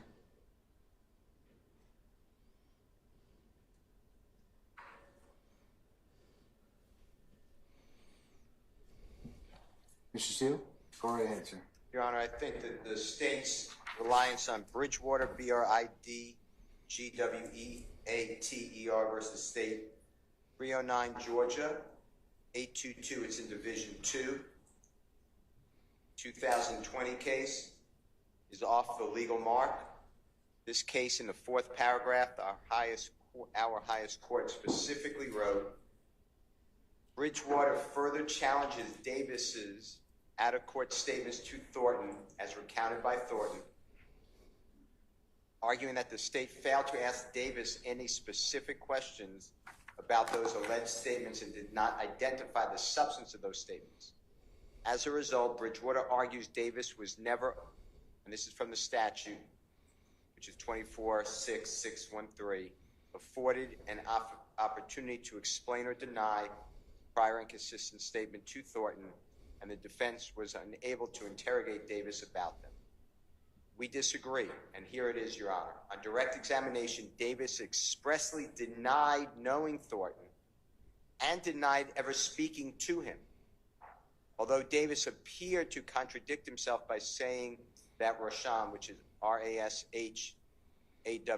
gave him a ride to Short's mother's house, the prosecution later asked whether Davis recalled any conversation with Rashawn Thornton et al., and Davis replied no. And this is what the holding is. Davis's unambiguous denial that he had ever spoken with Thornton, as well as his assertion that he did not recall ever speaking with him, obviated the need for the prosecutor to ask That dude playing his Davis fingers looks real about bored. specific statements made to Thornton and to provide specific foundation for the state to present extrinsic evidence of such statements. And Your Honor, here what we have is Mr. Copeland never said, I denied speaking with the authorities, or I deny ever discussing Mr. Williams et al. With the authorities. He is saying actually the opposite. I probably did say all that. Let me explain to you why. So the state's reliance on Bridgewater respectfully is not on point. And then in Bridgewater is cited in Rozier, which is R-O-Z-I-E-R. Mr. Steele, can I ask you a question? No, it looks like I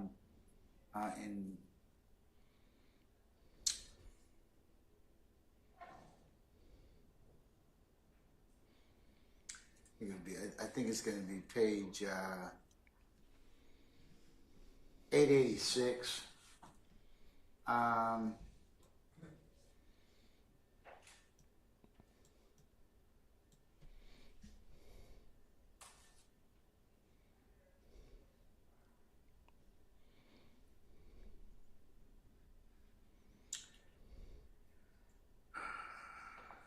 It's got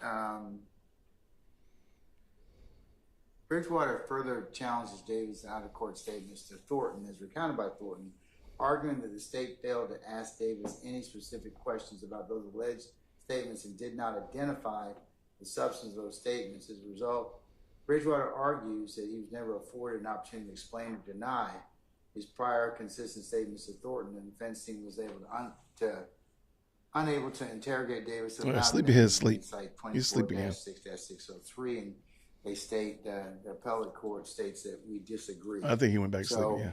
How are you saying that's not applicable or potentially applicable here? Because if you just go the next two sentences, specifically, Mr. Davis, the witness, denied ever making a statement to the police at all, and denied ever even knowing one of the parties. Well, isn't that kind of similar what we have here in terms of Copeland saying, "Hey, I made up this stuff," or words to that effect? I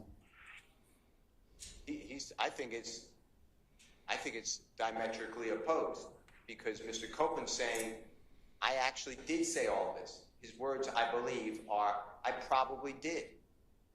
I was making it up."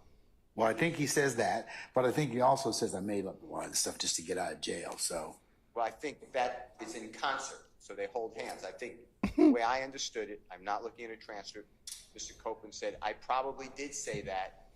I would do anything to get the authorities to take the target off me and put it onto someone else." That's how I understood basically That's how most of us understood it. totality of his testimony. So he is not denying. Mr. Davis here said, "I never spoke to the police.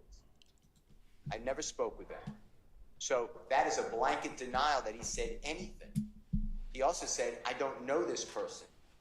That is a blanket denial that he could talk about that person. So the state, in that case, in Bridgewater, did not have to go line by line, question by question, and say, "Well, didn't you say this?"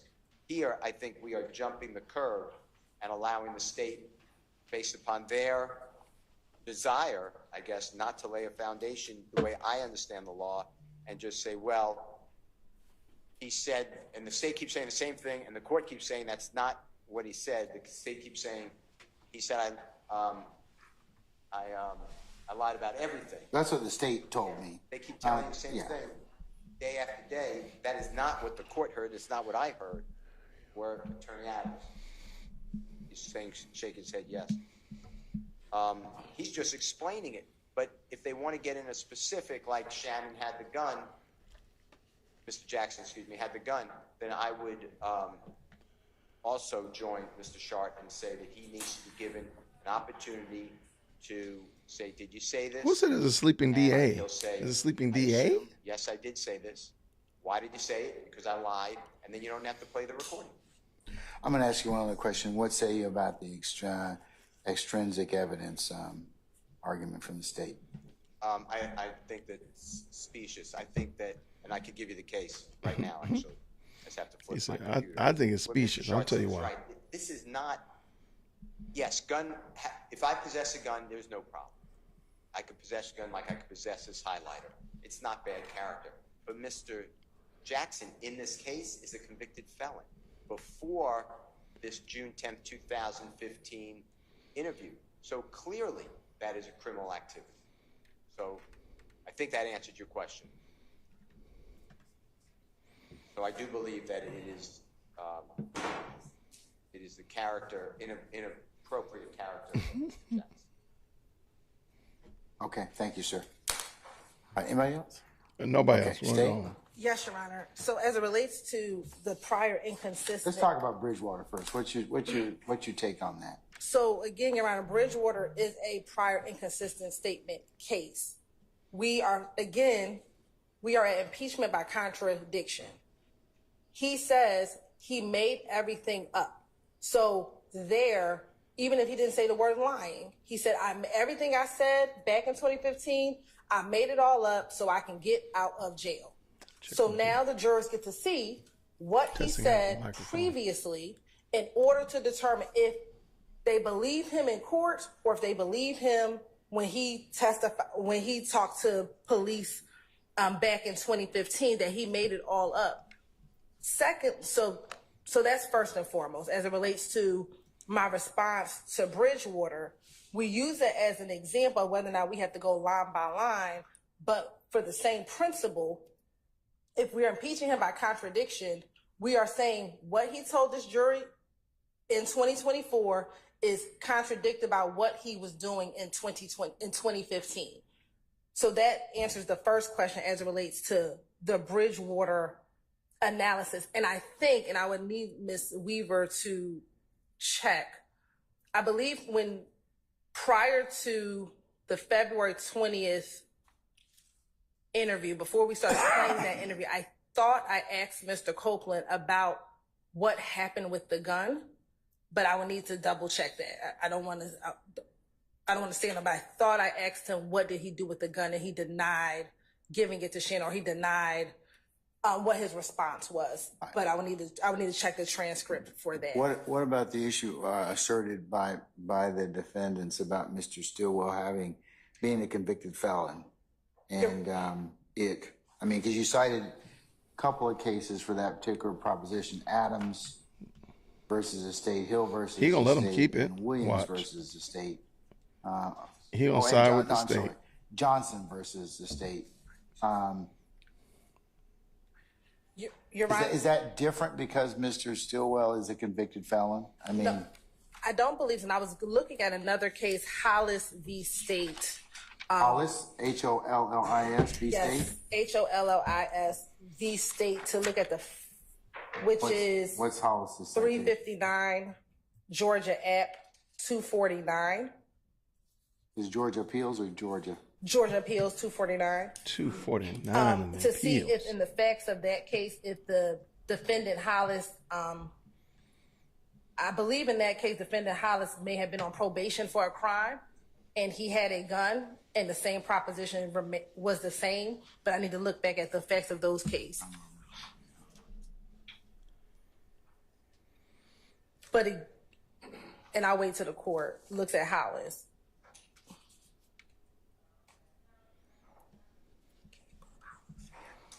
All right. So they're still arguing. If you're just dropping in, we are just going through Woody's initial interrogation video, and the state and the prosecutors are arguing about what should be kept, what should be redacted and removed. And it's just a lot. This is a lot, and there's a lot of little tiny micro moving pieces. I don't know if this is going to be done by tomorrow. I don't think so.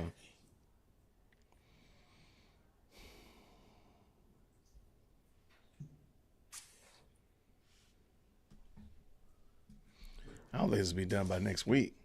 But truth be told, I have no idea.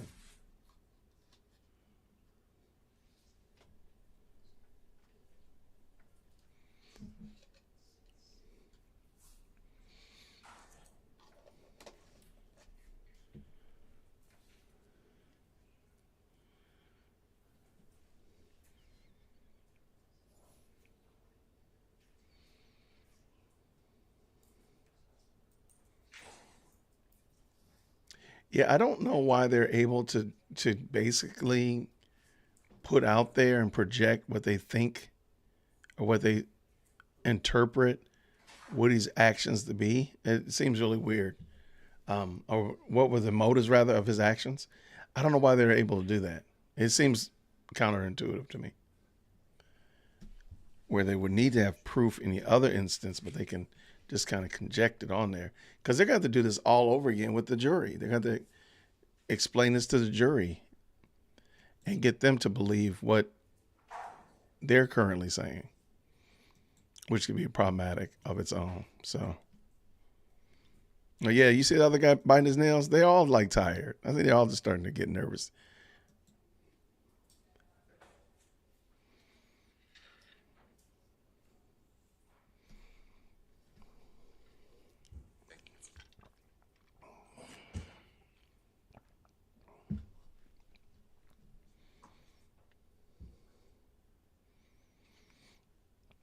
I'm certainly not sure how these things help the court's case, the state's case. I don't know how it helps them.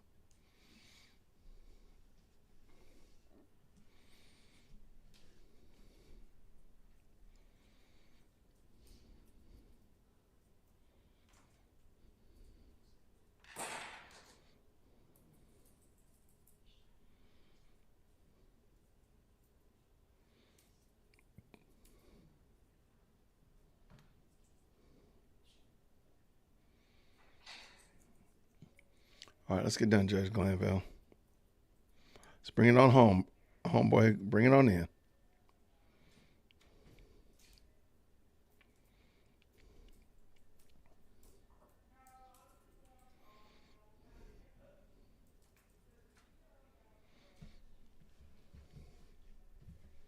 All right, what we got here? What we got here?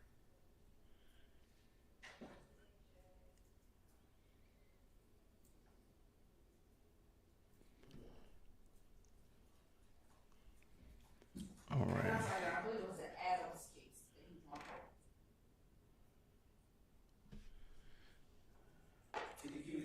Well, who's mad at what? Who's mad at Fawny?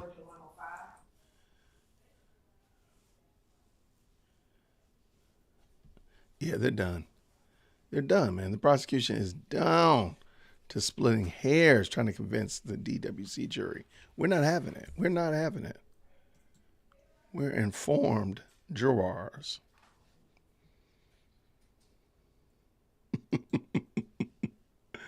You don't know the facts, ma'am. I have an idea. If this is not let in, it will kill the state's case. That's probably more true than false.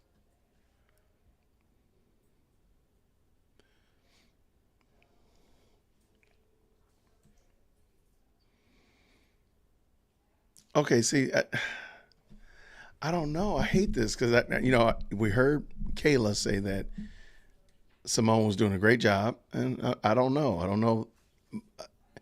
In my opinion, it looks like she's researching it right now. And I'm like, and she's not doing a good job of arguing it. So I don't know how she's doing a good job. I feel like I'm missing something.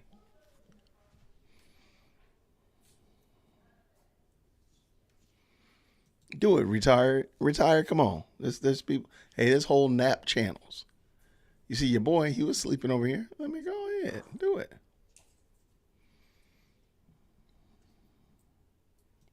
I'm trying my best. We watch YouTube. I'm trying my best. I'm like, hold on, I got to remember.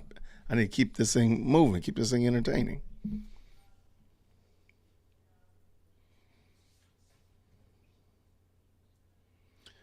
I wonder how are they planning for pulling up case law? Do they already like have some on deck, or are they just doing it on the fly? Are they knowledgeable like that? And they're just like, okay, I know there's 19 cases that could apply, and so they're ready at any time. How do they go about preparing for it? Because it does look like somebody throws out something like, oh, well, this case would address that. But how are they prepared for it? Yeah, because this is, I don't know how this is good.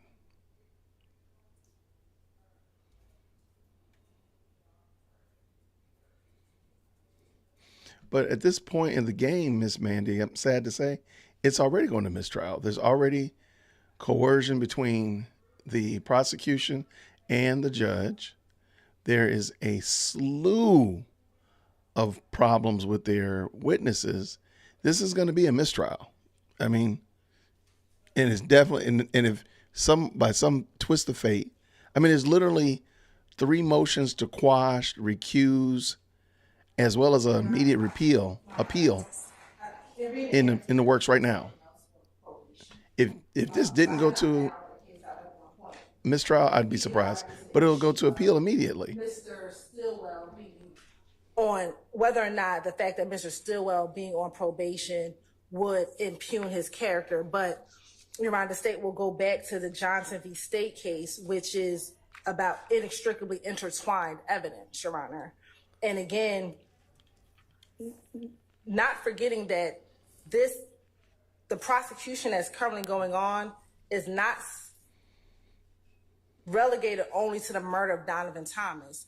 We are in a RICO conspiracy. And so the sole fact that Mr. Copeland, in the midst of a retaliatory shooting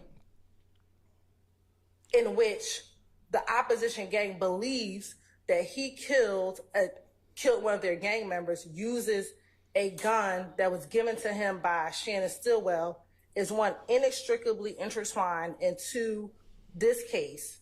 And although it's inextricably intertwined, and although it incidentally places his character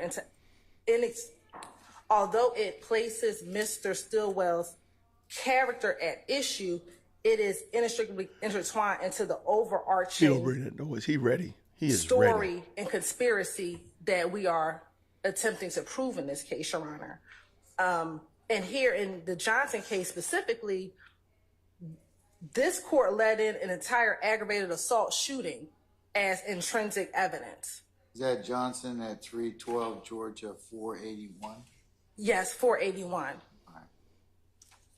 And interestingly enough, this case involves the Atlanta Blood Gang as well. But here the court let in an entire aggravated assault shooting as intrinsic evidence. But I think that, let me go back to Adams. I think Mr. Shart's argument is his specific grounds of objection are that his client is a convicted felon. So, and so that's why the fallback plan, or not the fallback plan, but that's why if you think that that is a character issue, what Johnson v. State says is if an act is inextricably intertwined, 1, it comes in, and then 2, when I cited the court to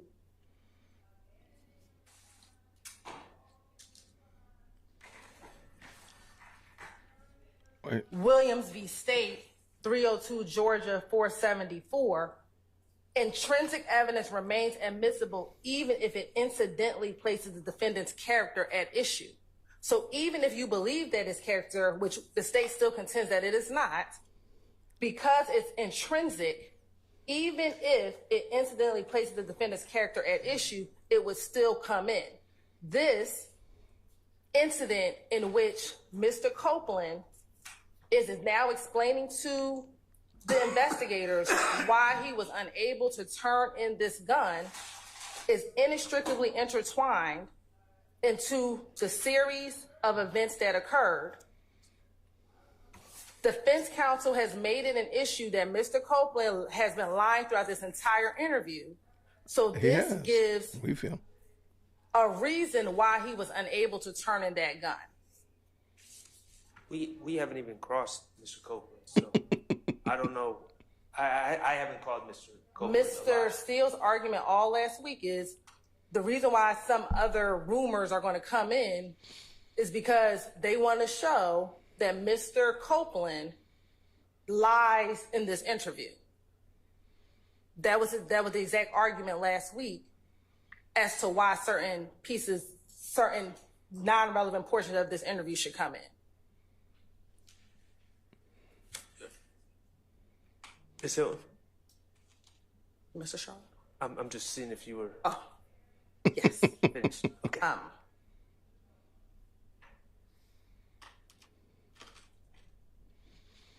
Man, he's being really patient. So, Your Honor, couple things I disagree with. First of all, this is not intrinsic. The state can say, oh, well, this is a RICO conspiracy. We are dealing with the January 10, 2015 Donovan Thomas homicide, and that's allegedly what all this is related to, according to the state. But even if we took an expansive view, this indictment alleges, I should know the number, near 200 different overt acts. 191, okay? This February 20th shootout outside Kenneth Copeland's house is not one of the alleged acts. So we are now going into the minute details and collateral information about a act that isn't even among the 191 acts charged. Secondly, even if we were to label this as intrinsic, which I don't believe it is, the state said it's admissible as long as, even if it incidentally puts the character of the defendant at issue. This is more than incidentally. Let me just engage in a little conversation. Ordinarily, you'd be right, but he gonna still give it to her. There's a background in terms of this gun that the jury's heard and is continuing to hear in this particular case, and that being is that in the interview he says, "Well, Copeland, I was telling the police anything they want to hear because I want to get out of jail. Right. I'm gonna go get that gun." This kind of fills in that particular narrative about this particular gun. So it is kind of is relevant, and it is kind of inextricably kind of intertwined in that respect. And, Well, and it kind of in looking at Johnson at 370 at 312 Georgia 481.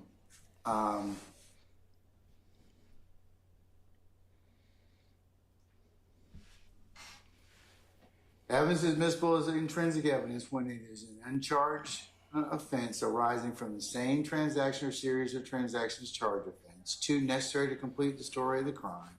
Or 3, inextricably intertwined with evidence regarding the charged offense. And cites Smith versus the state. So in this particular circumstance, I think that's why they're trying to complete the picture about the weapon.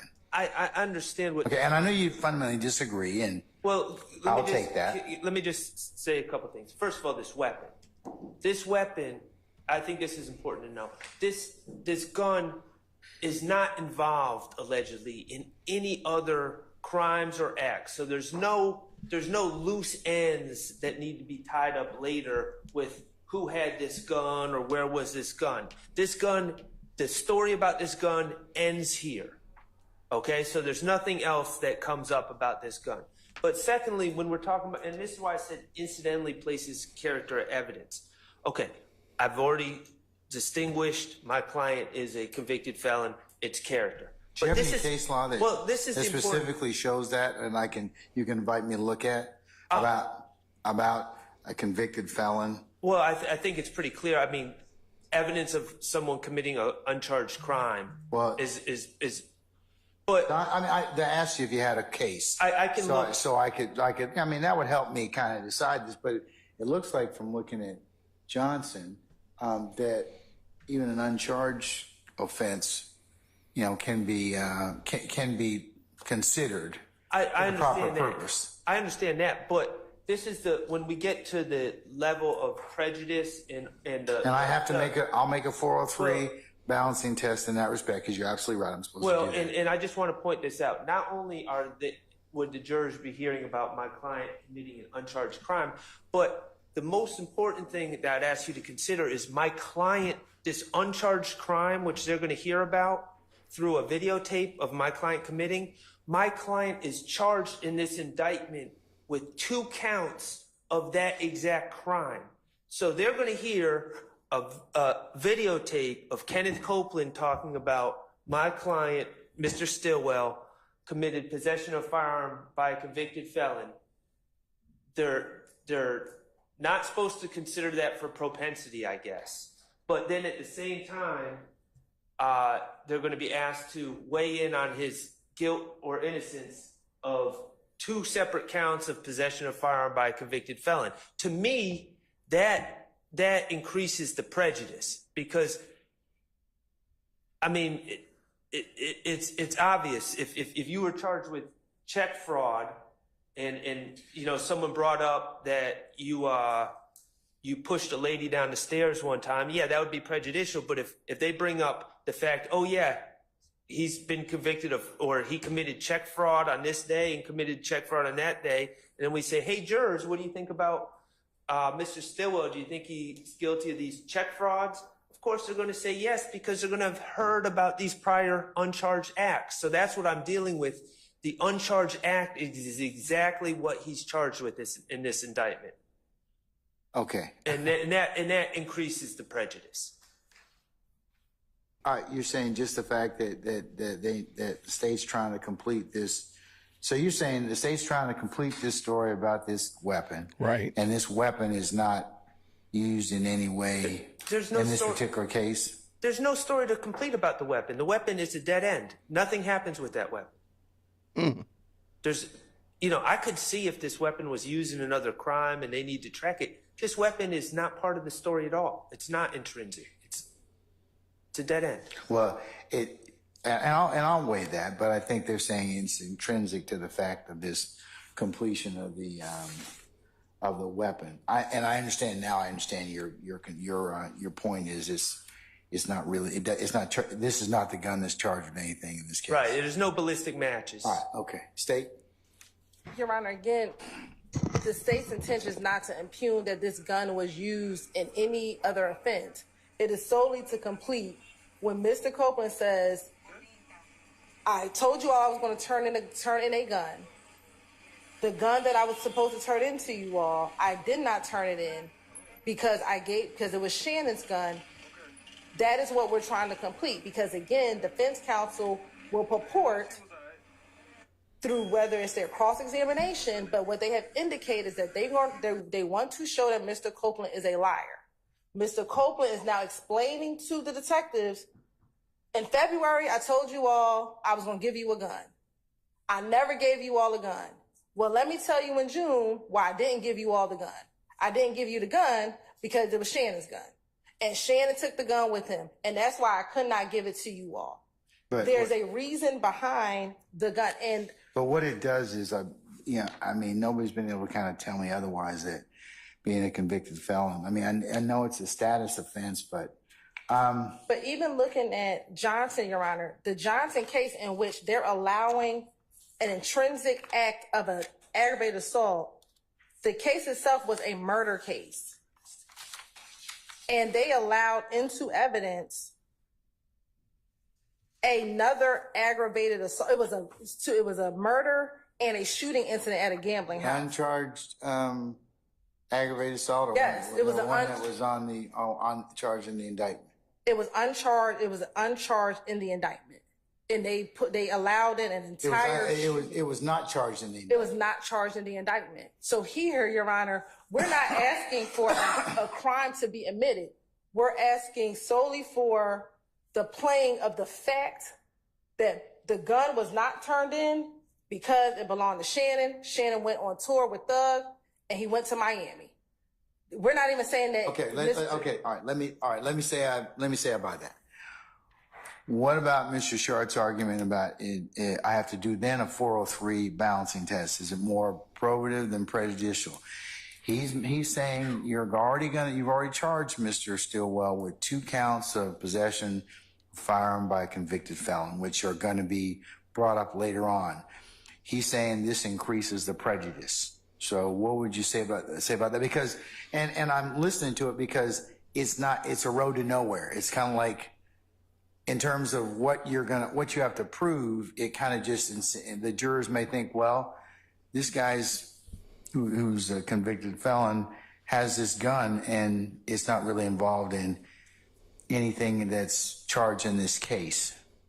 Your Honor, Mr. Stillwell is charged with a murder in 2022, and that's one of the offenses. Okay, but is this gun tied to anything?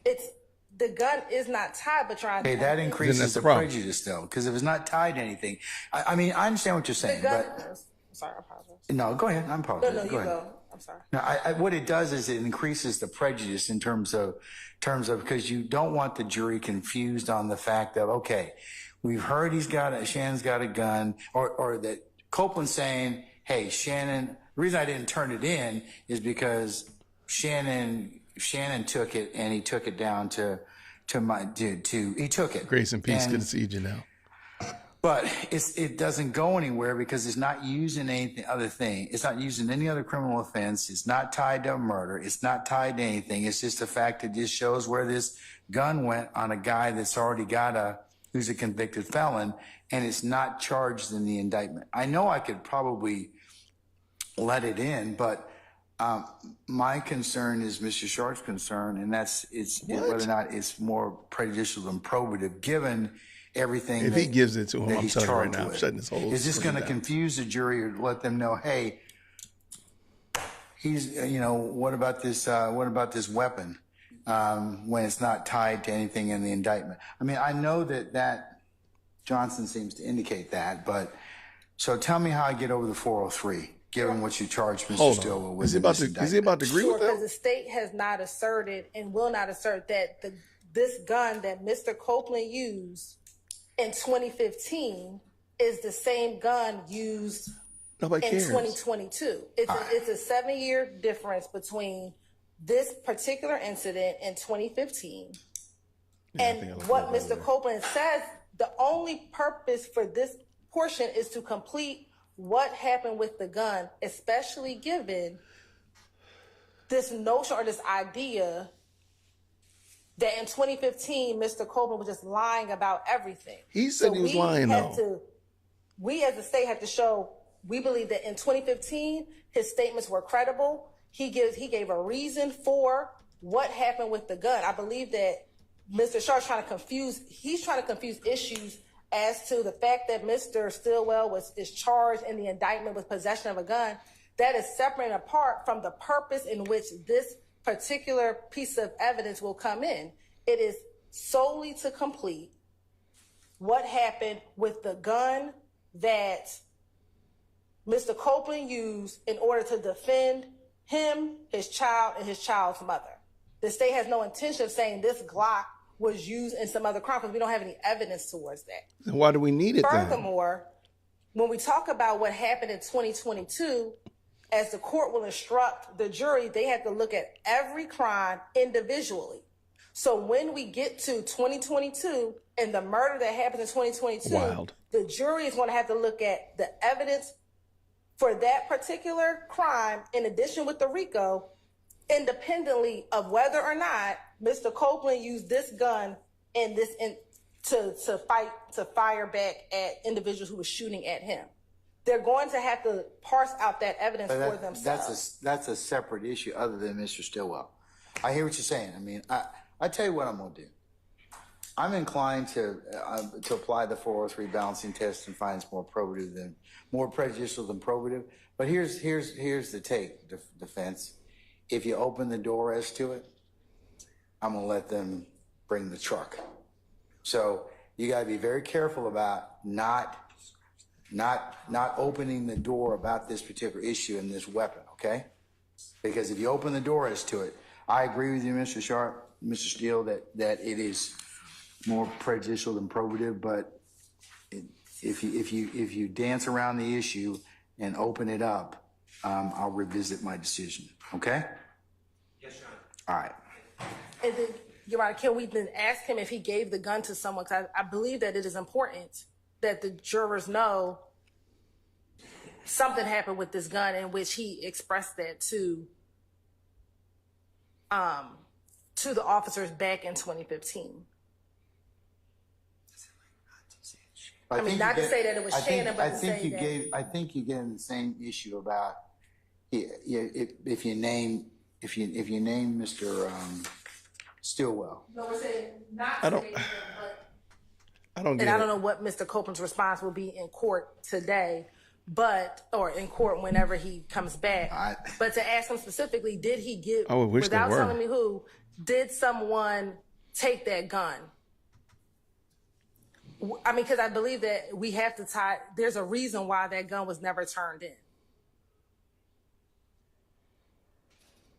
Sure.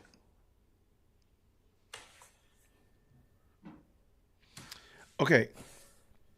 I have no idea where they are in this, but I do think it's interesting. Your Honor, my concern is prejudice upon my client, Mr. Stillwell. So if Mr. Copeland is properly instructed beforehand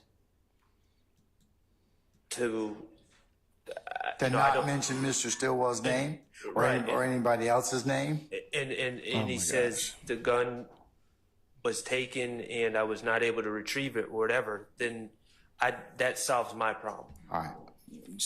Are you good with that? And I will just tell you that you will need to talk with Mr. Copeland about that. He needs to make very clear that he cannot mention Shannon or anybody else. And again, given his current, how he's been testifying in court, we don't want to allude. I want him to give whatever answer he's going to give. But I think you're going to have to tell him that the court has already ruled you cannot say it's Mr. Stillwell.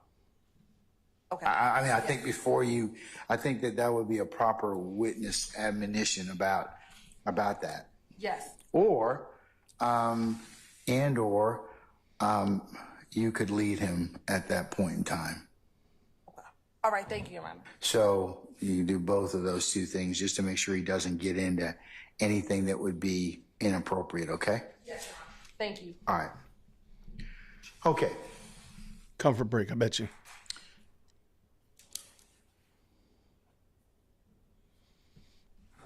Okay, I'm gonna put up a poll very quickly. And again, if you're familiar with eCam and want to help your boy out, I'd appreciate it. Email me. I got some questions about eCam, especially if you're proficient in eCamology. I heard the dog moving.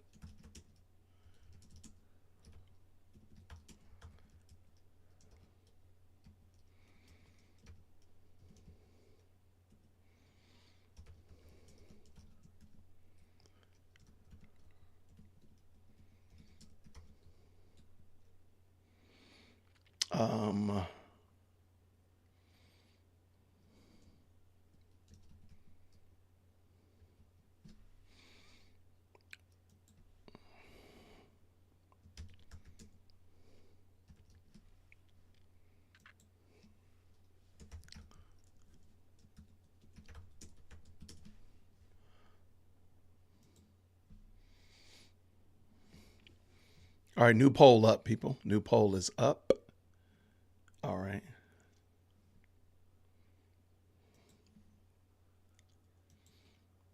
Three lines 21 through 23. Those are the state's redactions. So we can move forward. I think the next defense redactions are paid. So are you going to redact those particular portions, or are you not sure? You got, I think under Mr. Sharp's table, it's got unsure. We're not playing those. I'm not sure. Okay, so you're not going to play those. Yes, we're not playing those portions. All right, so you're going to omit that, and you're also going to omit 11:48:25 through 11:48:34, and that corresponds with page 186, lines 20 through 22. Correct? Yes, Your Honor. All right. So the next thing, Mr. Short, I think we have is page 188. Oh, a lab. I forgot about a lab. To That's what I was thinking. I forgot about a line Labrador. 9. Is that correct? What is an other dog? Mr. Sharp? I think that's what you all have identified. And your comment is commenting about Shannon doing everything for Thug for free, or worse to that effect. So you want to flesh that out?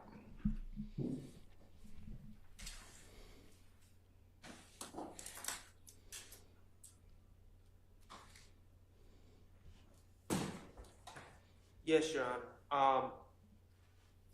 I don't know what Mr. Copeland is specifically referring to when he makes these very generalized statements. But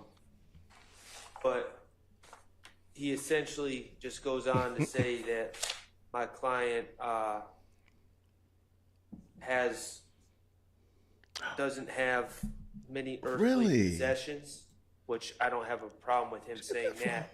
But he also insinuates that he commits crimes for Jeffrey Williams and doesn't get paid to do so. He just does it to do it. He doesn't give specifics.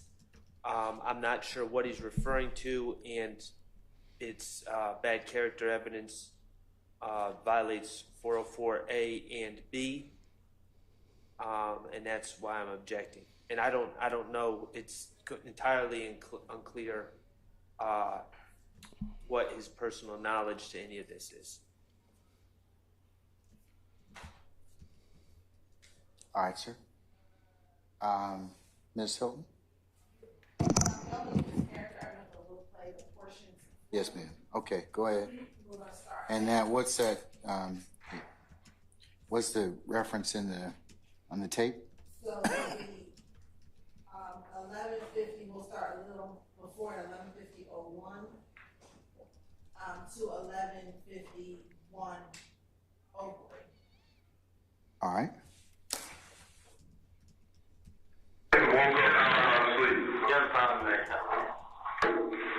Whatever he say, he does it. How much you get paid? Nothing. There's no way. There's no fucking way. It's my mom graveyard. Why? Well, why are you doing it? He that guy. Guess who told me? Guess who told me what he getting paid next? No. Wait a minute, what? He said Shannon. Shannon telling me. But why is at the time Shannon don't trust you? Why would I tell you anything? Okay, put it away. He ain't got to tell me that. What does he got? Shannon got a truck. He gonna take you for $3,000 to get his truck back. He ain't got $3,000 to go take him. But I mean, the shit out here, man. I know Shannon. So like I got something to say, now come on, man. You right, I don't have to do it. You know what I mean? I'm not saying that you ain't got shit, Woody, but you.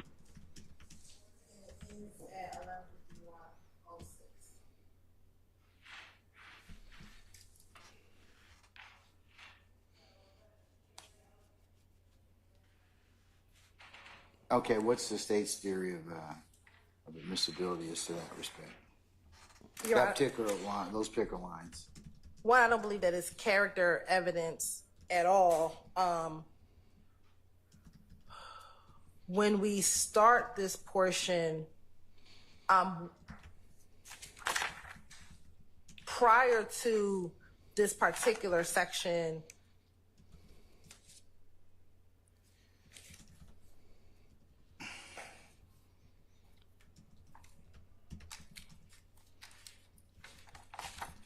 they begin talking about why the opposition was targeting him first, and him being why the opposition was targeting Mr. Copeland first after the murder of Mr. Donovan Thomas Jr. And he's explaining, he being Mr. Copeland, is Donovan. explaining that it's not me, it's Shannon. And he doesn't say his name. That's when he points to the paper. Because it would appear that on the paper, Shannon's name is on the paper. And he says, this is your problem right here. Whatever he says, he does. And he points to the paper. Presumably, Mr. Williams' name is on the paper and Mr. Stillwell's name is on the paper. But we don't know that. They ask him, how much is he getting paid? He says he's not getting anything. And then they ask him, well, who told you that? And he says, he points, what I believe to be, he points at Shannon, because Dennis clarifies, he says Shannon. He says Shannon. So one, this goes into Copeland's belief of why he doesn't understand why he's being targeted by Ifgang. Because he being Copeland? Correct. And he's explaining that I'm not the problem. It's Shannon is the issue. And they're trying to understand more of the dynamic or the relationship between Shannon and Mr. Williams. And he further explains, look, he's not getting paid. He does, according to Copeland, he's doing whatever he wants just for him. And I believe that, again, that is... He being Mr. Stillwell? Correct. Is doing whatever it is that Mr. Stillwell is doing for Mr. Williams and not getting paid for it and not... And so I think, again, that is important when we talk about this gang RICO enterprise, the relationship between the parties. And what Mr. Copeland is talking about is the relationship between his perception of the relationship between Mr. Stillwell and Mr.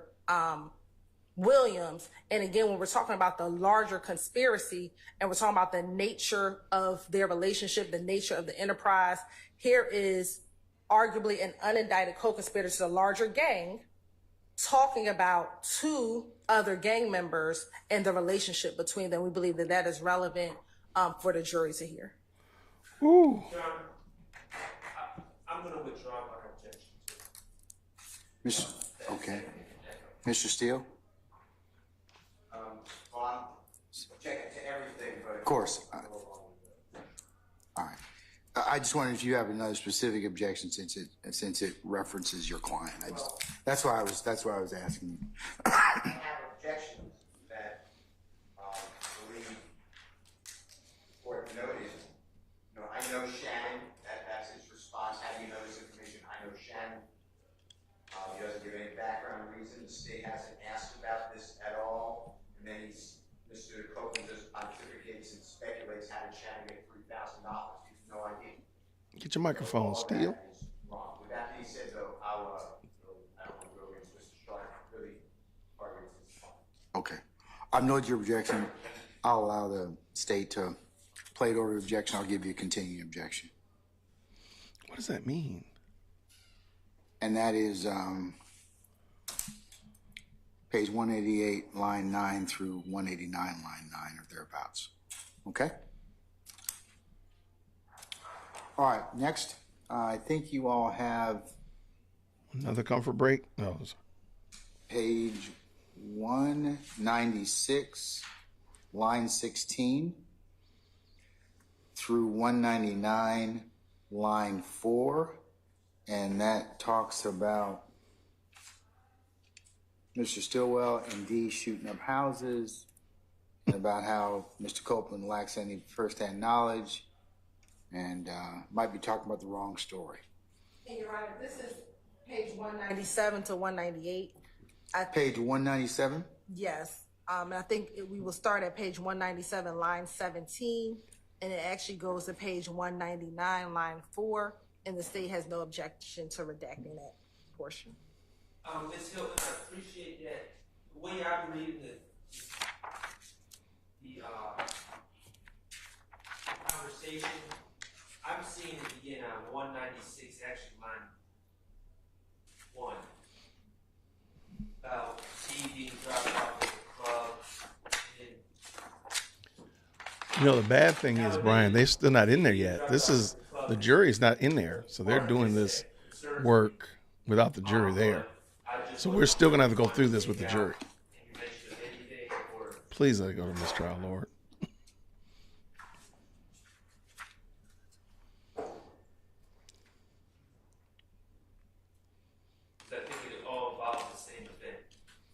No, we believe that it's important up until line 121. Excuse me, line 20. Line 17. It keeps changing.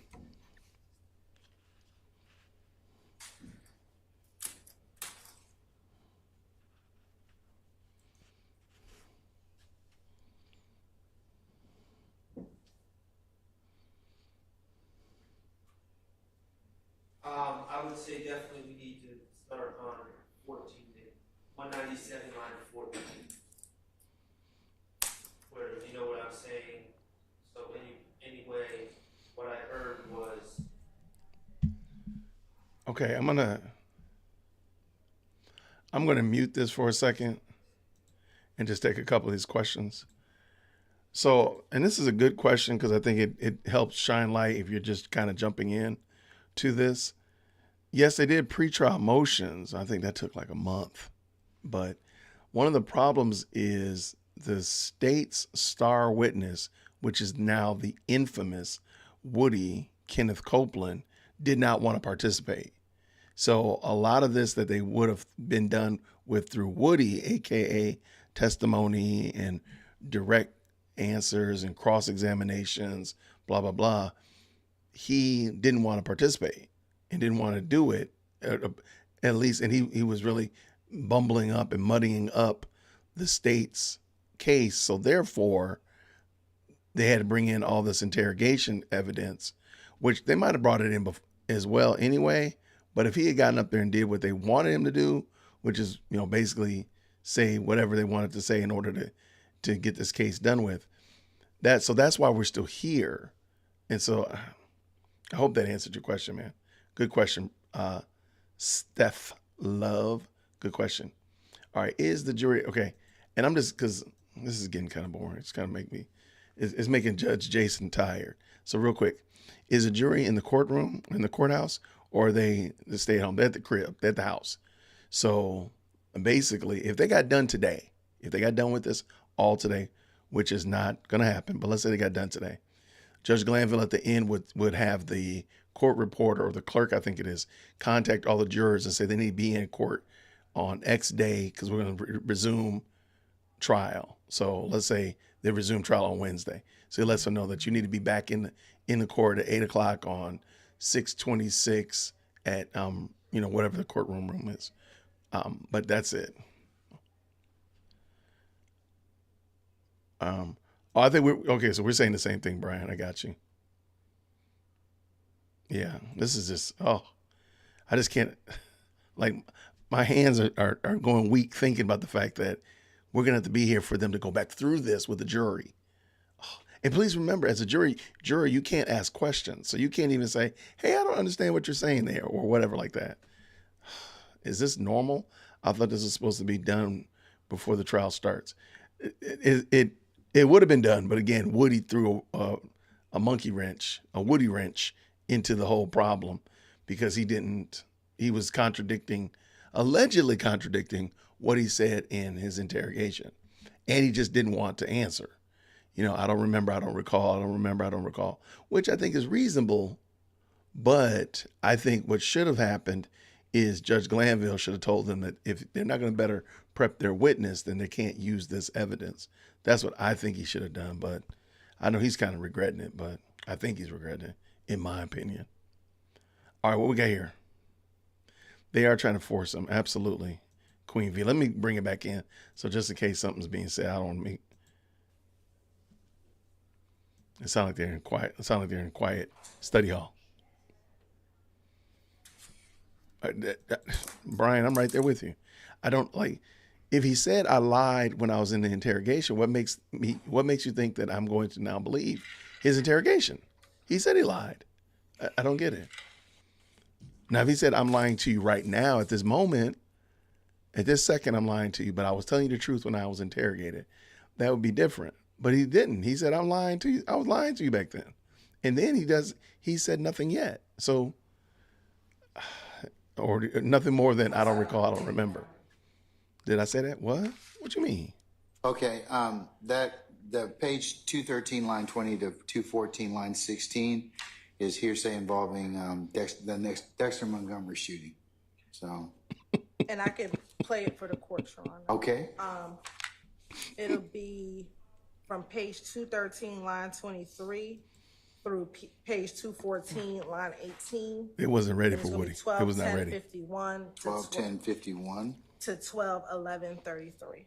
I agree. All right. It's the whole plan. Stay out of jail. Play it, please, Mal. Can we all agree that they need to get some soundproofing in this interrogation room? Okay. The acoustics are horrible.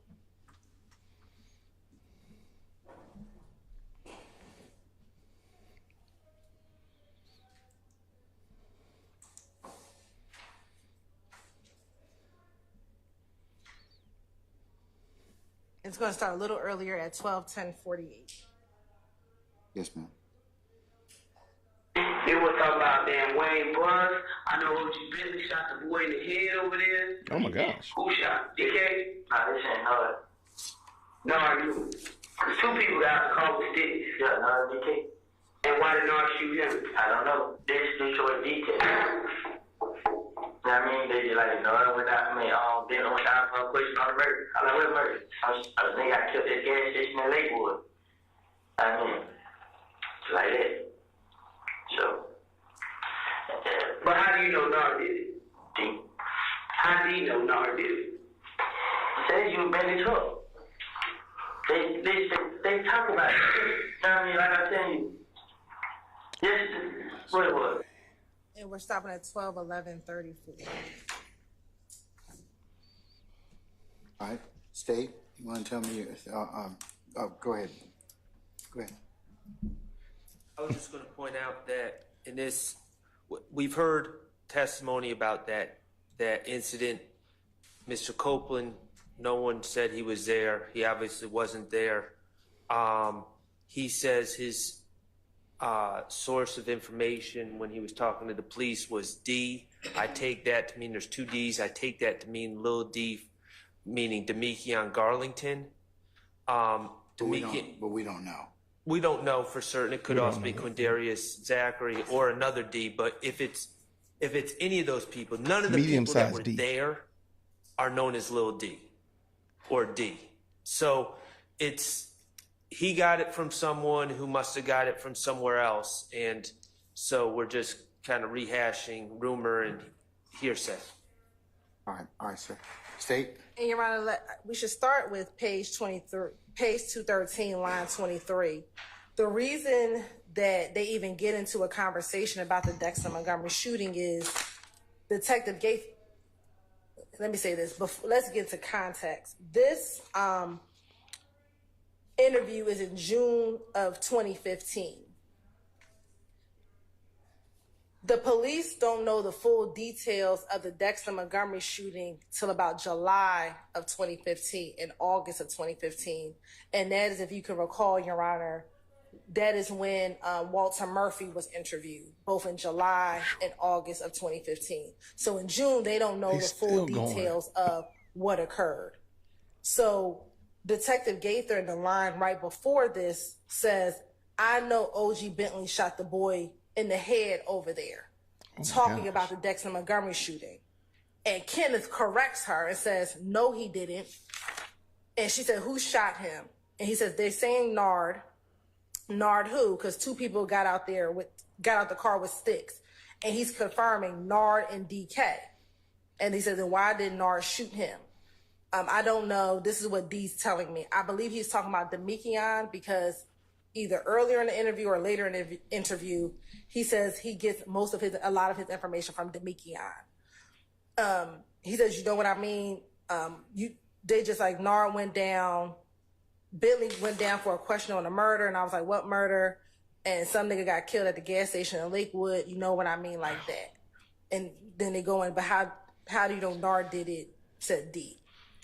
The reason why we believe that this is important, one, the evidence about the Dexter Montgomery shooting has already come in. The jury has heard that. They heard that over a course of a few weeks back, I think now in April of this year.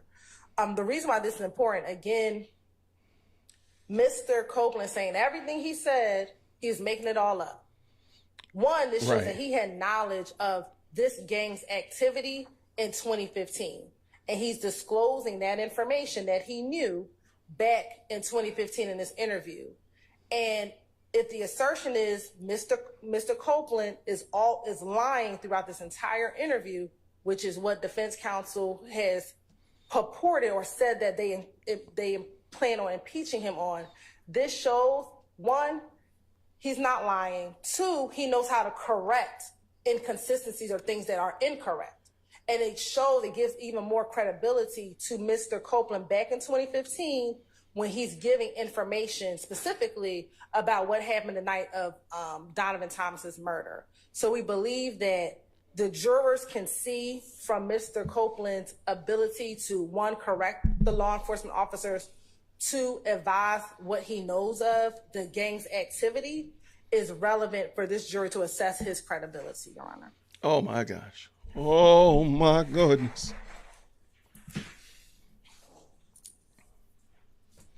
Let me just say this. The fact remains, it's still hearsay, and nothing that the state said That's what I'm gonna say. is a hearsay exception.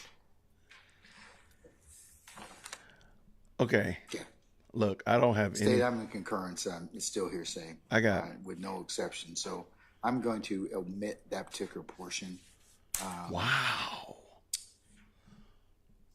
From 213 line 23 through 214 line 18, 12:10:51 through 12:11:33. He sided with the defense. Y'all get your bingo boards. Look, good gracious, who had that on their bingo board? I'm with it. Wow. Okay, look, I got mad respect for lawyers because they have to have a lot of knowledge in their heads, and I'm not mad at them. But has anybody noticed that Sharp walks up there with like no computer and no book? He literally just comes up, maybe with a sticky note, and just goes for it. And he just, I don't know, man. This seems like a different. I don't know. Maybe defense is different than prosecution. I don't know. This is baby's mama. All right, let's go. I don't know what color that jacket is. Is it blue? Her jacket or his jacket? I like fashionistas up in this piece. 12:15. I'm sorry. 12:15:50. Uh-huh. To 12:15:56. Okay. And we don't have any objection. You're gonna. Okay. All right. And I agree that there are times covered.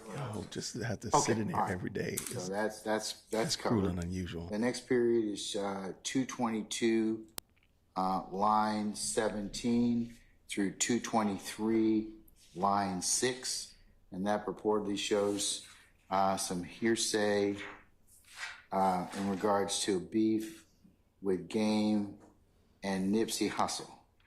Oh my and gosh. the squashing of this purported situation. Mr. Sharp, you want to say it? You want to flesh that out? I have no indication that Mr. Copeland knows or has ever been around the Game, who I believe his government name is Jason Taylor, or Mr. Nipsey Hussle, who's now deceased. But it's certainly a story that he tells that I think there's internet rumors and speculation and everything else, but there's no indication that this is based on personal knowledge, anything more than me Googling street rumors and then saying this is what happened. So there's no personal knowledge. It should not come in. It's hearsay. And it's speculation.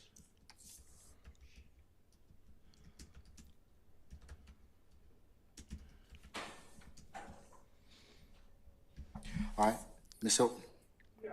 I'll play the section. Okay. Yeah, that chair is a Bermuda Triangle. It's a Bermuda Triangle. People sit there and they disappear because I didn't see the guy get up and leave.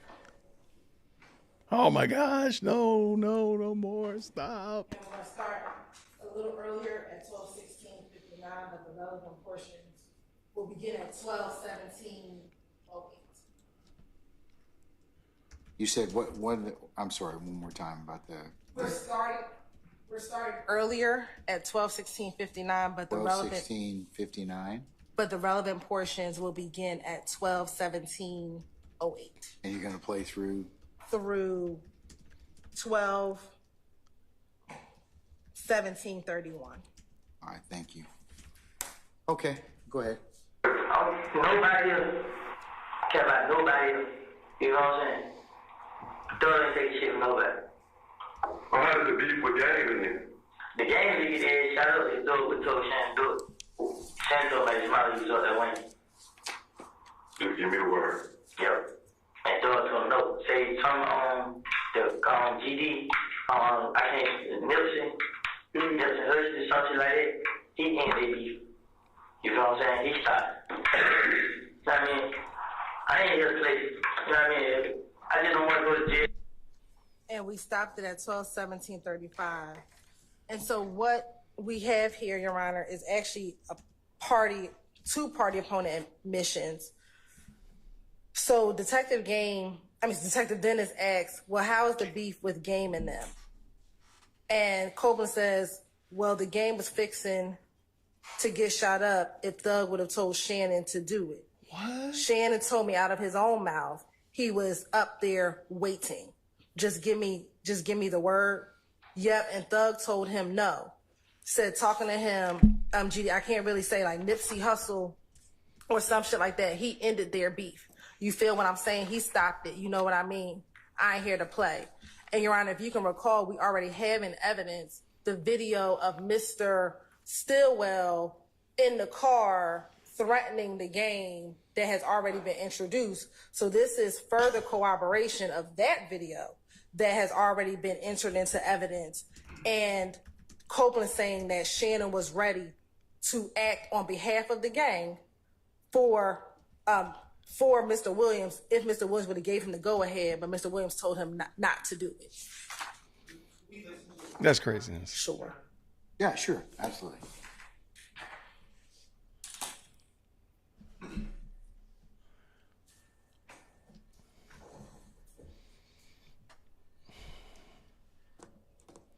I'm still not certain how I understand how this is going to play. Well, how did the beef with Game in there? The Game league is shut up. It's Thug with told Shan do it. Shan told me his mother was up there winning. Just give me the word. Yep. And Thug told him no. Say something on the GD, I can't Nipsey Hussey, something like that. He ended the beef. You know what I'm saying? He stopped. You know what I mean? I ain't here to play. You know what I mean? And we concluded the playing again at 12:17:34.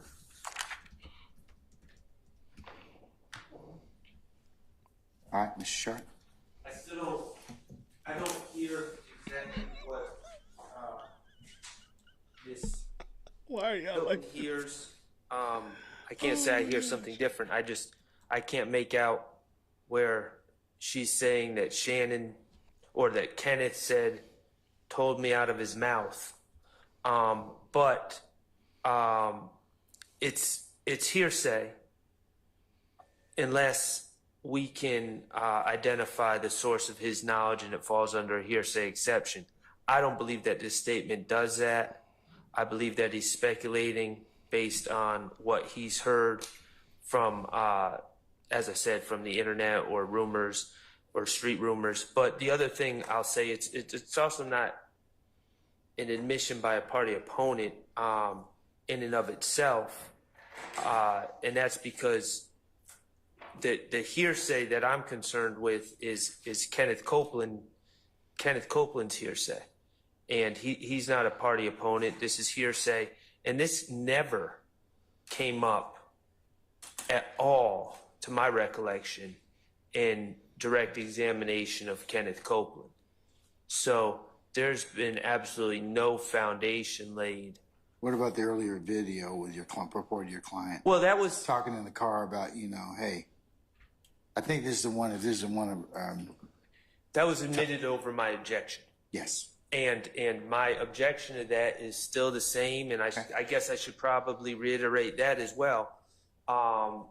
This alleged incident involving the game is not charged as an overt act, is not, there's no police reports in the discovery, to my knowledge, is just this video with nothing else. So there's really no, I know that the state wants to take a very expansive view of what a RICO prosecution is, but again, they named 191 overt acts. Nothing involving the gang was named in the indictment, and there's no police reports regarding threats to the game or anything else. There's just this one video that's pulled off of some website somewhere and thrown into discovery. And I don't believe that it's intrinsic to anything, and I don't believe it's relevant. Now, obviously, Your Honor has disagreed with me, and Your Honor let in over my objection the video, but just because that has occurred doesn't mean that I agree that other conversation and hearsay conversation by Mr. Copeland should be bootstrapped into this trial just because we've admitted one video over my objection. Yes, sir. Okay. He gonna let you know that he objected to it. He wants you to know he objected.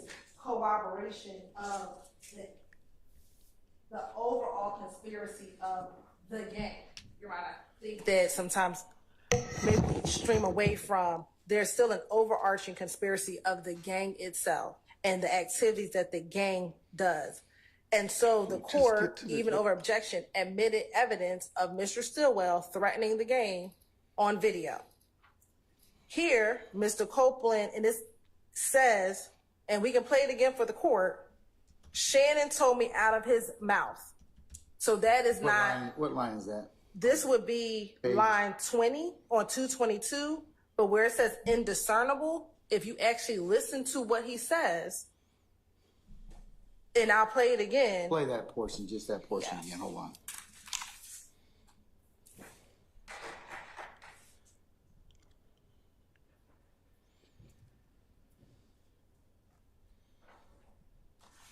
I went too far.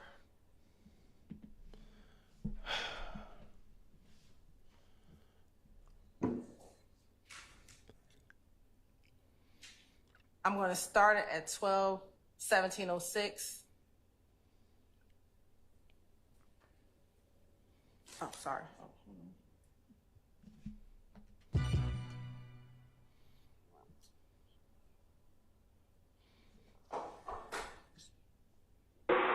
Care about nobody, you know what I'm saying? Don't even take shit from nobody. Well, how did the beef with gang then? The game league is shut up, it's dope, we told Shannon do it. Shannon told me his mouth, he was up there winning. Just give me the word. Yep. And I can play it again.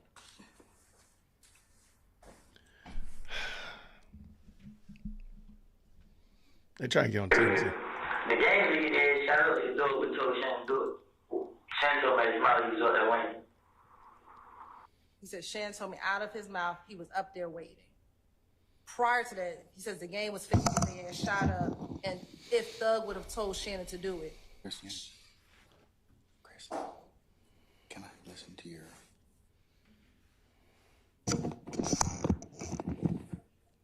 I'm going to see if I can hear it from Miss Weaver's.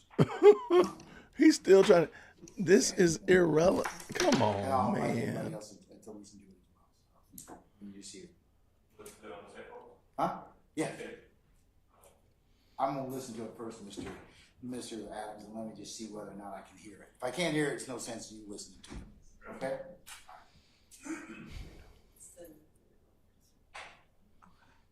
I'm going to start at 12:17. You're not ready. Oh, not ready yet? Okay.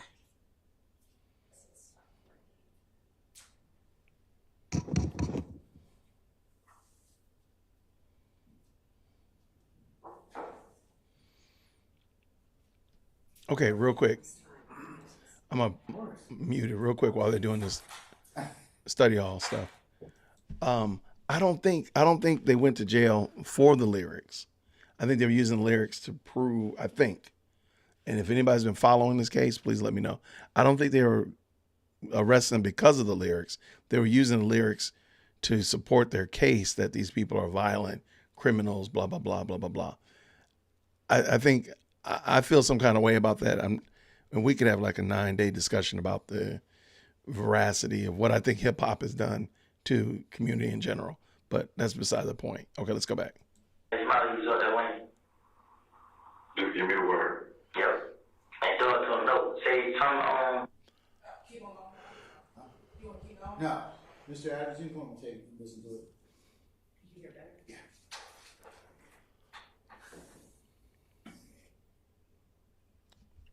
I think at least from what I hear, he says, Thug told Shannon to do it. So, go ahead and listen to it. Any other counselor who wants to come up and listen to it, you're welcome to do so. And I don't believe he said, I think he said, and Thug would've. They were about to get the ass shot of if Thug would've told Shannon to do it. Shannon told me out of his mouth he was up there waiting, and then Dennis responds, just give me the word, give me the word. That, and Thug told him no. So I want to be clear. I think Mr. Woods told him no, but he was prepared to go.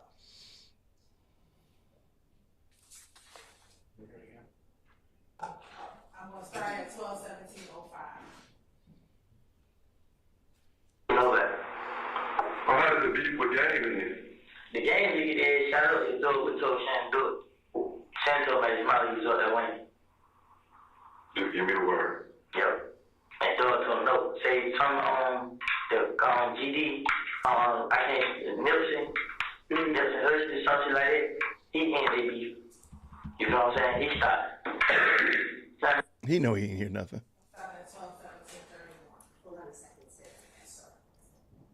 Stop at 12/17/31.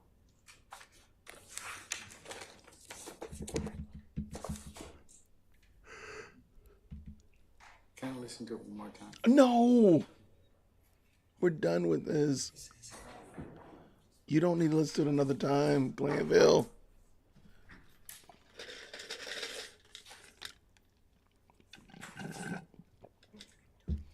If I go, I'm going to sit in that back corner so you can see me every time I go to defense.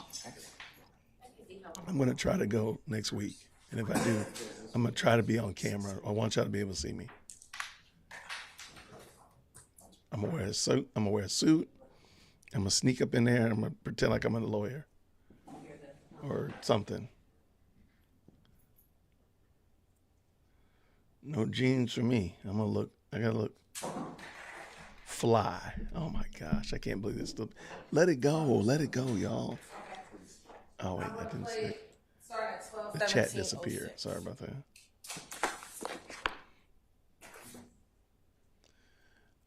Yeah, I'm not gonna do a light colored suit. I have a gray suit already. Well, how did the beef with Game in? The game you get there, shout out to Doe, we told Shannon do it. Shannon told me his mother was up there winning.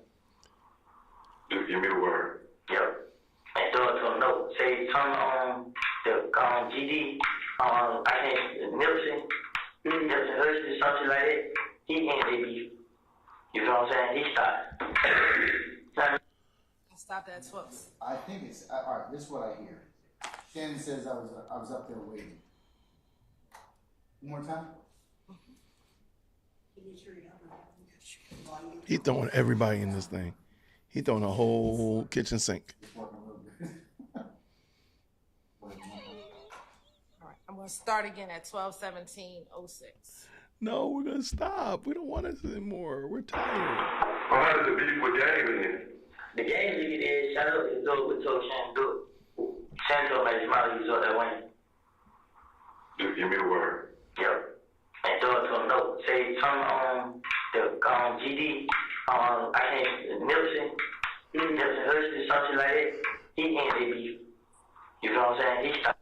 Ah, that's right. Can't do that. No more. We're done. Look, at this point in the game, I think I did it. Okay? Let's let it go. We're done. You beat us up. You got me confessing I did it. If this is how interrogations are, then I know why people just make false claims. Like, look, I did it. Sure. Well, how how did the beef with Game end? The game lead is shot up his door with told Shannon do it. Shannon told me his mother was up there winning. Just give me the word. Yep.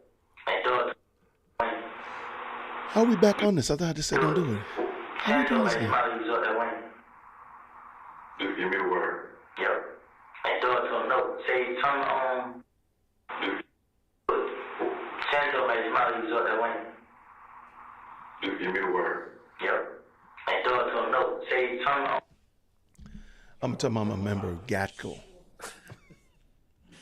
Oh my gosh.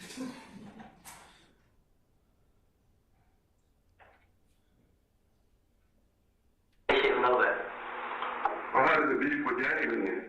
The game lead is shot up his door with told Shannon do it. Shannon told me his mother was up there winning. I feel like we're in a Twilight Zone. Just give me the word. Yep. And Doug told him no. Say he turned on the GD. I can't Nipsey Hussle or something like that. Yep. That's a good question. I don't know. The game lead is shot up his door with told Shannon do it. Shannon told me his mother was up there winning. Well, how did the beef with Game end? The game lead is shot up his door with told Shannon do it. Shannon told me his mother If they was play up it there one more winning. time, I'm rage quitting this whole stream. Well, how did the beef with Game Here we end? go. The Rage game quit. lead is shot up his door with told Shannon do it. Shannon told me his mother was up there winning. All the I Just give me the word. up there Yep. is the last part, that last sentence. I'm just I doing can't y'all a hear the favor. first part. I'm done. I quit. I tap out. I'm done. Okay, no, I'm just kidding. To get to where what the state's saying, I will stress the obvious, which is in an indictment where an overt act alleged is the shooting of a high profile hip hop entertainer's tour bus is included. Oh yeah, that's right, Lil Wayne. He mentioned Lil Wayne earlier. The admission of this statement is highly prejudicial against my client. I don't hear anything in the statement that cures the hearsay aspect of this statement.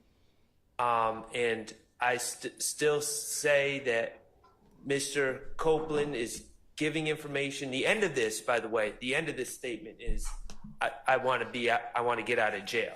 That's how he ends this. Right when the state's turning it off, he says, I want to get out of jail. He's giving all sorts of information that he knows, but he's not a lawyer. He's not limiting it to personal knowledge, and he's passing on hearsay that he thinks he knows, I should say, and it shouldn't be admitted for that reason. All right. Mr. Adams, what were you going to say, sir? Judge, just to add to the record, I will say that listening to that, the number of times I've listened to it, I did not hear what the state says that they heard. I didn't hear it either. All I can hear is that last little bit. Yeah, I'll tell you that I heard one of two things. Either Shannon and them was on Metropolitan waiting for him, or Shannon was probably up there waiting. That's what I thought I heard, but I can't be certain. I can't be certain because I can't hear the first part of it. Yeah, Right, about the Lil I'll Wayne tell you, I'm not 100% earlier. certain of this is one of those two. I know I didn't hear the state said they came out.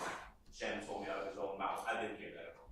Your Honor, and I can play it again, but if you No. read it in context, No more. that's what makes No sense. more, no Literally more. says But the game. I got to be able to hear it. Yeah, and I'll play it again, No, but no more, this is please, stop. the context of it. The game was fixing to get his ass shot up if Thug would have told Shannon to do it. Shannon told me and I'll play it again, out of his mouth, he was up there waiting. And Dennis responds, just give me the word. Copeland says, yep. And Thug told him no. So when you read that in context, that is the only thing that he would have said is Shannon told me that he was waiting for him. And remember, this is going to be we a can play jury it that's one got to more go through time. all this. The only word that could have been said. And again, I think he didn't hear it. Nowhere do I hear out of his own. Is the jury going to do this? Metropolitan, but we can play it. Is the jury going to go through All right, and so- play it 17 times to hear one word? Are they going to do that? Hear whether or not I hear I can't. I just can't hear. I sound. just can't hear anymore. I'm tired. No jury's going to do that. They're going to say, hey, I heard this. I heard this. No, what you heard, what you hear. That's what's going to happen because they're going to be tired. They're exhausted. I know I'm exhausted right now. I'm feeling sorry for these people. They got us literally rooting for criminals, possible criminals. Okay. They got us literally rooting for the bad guys. Like, this is not the way the movie script is supposed to be written. Defense counsel. I'm sorry, prosecution. You're not supposed to make us want to see them get out just because you all are running such a cruddy case. This is craziness. How is it usable if it's inaudible? That's my point. Like, it's up to interpretation. You have to listen to it 17 times in order to get it out. At this point, I could probably get you to believe that it's the recipe for my aunt's German chocolate cake.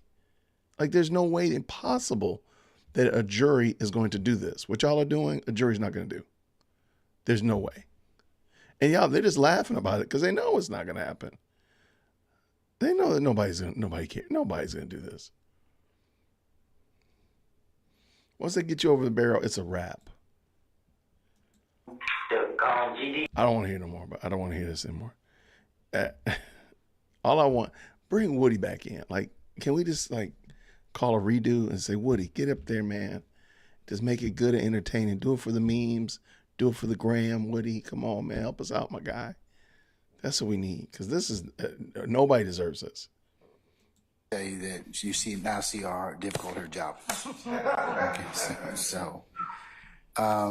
I'll be honest with you. I don't, Miss Hilton, I do not hear out of his mouth anywhere. But I have to be honest and say I don't hear. I get beat. I like Mr. Adams. I get little bits and pieces of Shannon, and then waiting for him. I don't get like that, the rest of that sentence that fills in. I can't hear it, or at least not now.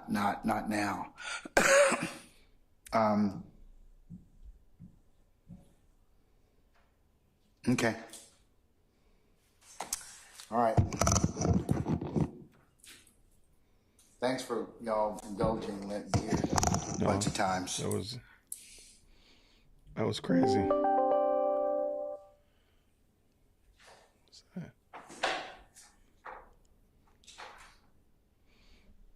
That was painful.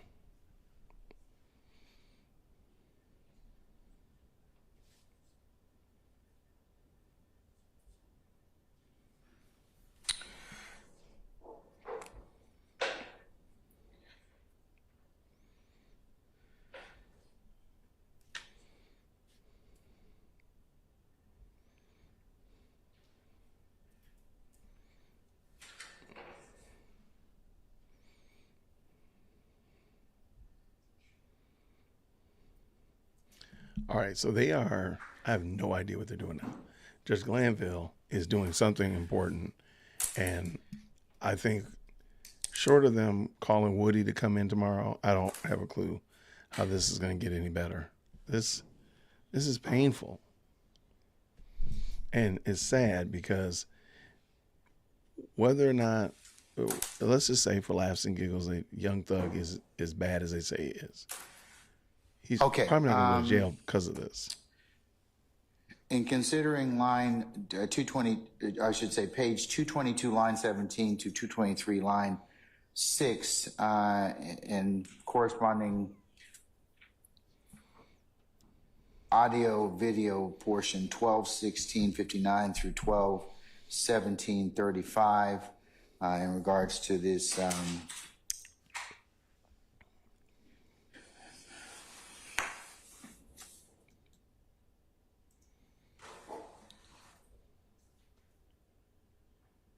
beef with Game and Nipsey Hussle squashing it.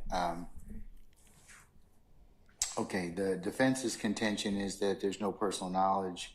It's hearsay, and they believe it's speculation. I agree. And then the state asserts that these are two admissions by party opponents, and it corroborates the prior discussions and gives overarching relevant testimony on the conspiracy of the gang and its activities. The court's in concurrence with the state's assessment, so I'm going to allow it over objection. I'll note Mr. Sharp and others will be a continuing objection. Wow. Your Honor, just for the record, also, I objected based on lack of foundation. Yes, sir. Yeah, I will add that as well, that you did object as to lack of foundation. Okay. All right. I want to say the next statement is page Wow, I didn't believe 230, line 20 through 220 to 233, line 4, and then it's page 234, line 19 through to 238, line 25. Your Honor, could we have 5 minutes before you go into this? Oh, no, not. Yes. Oh, my gosh. Yes. We'll be in recess for the next 5 minutes, okay? Oh, is it 5 minutes really going to be 5 minutes, huh? Or is it that other kind of 5 minutes?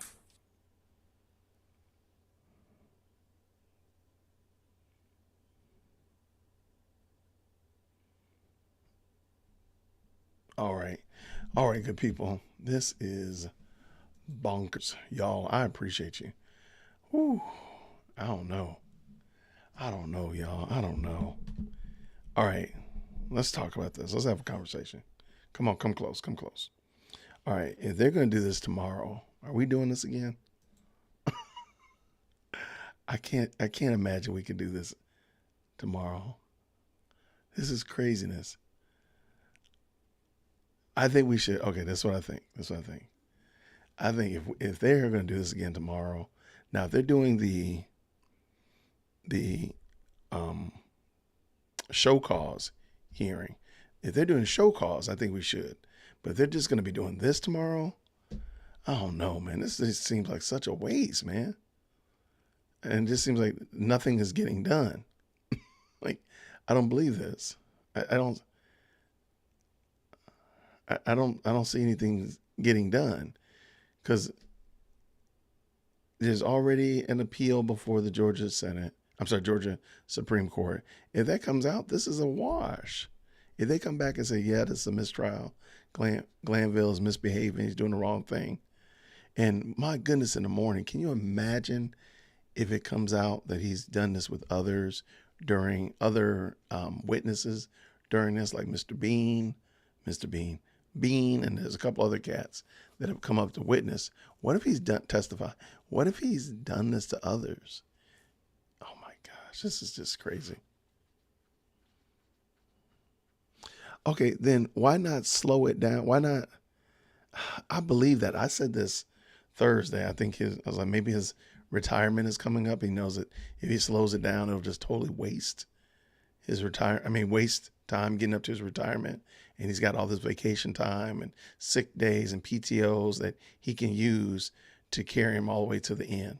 Like, let's just say his retirement's in 5 years, allegedly.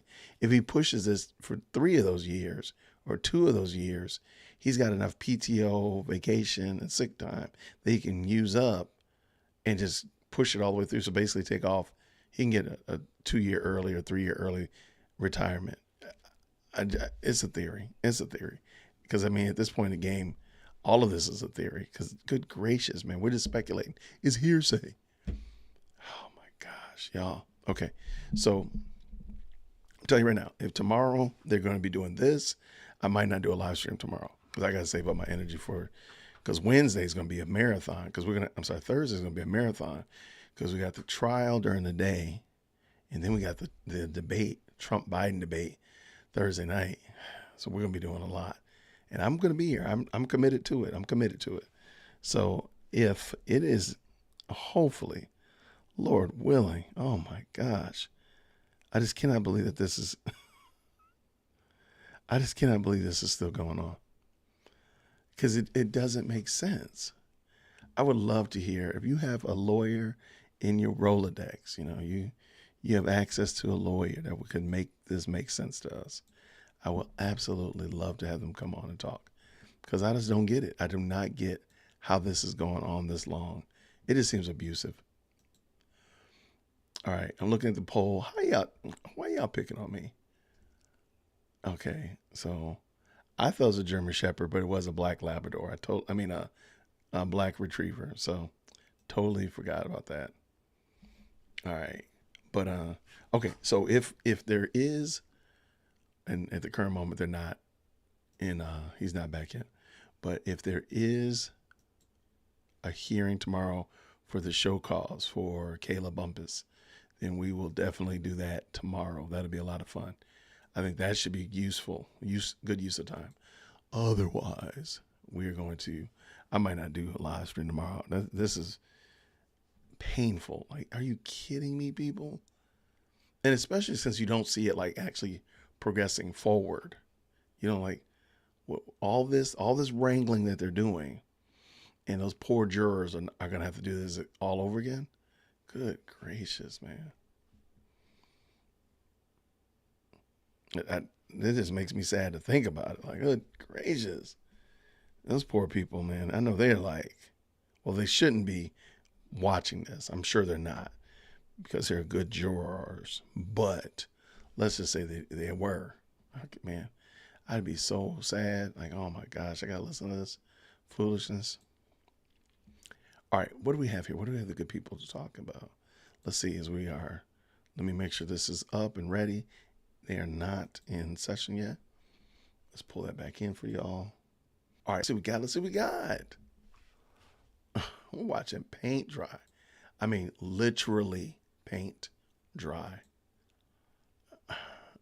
This is crazy. It's not even good paint either.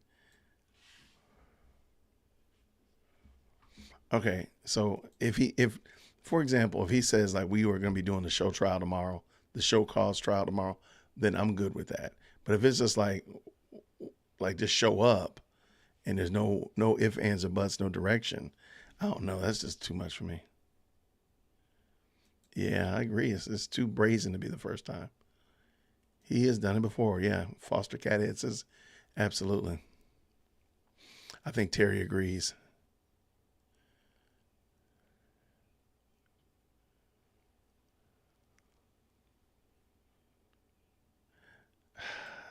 Yeah, I guess Queen V says, I think it'll stay until reviewed by an appellate judge who could be a homie. That's true. Where's Olivia Pope? That's true. I think the only problem is, I think with that issue is that so many people have saw it would quickly, people would quickly find out, oh, this is, Jason is Judge Glanville's friend. That's why Jason did not slap down this. And I think the appellate, if I'm not mistaken, is 3. I think the appellate is 3. So it's 3 people looking at it, I think. And I could be just like forgetting or getting some of my facts mixed up. I don't think it's just a judge. I think it's multiples. So then there's a, you have a group of people versus one person. Just my opinion. The finger knock. Oh, we don't need his email. No. Reach out to your lawyer friends or YouTubers. Tell them to email dearwokec@gmail.com. Yes, I would love to. I would love some other, I'm sorry, let me say other. I would love a wise person to comment about this because I am not that one. I'm just making this up. Yes, I agree. Y'all gonna start a GoFundMe account? Look, my fingers look pretty good. I used to bite my fingers real bad. Oh my gosh, I used to bite them horribly. Somehow or another, I stopped by God's grace. I think I just said, I gotta stop. It might have been during COVID, because everybody was like super washing their hands a lot. And I'm like, why did I put my fingers in my mouth? That's crazy. So, and I stopped biting my fingernails. And it's been great. So I just clip them every couple of days, and that's pretty good. And every now and then I file them if I'm really like feeling fancy. I'll file them down, but that's it. So y'all gonna get the guy and GoFundMe to fund him getting a manicure. That's wild. I mean, that's wild. I love it though. Thank you so much. Yeah, go hit that like button, hit that subscribe button. Come on, join the party, people. Join the party. We currently have about 100 people watching. We've had as many as 150, 160 watching, which is super dope. Today's been long. These are like really long marathon type of ultra marathon type of day. So I'm not mad at people for checking in, checking out, but I appreciate you all that have hung in from the beginning or from early today till now. I appreciate it. I don't know if we're going to go, it's almost 4:00 now. So I'm thinking in my mind that they're going to probably get close to recess. I doubt, knowing Glanville, I mean, a lot of this time is wasted on these comfort breaks. I don't think they realize that. But knowing Glanville, he might just come in there and be like, hey, everybody, we're going to recess till tomorrow, go over the docket for tomorrow, and then get ready to unleash the people on the masses. That's what I think is going to happen, but we will see for sure. Now, as we are rounding these bases, and there are roughly 94 of you all in here, in the chat, real quick, tell me where you're from, very quickly. I know lots of you all have commented before, but real quick, tell me where you're from. Let me join in as well. I think you all know where I am from, but yeah, I think you all know where I am from, but real quick, tell me where you're from. Let's go.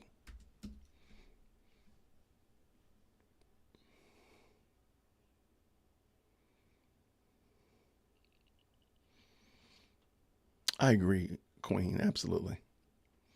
But tell me where y'all from, good people. Where you from?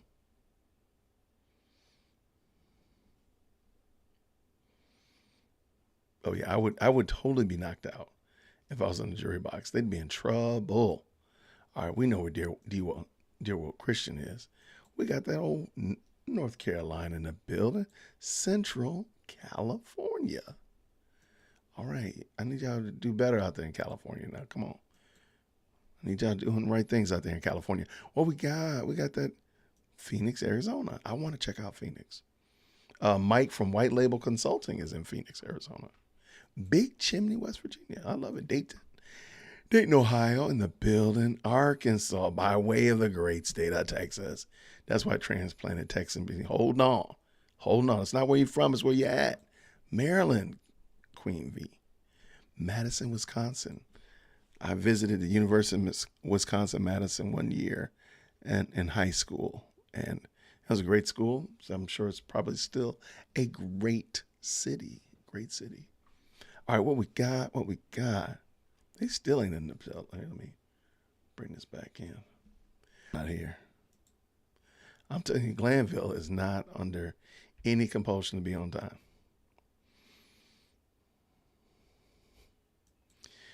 Georgia, you all making the DMV look like angels. Really? Are we that bad? I mean, we are. It's pretty rough, man. It is unappealing to say the least.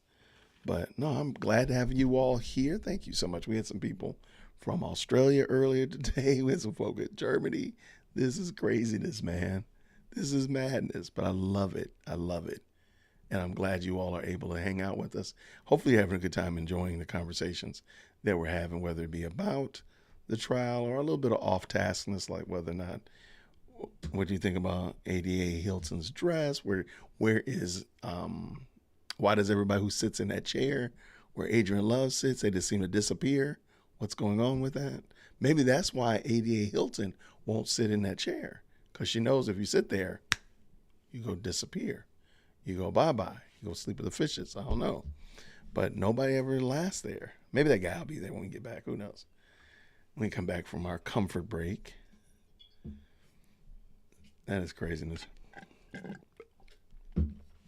But, so yeah, again, as I said before, I really do appreciate y'all hanging out with us today. What do we got? I got some more good people. Absolutely. Check out dearwokechristian.com. And of course, email management, dearwokec@gmail.com. Hey, Terry, I agree. I agree. I think we were having, there was a little bit of kerfuffle. Was it Thursday? Thursday, about the dress she was wearing, the outfit she was wearing. But I think everybody's calmed down. Everybody's been at peace now.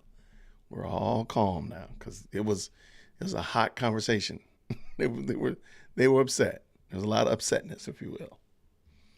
All right. Lord, please let these people come on. All right, let's see.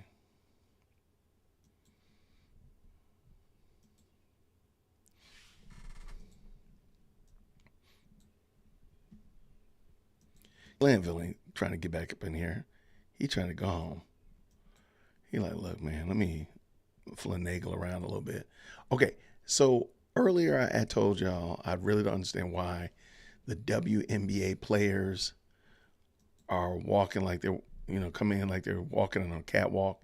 Is this normal that they're literally walking into the arena as if that is the high watermark of their success? And a lot of you all were saying it's just drama and it's just kind of to build up attention. And I kind of agree with you. So I found another one that showed up again. They're just showing up in my feed. And I'm like, these are basketball players. I'm going to show you this one since Glanville's not back yet. Well, these are players.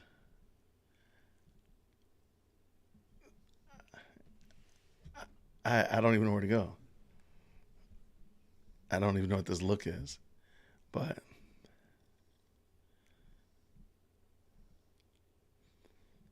I mean, those are rocking the heels. I mean, some of it looks, none of them don't look decent, at least. It's just, why are they like, I've never seen this before. Is this, again, my question was, if you're new or you're just popping in, you're like, what is Jason talking about now? I see these WNBA shorts popping up on my stream now with the athletes look like they walk on the catwalk, like it's a fashion show. Is that normal for female basketball? And then is that normal for female sports in general? That was my question. So feel free to chime in and let me know, because I have no idea. Let's see. Is Gville back? Nope. G is not back in the building. And these are popping up all over. So clearly it's not a one-off situation. So yeah, is that something that is normal that the WNBA is doing that? Is that normal? That was my question. It's nothing new, really? I've never seen that. I've never seen these. So it's nothing new. So this has been going on for, okay. I have no idea then why they're showing up on my feed, because I felt like it was just new. Like I've never seen these before. Like literally like within the last 2 weeks. I said, where did all this come from? And why is it showing up? But you're saying it's nothing new. Okay. I appreciate it. You have, really? Okay. It is very possible. Now look, there is the caveat. There's a trump card that Jason just wasn't paying attention. It's very possible, okay? Let's just say that. But I thought about it a little bit more. The WNBA needs a particular gender to really buy into it, and that is men. Men predominantly watch sports, okay? So now if women all supported WNBA would be profitable if women did. They don't. So you need men to buy into it. So I'm only wondering if this is what they're doing to push an idea so more men will watch it. Just an idea. Just something I thought about. It is normal. Okay. No one was paying attention to the WNBA. And see, that's what I'm saying. Like, were they doing this 2 years ago? Or 3 years ago, or 5 years ago? I remember when the WNBA started, and that was the last time I paid attention to it. It never worked for me. But the fashion walk-ins is quite common for NBA, NFL, WNBA, but no one notices the WNBA until Caitlin Clark phenomenon brought eyeballs to the league. Okay, then there it is. I mean, it makes sense. I didn't know this was a thing. I mean, I guess I saw the guys doing it, but I guess it never sunk in that this was a normal behavior for them. Like, just to see what they're wearing. Okay. It's just something like, hey, I'm a fuddy-duddy, I admit. I've never paid attention to the male catwalk. I'm sorry, Queen V. So again, I'm willing to accept that I am out of sorts. That I'm the problem. I'll accept that. No problem there. So this is a real thing. Now see now okay, now we're gonna look for the guys. Okay. All right, we gotta be an equal opportunity offender over here today. Okay. All right.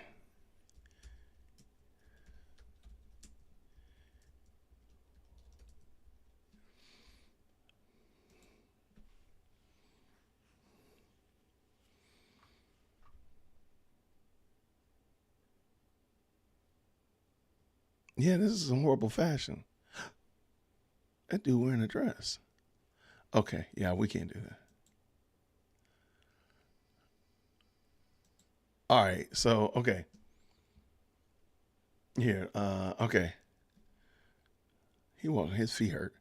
Like, that just seems normal. That seems like normal clothes. That's normal. I might put that on today. That's super normal. That's not so normal. Is that a smoking jacket? I mean, that's normal-ish. Oh, come on now. He going into the gym. Psst, he going to Starbucks. That's not really normal. Okay, all right. I mean, that's normal. That's a normal gear. Okay, let me find another one. All right.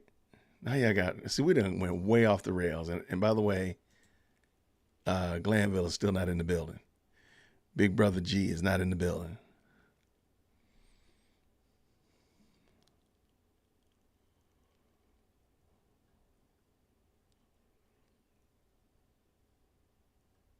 Okay, I need to find a good one that's quick, short. We're not gonna be long.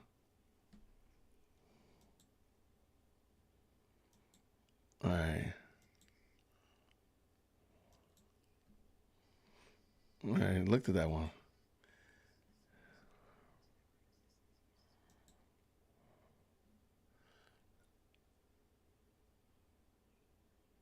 Oh man, it's like a 4-minute long one. I don't want to miss Glanville come in saying that we can go home. All right. So long story short, if anybody's asking, I was wondering, is it common that these NBA and WNBA players get filmed walking into the stadium? Apparently, it's a real thing. I just didn't know it. So I admit there, whoever that was, I apologize, Queen V. I now admit that I didn't know anything, and thank you so much for helping me out. Let's see, where are my peoples? What are you doing, Glanville? I'm telling you, man, he's trying his best to get as close to 5 o'clock and be like, look, let's just call it as possible. That's what he's got to be doing. There's no way around this. Because, I mean, it is ridiculous. All right, let's see.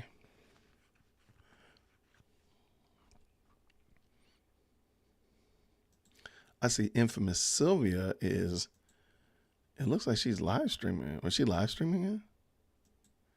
I thought she was in the courtroom.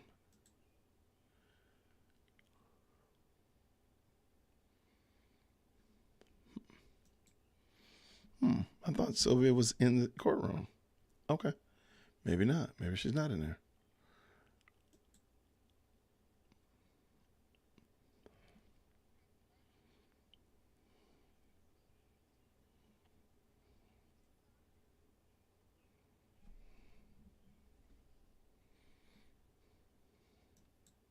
All right, so I see Lead is still on it. I see, of course, Law and Crime is what we're watching.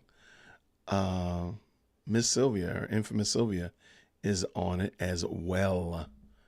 Yeah, this is a bananas case, y'all. And I really do appreciate each of y'all for hanging out with us. Thank you so much for not only for the new people that are new to the channel, or my day ones, or my long days, whatever. I really do appreciate y'all. Thank you so much for hanging out with me and checking out what we're doing over here and making the live chat amazing. So eventually, I think, I've been told, eventually Glanville will materialize and we'll get this thing back on the road. But I don't know when that's going to happen.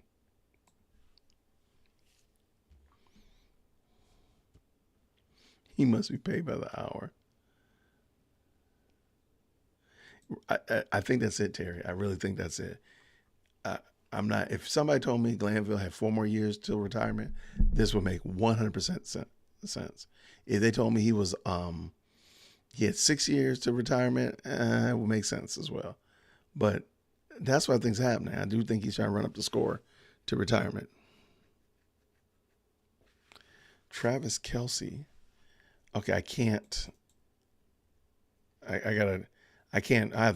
populate it from here. I gotta close out this window. All right, let's see what this is. Travis Kelce Stadium walk-in. Okay.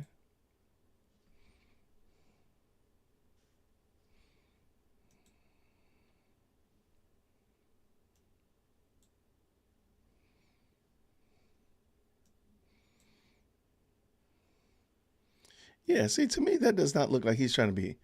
It just looks like he looks cultural. He's for the culture for sure. But it doesn't. He's like he's for the culture, for sure. But I mean, I'm not. Is that? I don't think that's fashionable, in my opinion. I don't think that's. But apparently, they've been doing this forever, and Dear Will Christian has not been up on what's going down. That's the problem. Okay, I mean, I can dig it. But what I can't dig is that Judge Glanville is still MIA. Got your boys sitting here waiting, ready to move on. Judge G, what's going on, my guy? But like I was saying, I want to say thank you so much for being a part of the live chat. Thank you so much for all of your commentary, all of your back and forth, all of our discussion about various and sundry. Thank you so much for supporting We Watch YouTube, who has made all of our videos as it relates to like our little bumpers. Matter of fact, let's bring our bumper back.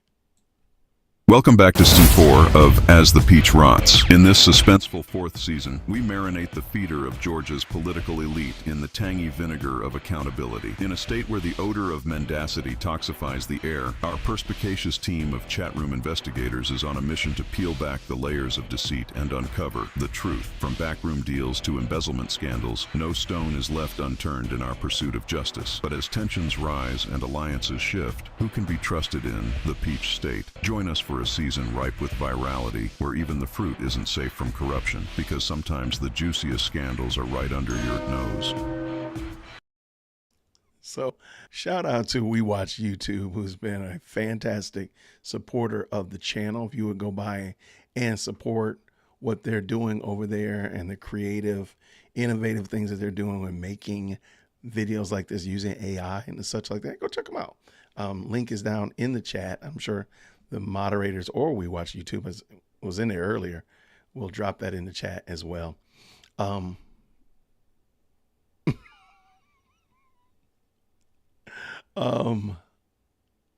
good conversation going on. And I do want to say, where I was going with that was, I really do appreciate y'all. Thank you so much. Whether, again, you've been with me all day today, you've been with me just a few minutes, whatever. I appreciate you from the south side of Chicago. You over there in Dalton, Jamie. Y'all got some in that Dalton area. Y'all got some stuff going on over there, for sure. You got a lot of happening in Chicago and that south suburbs. Yeah, that's weird. Carrying purses and wearing dresses is a thing.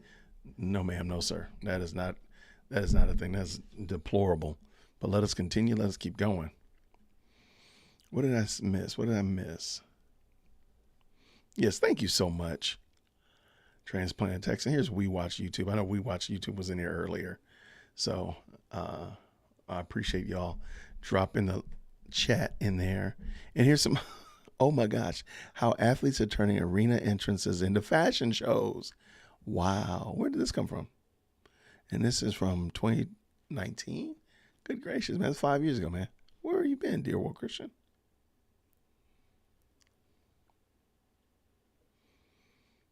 It did kind of look like a bleach bottle exploded on him. You're right. I see what you're saying. They get paid to wear certain brands of clothing. Okay, that's fair.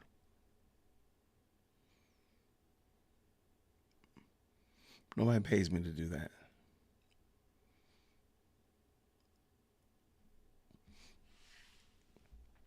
Okay. Where are you, Glanville? Let's get this thing going, my friend. Let's finish this off. I'm telling you, man, his 5-minute break is ridiculous. And then has the audacity to put people in contempt because they don't, because they're late coming into court. That's craziness.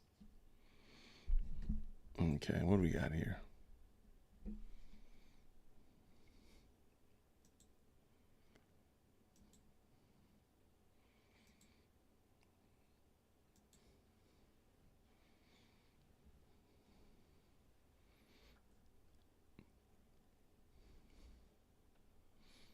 All right. I do not see anything percolating. Nothing going on, man. That's crazy. Come on. Glanville? Bro, you holding people hostage, man.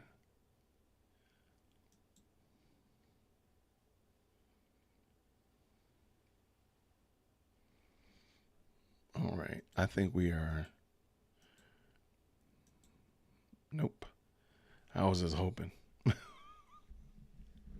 I was trying to hope, like, oh man, maybe I can speak something into existence or something, but they're not. They're not even there. They're not even trying. But I'm sure his abuse of time is probably also plays into the lawyers as well. They probably are milking it too. Like, oh, we know he's going to be late, so.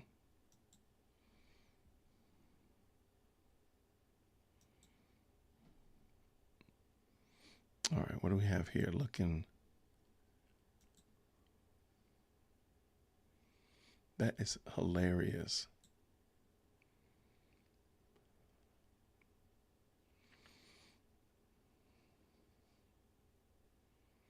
So we watched YouTube, sent that whole link to me.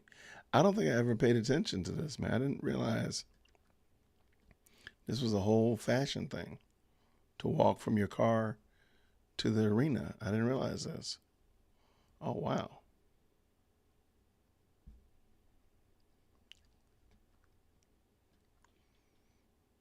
Interesting. All right, so maybe we'll do that one tomorrow. Please, Glanville, we got to go, my brother. My brother, what you doing, my brother? Glanville, come on, my guy. Well, good people, let's talk about it.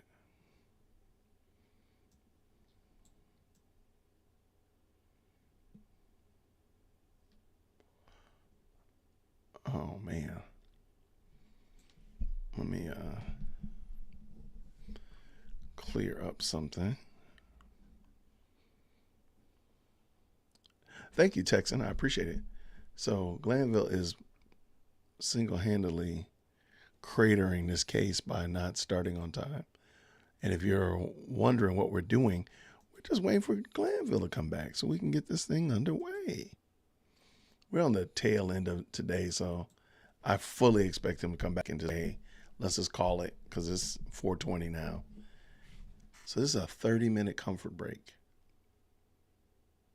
Wow.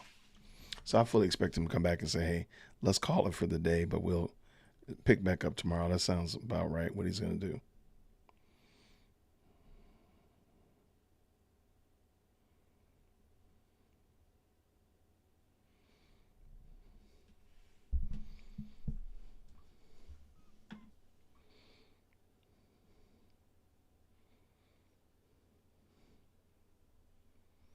All right. This is so rude. Come on, Glanville.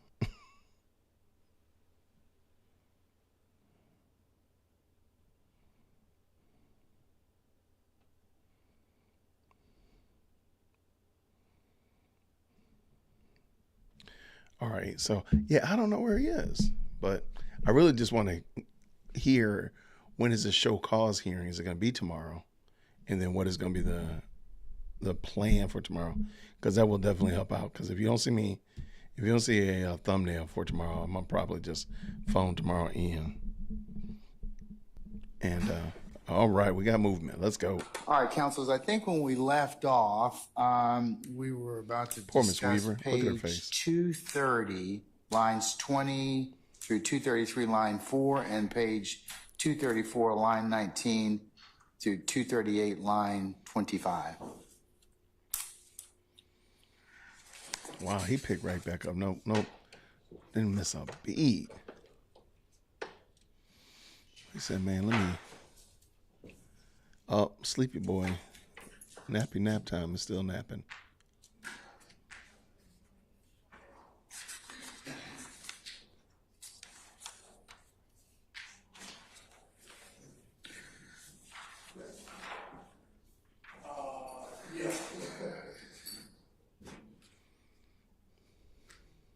Okay, we ready? All right. So, I guess we're ready. I believe that's hearsay in regards to the Lil Wayne bus shooting. So where are we, councils? Your Honor, the state has. Your mic. The state has.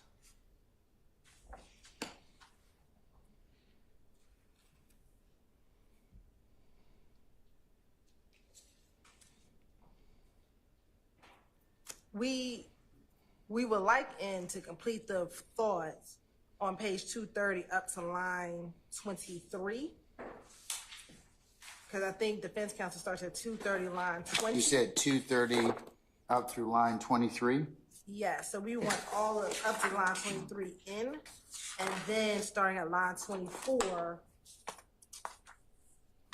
we don't object from 230 line 24.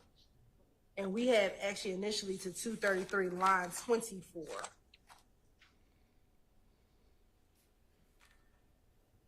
All right.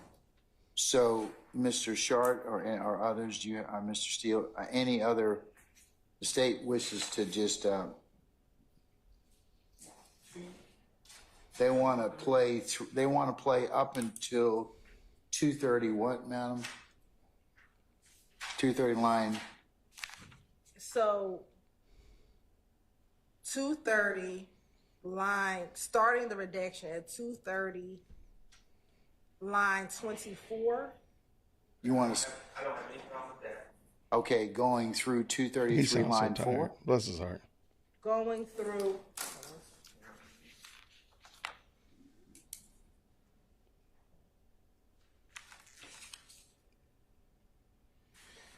How many water bottles do y'all count?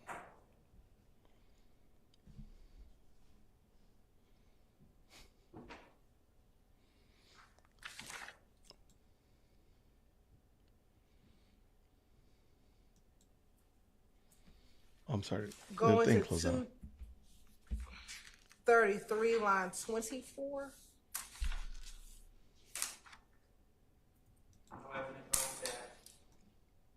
So going to 230, page 233, line 24.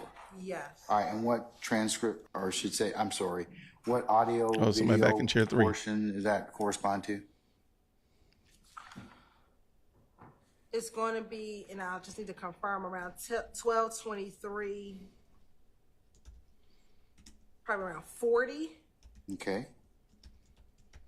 But I'll need to double check it until 1226:08. All right.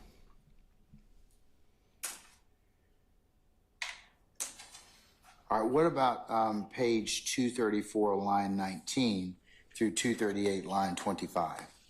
We're all tired.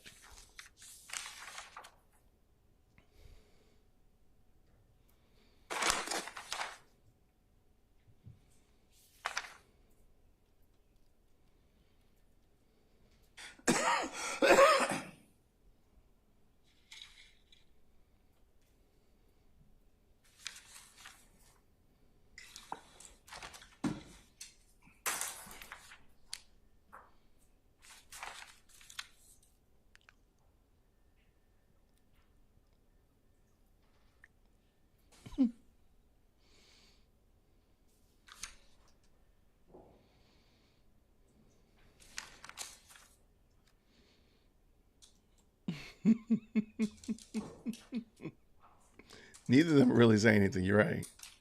I have no idea.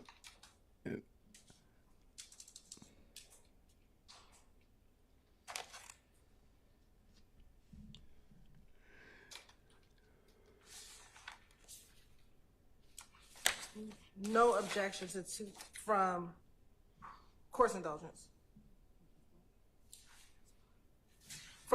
No objection from 234 line 19 through 238 line 25.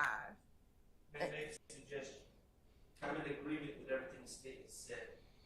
It leaves this hatch between 234 line 4, 233 line 4 and 234 line 19. Excuse me. Try that one more time. It leaves a hatch 233 line 25 to 234 line 18, which is about 18 lines, and it's just completely out of context without any relevant information one way or another. So I would suggest we just redact from 230 line 23 all the way to 238 line 25. I think you're right.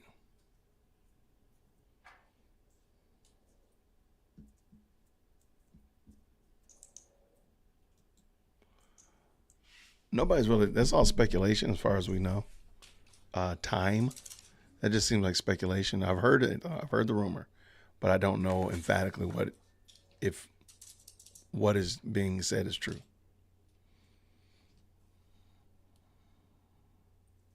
Okay. That's fine, Your Honor. So what are the redactions to, madam? I'm sorry. So I think we're really starting back at 230, line 23.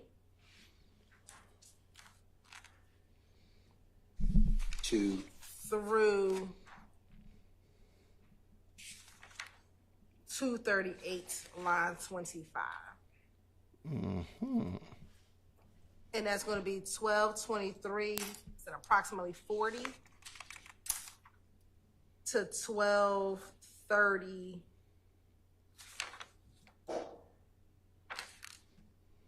think it's going to be 15. Okay.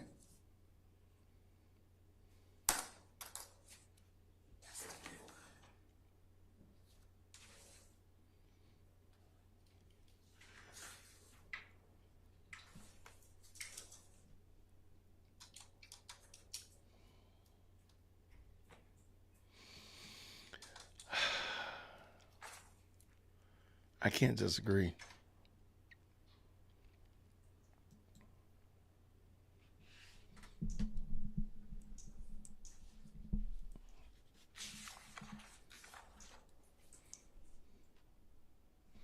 Everybody, thank you again for hanging out with us this afternoon. We had well, we kind of knew it was going to be a dumpster fire. We knew that.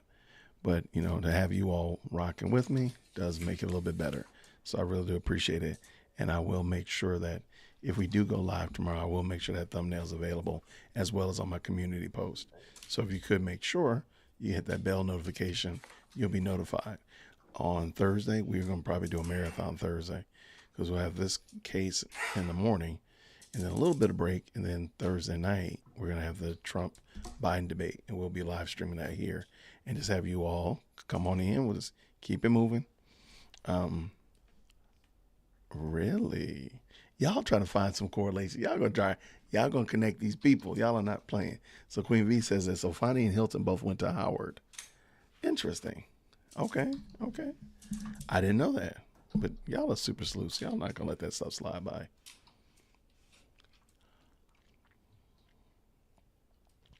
So that is the point in the case. And Rhodes German Shepherds might be able to hop on for that debate. And I know Mandy is doing a prayer live stream on Wednesday. And if I'm done with what we're doing at the studio, you said Wednesday, right? Yeah. if I'm done with what we're doing at the studio, we have a recording session in the afternoon. We're done with that. I'll try to jump in on there and be there for that. Mandy, I did send you an email as well. All right, what we got? Call the fire department. Why are we calling the fire department? What are they burning up? What are they burning up, Robin?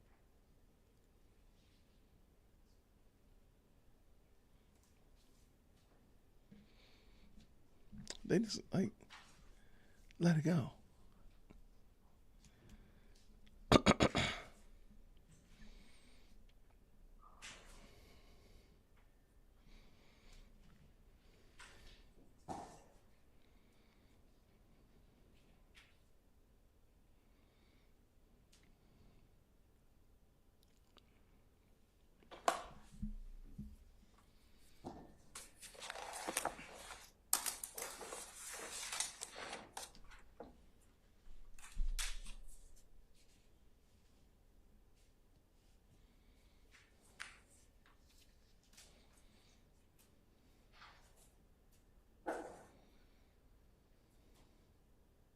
All right, Mr. Shart, I think the next, and others, I think that the next period that the state is going to,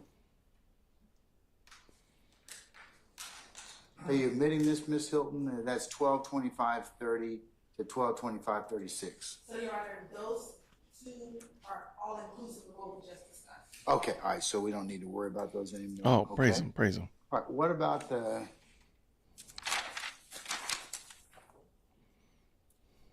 the 241 line 3 to 242 line 21, and then I've got 243, I guess pages 243 to 248 line 11, and then it's so let's talk about those next. No, let's talk about nothing. Mr. Shard, I think you've got discussion about not relevant matters. So,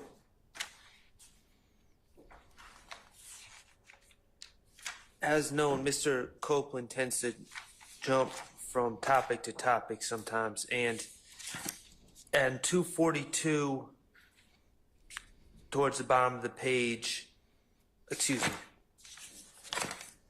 241, okay, make it he good. starts talking about how the owners of Club Lacora thought that he had shot at the club or into the club, and it was one of Pee Wee Longway's people that had actually done it. And it's a big story about how he had to prove to the Allison brothers that he wasn't the one who shot, and it was proven by videotape that he was wearing some other types of clothes. And then he also talks about Tick robbing Bentley for a necklace. So that's all mentioned in the first part of what I would like excluded. That's the 241.3 to 242.21? Yes, sir. All right, let me hear from the state. From 241.3 through 242.21. Yes.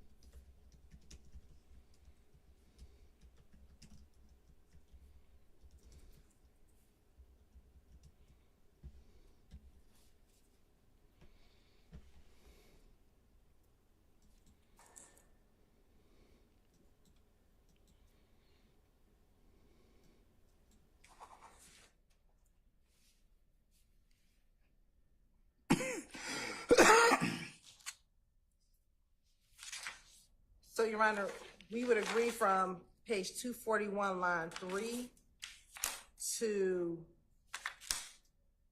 page 242, line 18.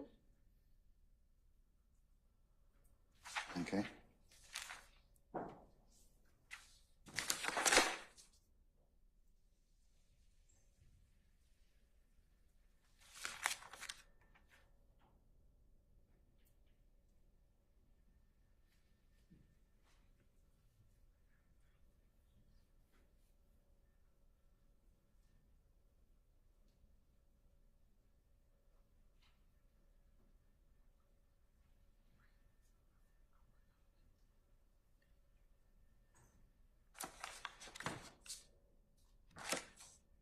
What's your stance on that, Mr. Sharp? Well, the problem is, in there is a small area where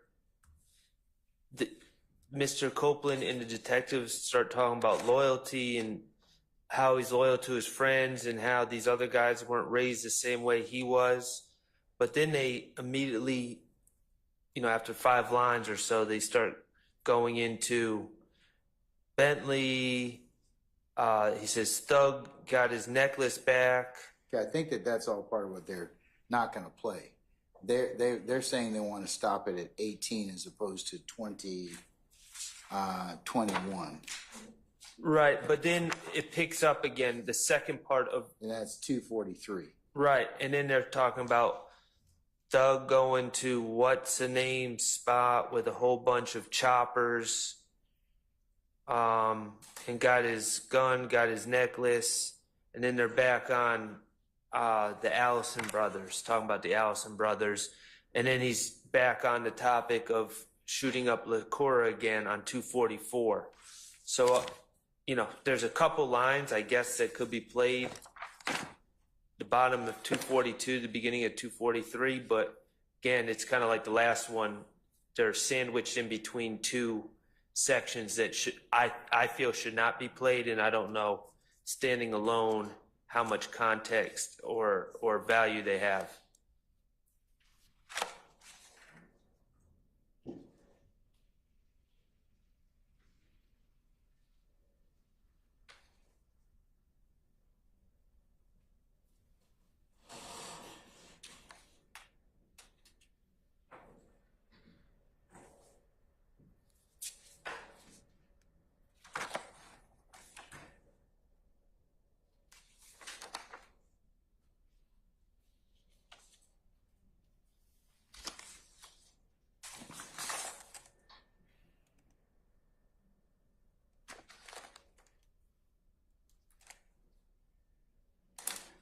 Okay, anything else, sir? I'm going to get the state's... No, that's it. I guess I need to hear what the state's view on the second part is, and then we can figure out if there's any use of keeping that little bit in the middle. Okay, all right. Ms. Hilton, what's the state's theory of playing 243 to 248? I'm sorry, I didn't realize we were on 243. 243 to 248. I thought we were still on the decision regarding. Can you turn your mic on? I'm sorry. Decision rather in regards to 18 versus 21? Correct, because Okay. I don't think. Let's see if we can get to the other one then. I think the defense is going to go back to that. But whether from or not 243 line 9 through 250. You said 243 line 9 to what?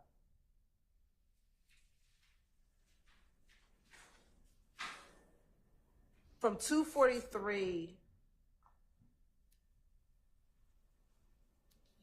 From 243 line 9 through 257.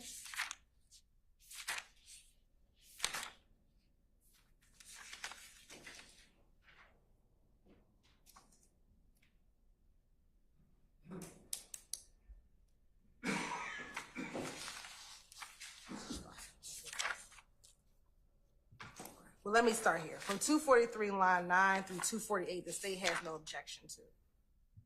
To the end, so 248 through line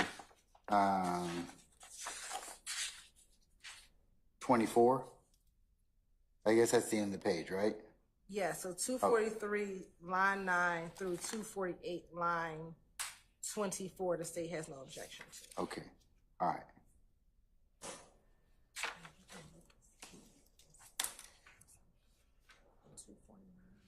Okay, then what did you have some other lines that you didn't have any, or you wanted to also say you were gonna omit? Course indulgence for one Yes, moment. ma'am. So Ms. Hill, Yes, sir. the question I was posing earlier was between 242 line 22 and 243 line 8. Does that make any sense in isolation, or should that be redacted? So I was still wanting 242, line 15 through 243, line 7. You said 242 what, ma'am? Line 15 through 243, line 8. I'm sorry.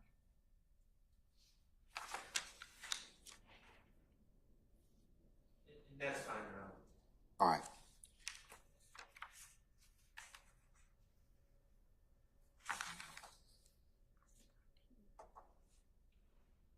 Okay, all right. Anybody else having discussion or objection as to those pages, 241, 3 to 242? Okay, all right, sir, thank you. Okay, what about, all right, so continuing, Ms. Hilton from 248,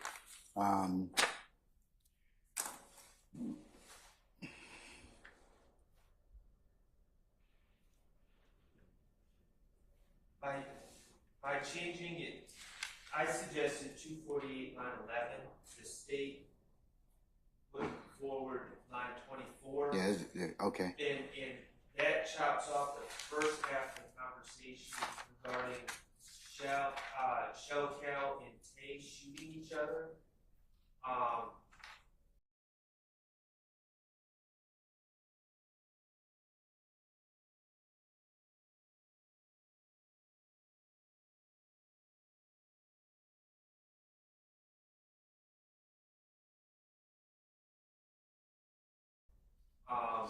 If we're going to leave it in, we should leave it in the first part of the conversation.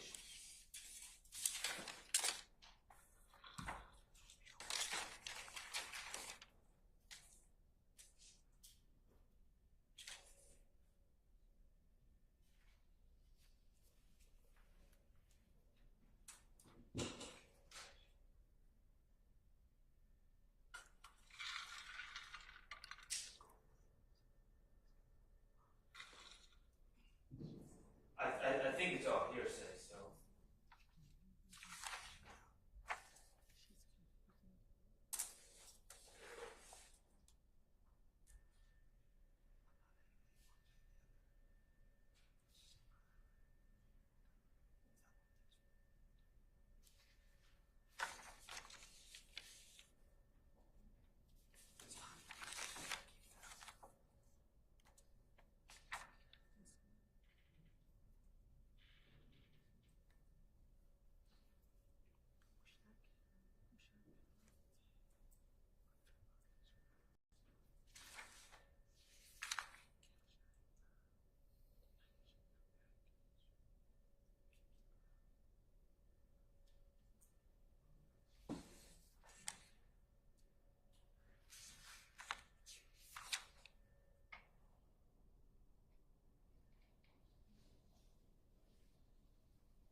What do you know about that? I'm muted. What do you know about that? How did that happen? How long have y'all not heard me?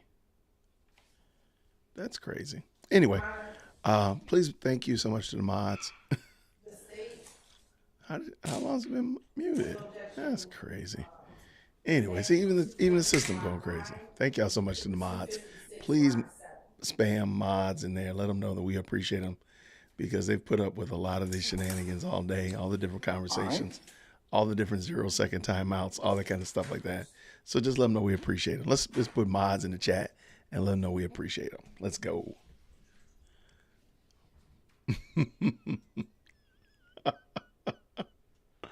How long has it been muted?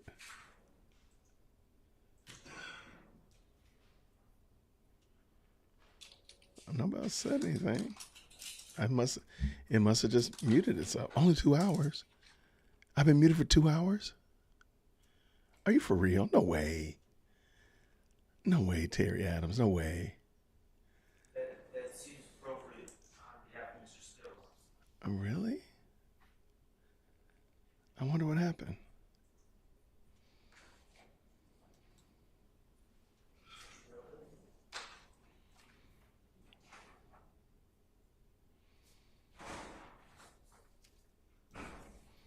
Appreciate y'all. Thank y'all for showing love to the mods. Thank you so much.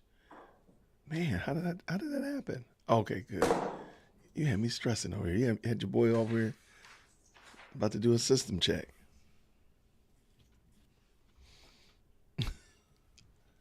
I was worried, like, damn, come on, what happened? I'm over here telling some high quality jokes over here. Okay, then the next period we need to discuss is 266. No, we don't. We don't need to discuss lines that. 10 done, through Glanville. 24, We're where done. there's some hearsay about Mr. Copeland and Mr. Williams and this apparent gun buyback. All right, I'm just going to executive order. I'm just making an executive decision. I'm donezo with this. I have no hope that this case is going to do well. I have no hope at all. None whatsoever. But wow. The plan tomorrow is, hold on one second, see what.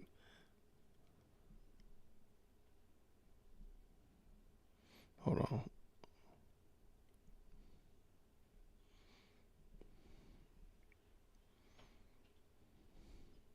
Hold on, Lady Dear World Christian is asking me a question. There we go. Okay, so the plan tomorrow, I wanted to hang in there till the end so we could see if they did in fact plan for the show cause hearing. Because if there's a show cause hearing tomorrow, I think we'll do it. Otherwise, if not, I might call it. If this is just this again, because I think this is stressful and not as fruitful as I would like it to be.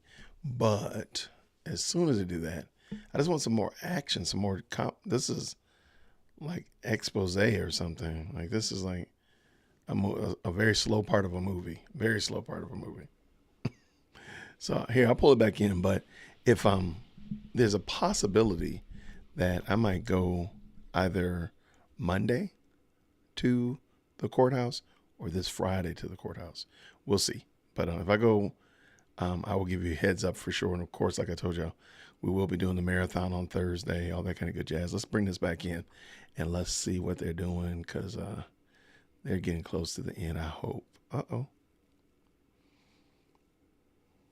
I got the little spinning beach ball thing. All right, let's bring it back in. Let's go. 3, he goes back to repeating the hearsay.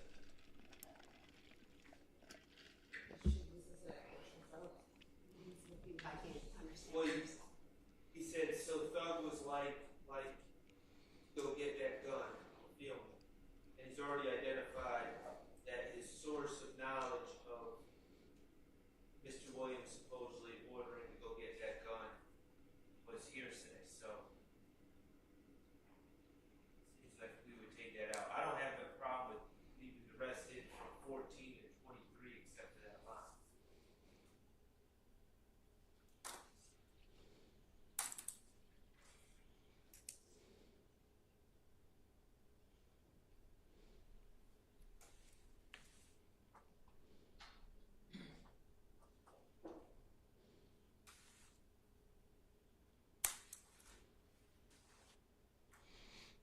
right, come on. I'll play the portion.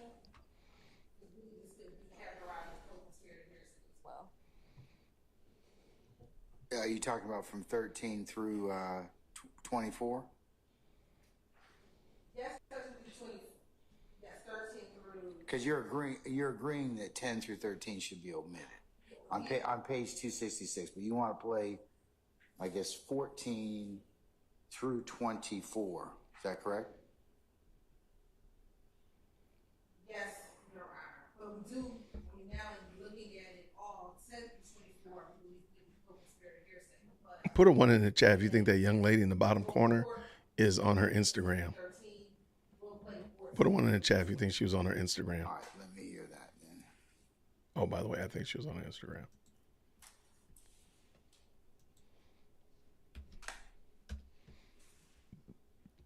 And what transcript, I should say, video transcript references does that go to? It's going to be about 12:51,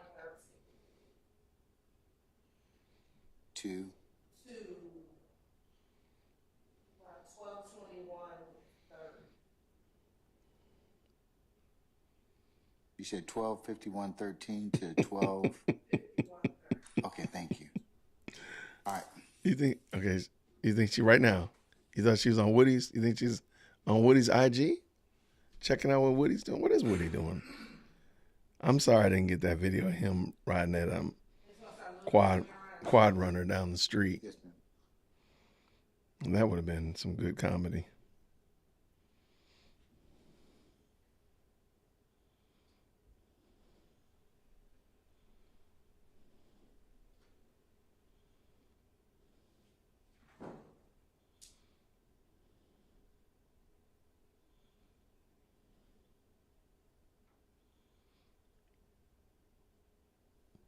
All off task. But really, at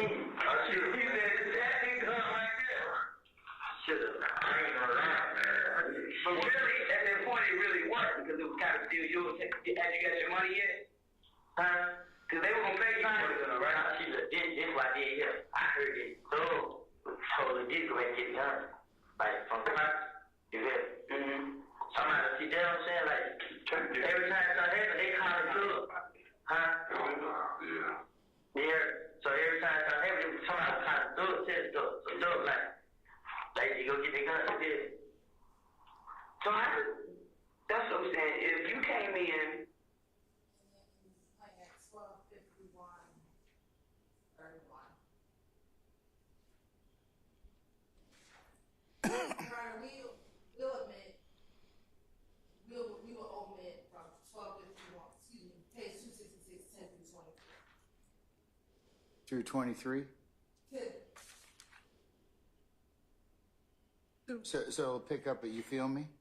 On page Yes. on page 266? Yes. All right. Mr. Sharp, anything further? No. Anybody else? No, Okay. we're done. All right. All right, Mr. Steele. Okay,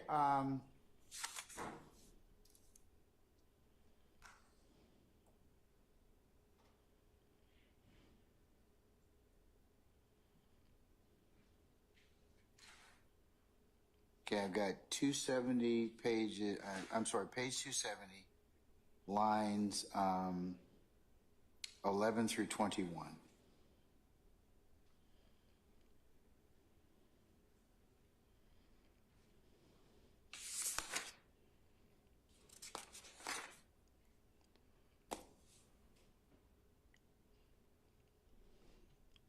This is crazy.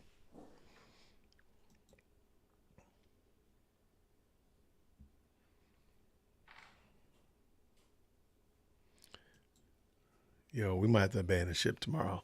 If they're doing this tomorrow, I might have to just save the energy for like a fun live stream tomorrow night. Cause I don't think this is cruel and unusual. Is that what they're calling this, Sarah? They're calling this work? I'm sorry. I don't see it. We believe that portion comes in. It talks about Shannon having possession of his chopper while. All right, here's Lady Dearwood Christian. I'm gonna go ask her a question real quick. Earlier ruling regarding mention of Mr. I'll see it. Copeland, excuse Mr. Cute. Stiller, How are you?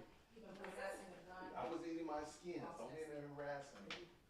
Right there, skins, right there by the stove. All right, so you're gonna, I hear something. you disagree or I'll admit it over your objection, okay? I love you, baby.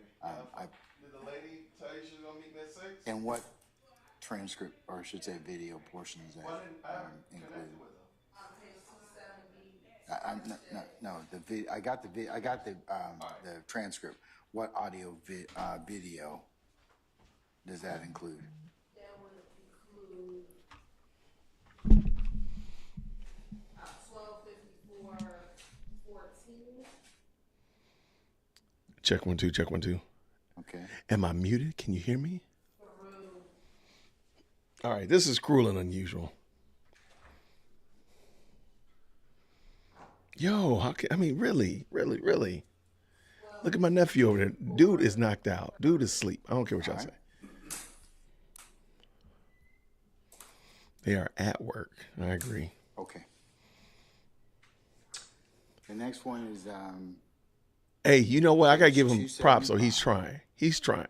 I'm lost though, but he's trying. line 4 through 276, page 276, line 15, and that supposedly is a reference to hearsay about Lil D. Little making D. guns and Little setting up D. someone to get robbed. Little D got robbed. It appears to be hearsay, Your Honor, but it's also about some robbery or alleged robbery that I know nothing about and there's nothing in the discovery about, and I believe it's wholly unrelated to this situation. So it's not relevant, and it's also based on hearsay.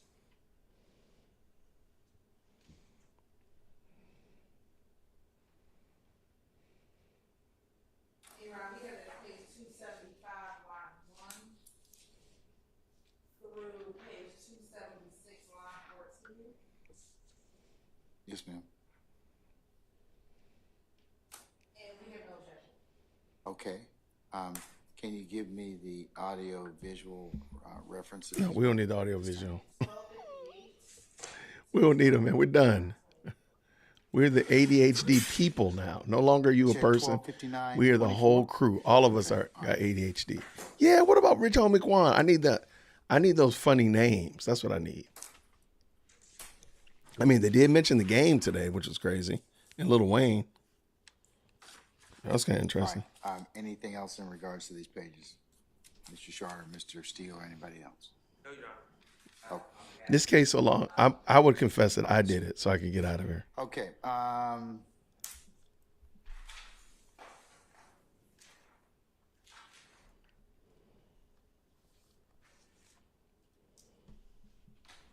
Okay, the next page I think I have is page 304, line 20 to 305, page 305, line 8, and that's an officer talking about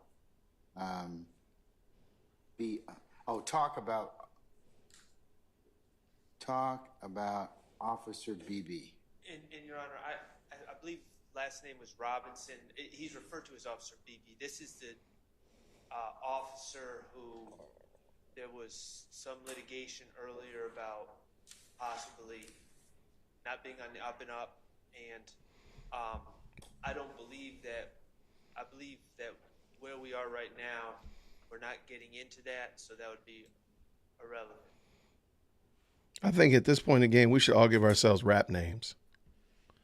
All right. Maybe next What's live the stream, we're just gonna make up station rap names.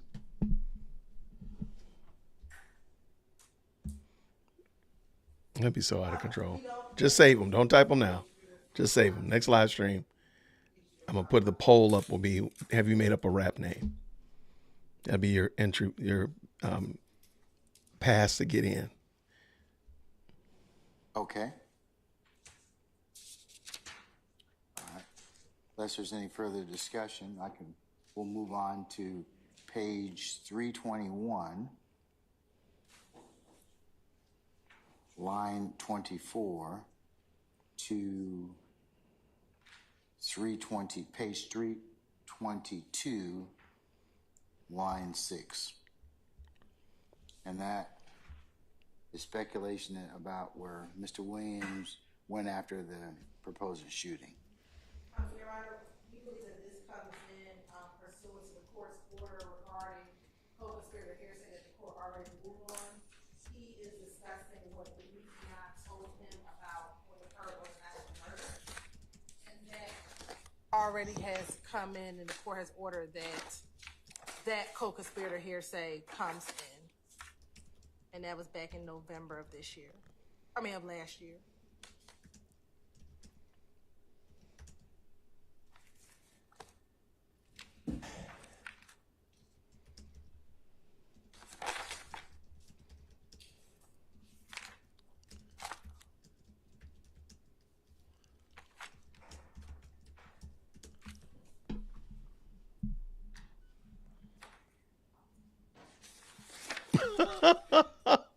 That would be hilarious. A Young Thug, the Young Thug primer.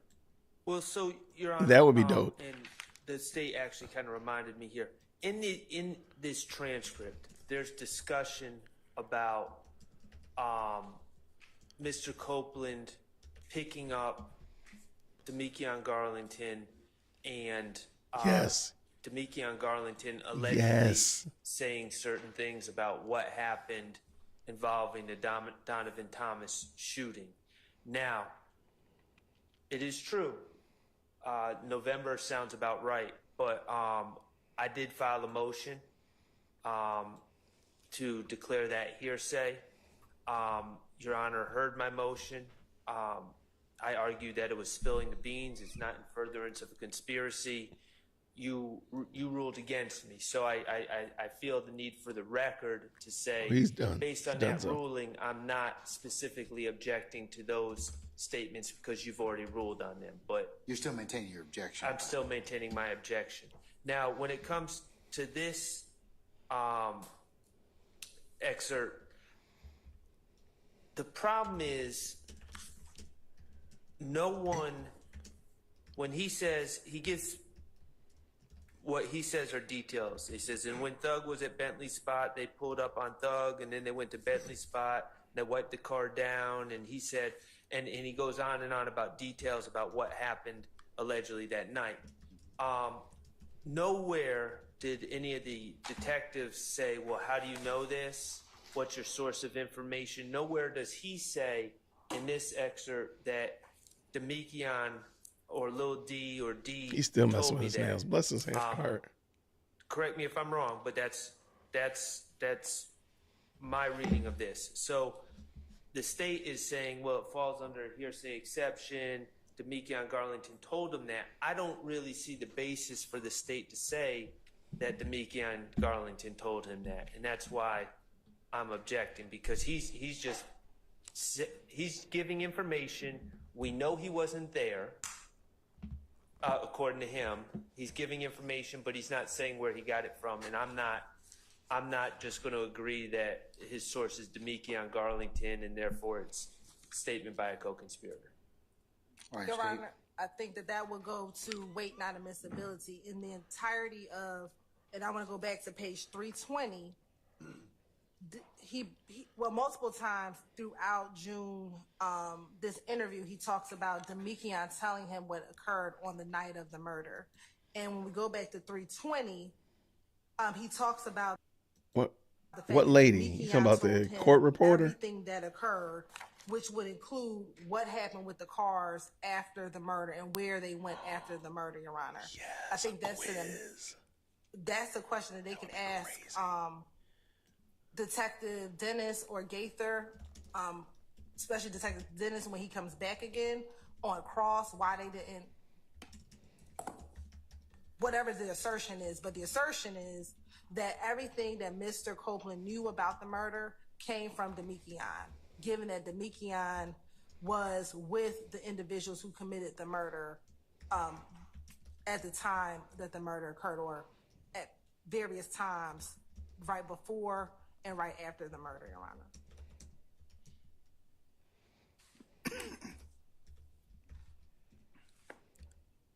All right, any further argument as to pages 321, line 24 to 322, line 6? Well, I'll just say that, again, the state's saying, Demikion's clearly the source, and the jury's not going to, I don't believe the jury's going to hear this, because Demikion Garlington has pending charges and he has a Fifth Amendment right, but he was questioned about this, and while he acknowledged being picked up at the McDonald's by Mr. Copeland, he denied saying any of these things to Mr. Copeland. So there's not a lot of corroboration that Demikion Garlington is the source other than Mr. Copeland's statement itself. Okay, but I think I've already ruled on this issue, so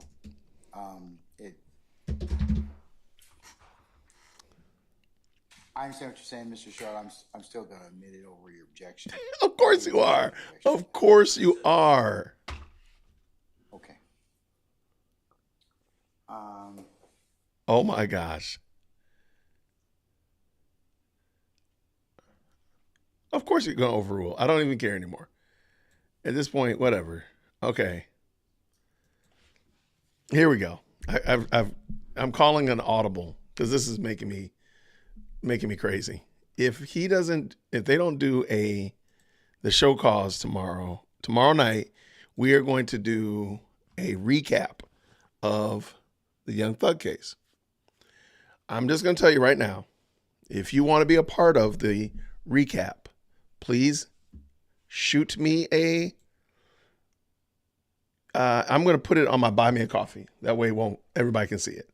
So on my Buy Me a Coffee page, I'm going to put a message. You can go there and add whatever little factoids you would like to add from the Young Thug case into that little post. Because this right here is just long. It's crazy. But I am now convinced. I am now on a mission to make this I have an idea that is going to be so ludicrously insane, hilarious. You all are going to love it.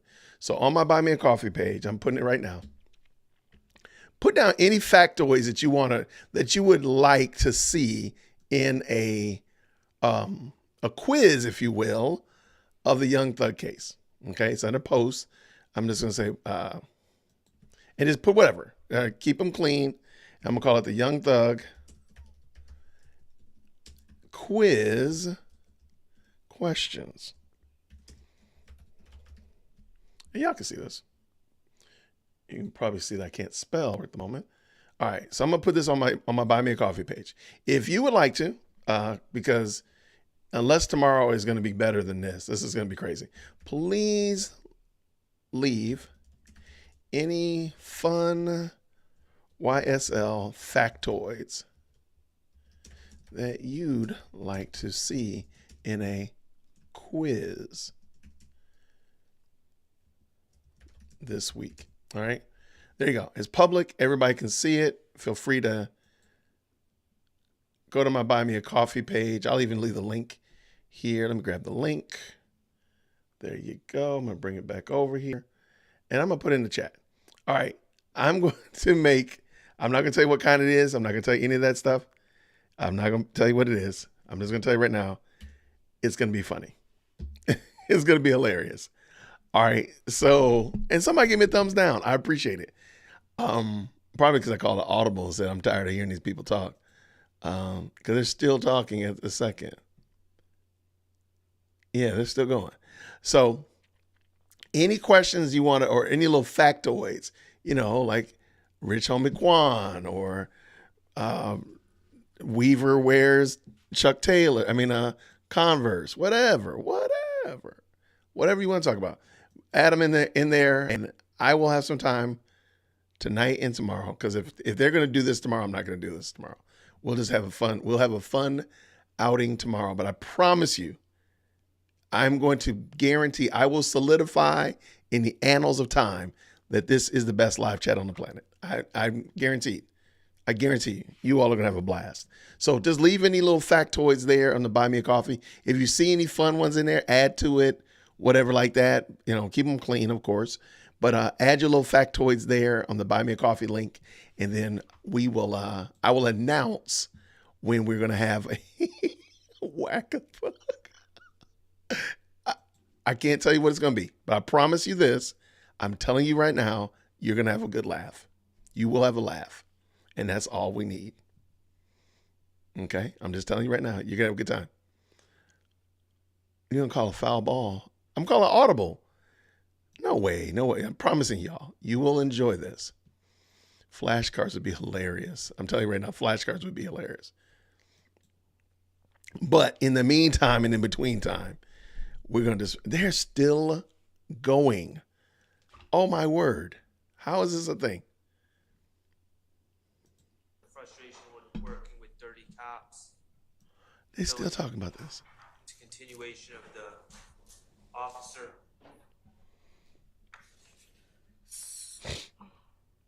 So, Your Honor, Madam. that's fine. Up to 350, line 13, I just need to get the exact time that is. So you're going to agree it goes to line 17? All right, you get me the Or time? 13 is fine. Yeah. Line 13 as opposed to 17? Yes, sir. Okay. So it should be approximately 320, probably 48. So 3:15:55 to 3:20:48? 3:13:55. I'm sorry, 3:13:55. Yes, to 3:20:48. Okay. How are we still doing this? What All right, and then you all will play the pages 350 to 356, which corresponds with what now in terms of audio video? Time, it'll be 3:20:49 to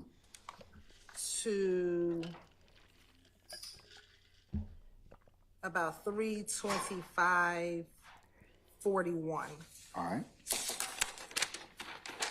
Except What's going on, John? Good to see you from Tulsa, Oklahoma.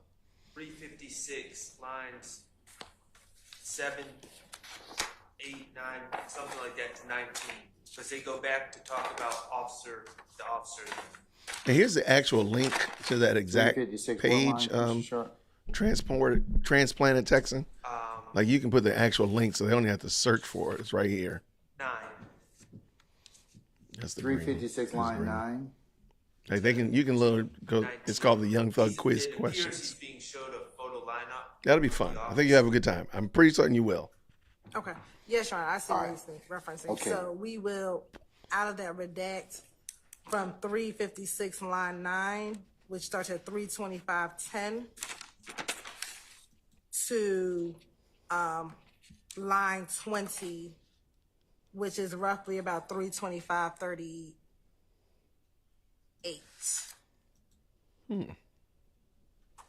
Okay. Well, I will give them this. They stop listening to stuff. They're just kind of like talking about it, which is a little bit better, but I don't think as much. Okay, I think the next portion is 361. What time are y'all going home? Page 361, line 1 to 362, line 10. And that's apparently Mr. Stillwell purportedly saying about the shooting of Lil Wayne tour bus. Mr. Copeland, I may have labeled it wrong. Mr. Copeland, basically, he says, I'm not the problem. If you want the problem is Shannon. They said, why is the problem Shannon? The problem is Shannon. And because this end got so much to prove, it's not me, it's these ends, man. And then he says, Thug, man, whatever thugs say to these ends, Shannon will do it, man. Every time thugs say something, Shannon do it. I say that and beat him up. Shannon shot up that tour bus. Shannon did everything. He shot that gun and killed Nut. Shannon doing everything. It's not me. Y'all keep locking me up. He's already, just to be clear, he's already implicated in this statement Shannon and 3 other men from being in the car. He's already identified, and which I believe will be played to the jury, that Mr. McMullen and Shannon are allegedly gunmen, according to what Mr. Copeland says, who wasn't there. But so this is all extra, all the stuff that would normally be admissible, like he shot that gun and killed Nut. Like if that fulfilled hearsay rules, that would presumably be admissible. All that's already been stated earlier in the interview at this point. This is superfluous. It makes reference to Jeffrey Williams just ordering Shannon to do unnamed, untold acts, and Shannon will surely do it. It makes reference again to Shannon shooting up the tour bus, which we know that Mr. Copeland has no firsthand knowledge of. And so I don't see the probative value. It's cumulative based on what's contained earlier in the interview. And obviously there's certain parts of this that need to be redacted on their own right, such as references to the tour bus, such as references to Shannon doing certain unnamed crimes that Kenneth Copeland is broadly referring to. Yeah, like how do you know this? I mean, it's just him saying it. All right. Ms. Holton? Your Honor, the state agrees to the portion in which it says Shannon agrees to the portion. The state, excuse me, agrees to the portion of Shannon shot up that tour bus. We do believe that that portion can be excluded. However, everything before that talks about Kenneth Copeland, who again, the state will argue is a co-conspirator to the overall gang conspiracy. Speaking of what Shannon's role is in this gang, when he says, man, whatever Thug say, Shannon will do it. Every time Thug says something, Shannon will do it. In this interview, I believe Mr. Copeland talks about send an email, ADH. Interview, that the night that Bloody J gets beat up at Club Crucial on that Monday, that Shannon was a part of beating him up. I believe that's in this interview. I'm going to verify that it's in this interview, Your Honor. So I think that was substantial. I was not intending that. That's hilarious. What's contained in line 16. And then again, when he says he shot that gun that killed Nut, again, that is based upon what he learned from Demekian as a co-conspirator hearsay. And so although he said it multiple times, the position that defense counsel has raised is that Mr. Copeland was lying during this interview. The fact that he can remain consistent about certain portions that he speaks to the detectives about, we believe is relevant for this jury to hear. I will play for you his demeanor during this portion of the interview. I can't get any more here. I cannot. I am done hearing this young lady talk today. Hey, everybody, real quick, before we bug out of here, because I do think we've rounded these bases. I see Glanville yawning. He finished. All right. Y'all, I want to thank you so much. I want to ask you for two things. I try not to ask for a lot, so I try not to be a beggar. But if you don't mind, if you can do me two things. If you're not already subscribed to the channel and you do find value in what we're doing, can you just hit the subscribe button? I really do appreciate it. It looks like, according to YouTube, about 46% of the people that watch my channel are actually subscribers. So it's like 65, 67-ish % of the folk just watch it and they're not subscribed. And I do appreciate you watching either way, but hey, go ahead and subscribe. And then lastly, for the month of June, my goal was to hit 500,000 views. So if you happen to have it within you, if you find anything of value here and you say, hey, let me check out, I want to see what he's doing, search around, check out some of the stuff I've put out on the channel. I wouldn't mind you checking it out. And that's it. I really do appreciate it. Yeah, I'm going to be done with it because I think Jenny hit the nail on the head right here. Jeannie hit the nail on the head. I'm kind of sick of her. I'm not mad at her. I think she's doing the best that she can do. and all that. But it's been a long day. And this right here, in my opinion, is just because proof positive that the DA's office in Fulton County did not do what they needed to do to prepare the Woody to speak. And it's very possible they didn't even talk to him. They just subpoenaed him and told him to come in and testify. Didn't give him any kind of rationale, any kind of thing like that. Didn't build up anything of that nature. And that's problematic. So I think that's really the reason why we're here, is because they just didn't do their due diligence.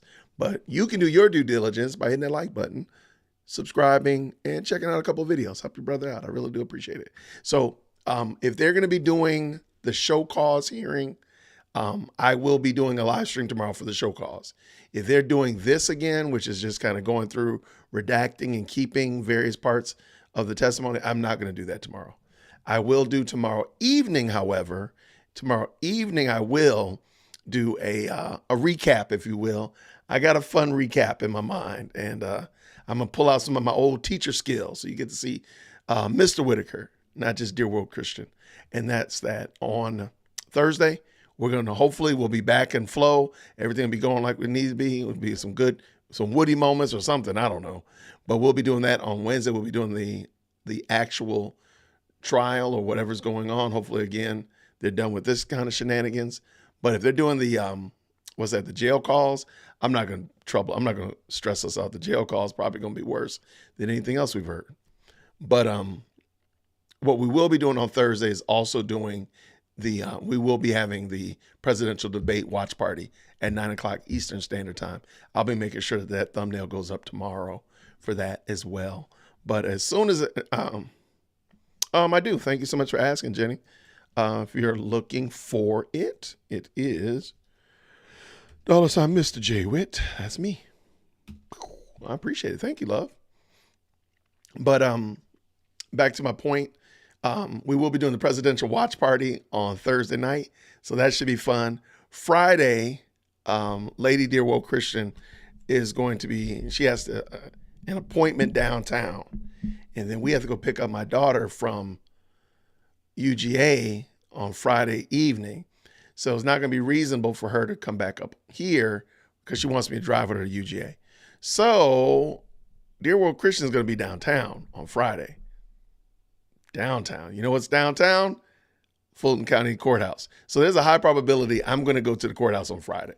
I'm going to confirm, but I might very well be going to the courthouse on Friday. So I'm going to try my very best to be in the camera site. I'm promising you. If I go, I'm going to do my best to be right there. I might wear a wig and have some fake dreads and pretend like I'm young DWC or something because I want to be on the camera. But anyway, I'm going to try to go because she's going to be there all day. So I can be there on time and get done. So that's going to be crazy. So that's what's going to be going on Friday. No, I will not be live streaming in the courthouse, but I'm going to try my best to be seen. I'll try my best to be seen. Maybe take some pictures with Brian or whatever. So anyway. Okay, just looking through there. But so that's the plan for the week. This is long. I did not realize how long this was. And it's just a lot. Good gracious, man. I feel so sorry for these people, man. I understand why these people sitting here picking their fingers and all this stuff, because it's Young Thug is all stretching like, look, he's dying here. But I appreciate it. Hopefully you all are enjoying watching this. We can get a little bit of opportunity to, I know I'm going in the belly of the beast, right? I'm going in the belly of the beast. They can be like, yo, we've been looking for you. Bang, Rico. Well, if you find out that I'm in jail, you know exactly what happened.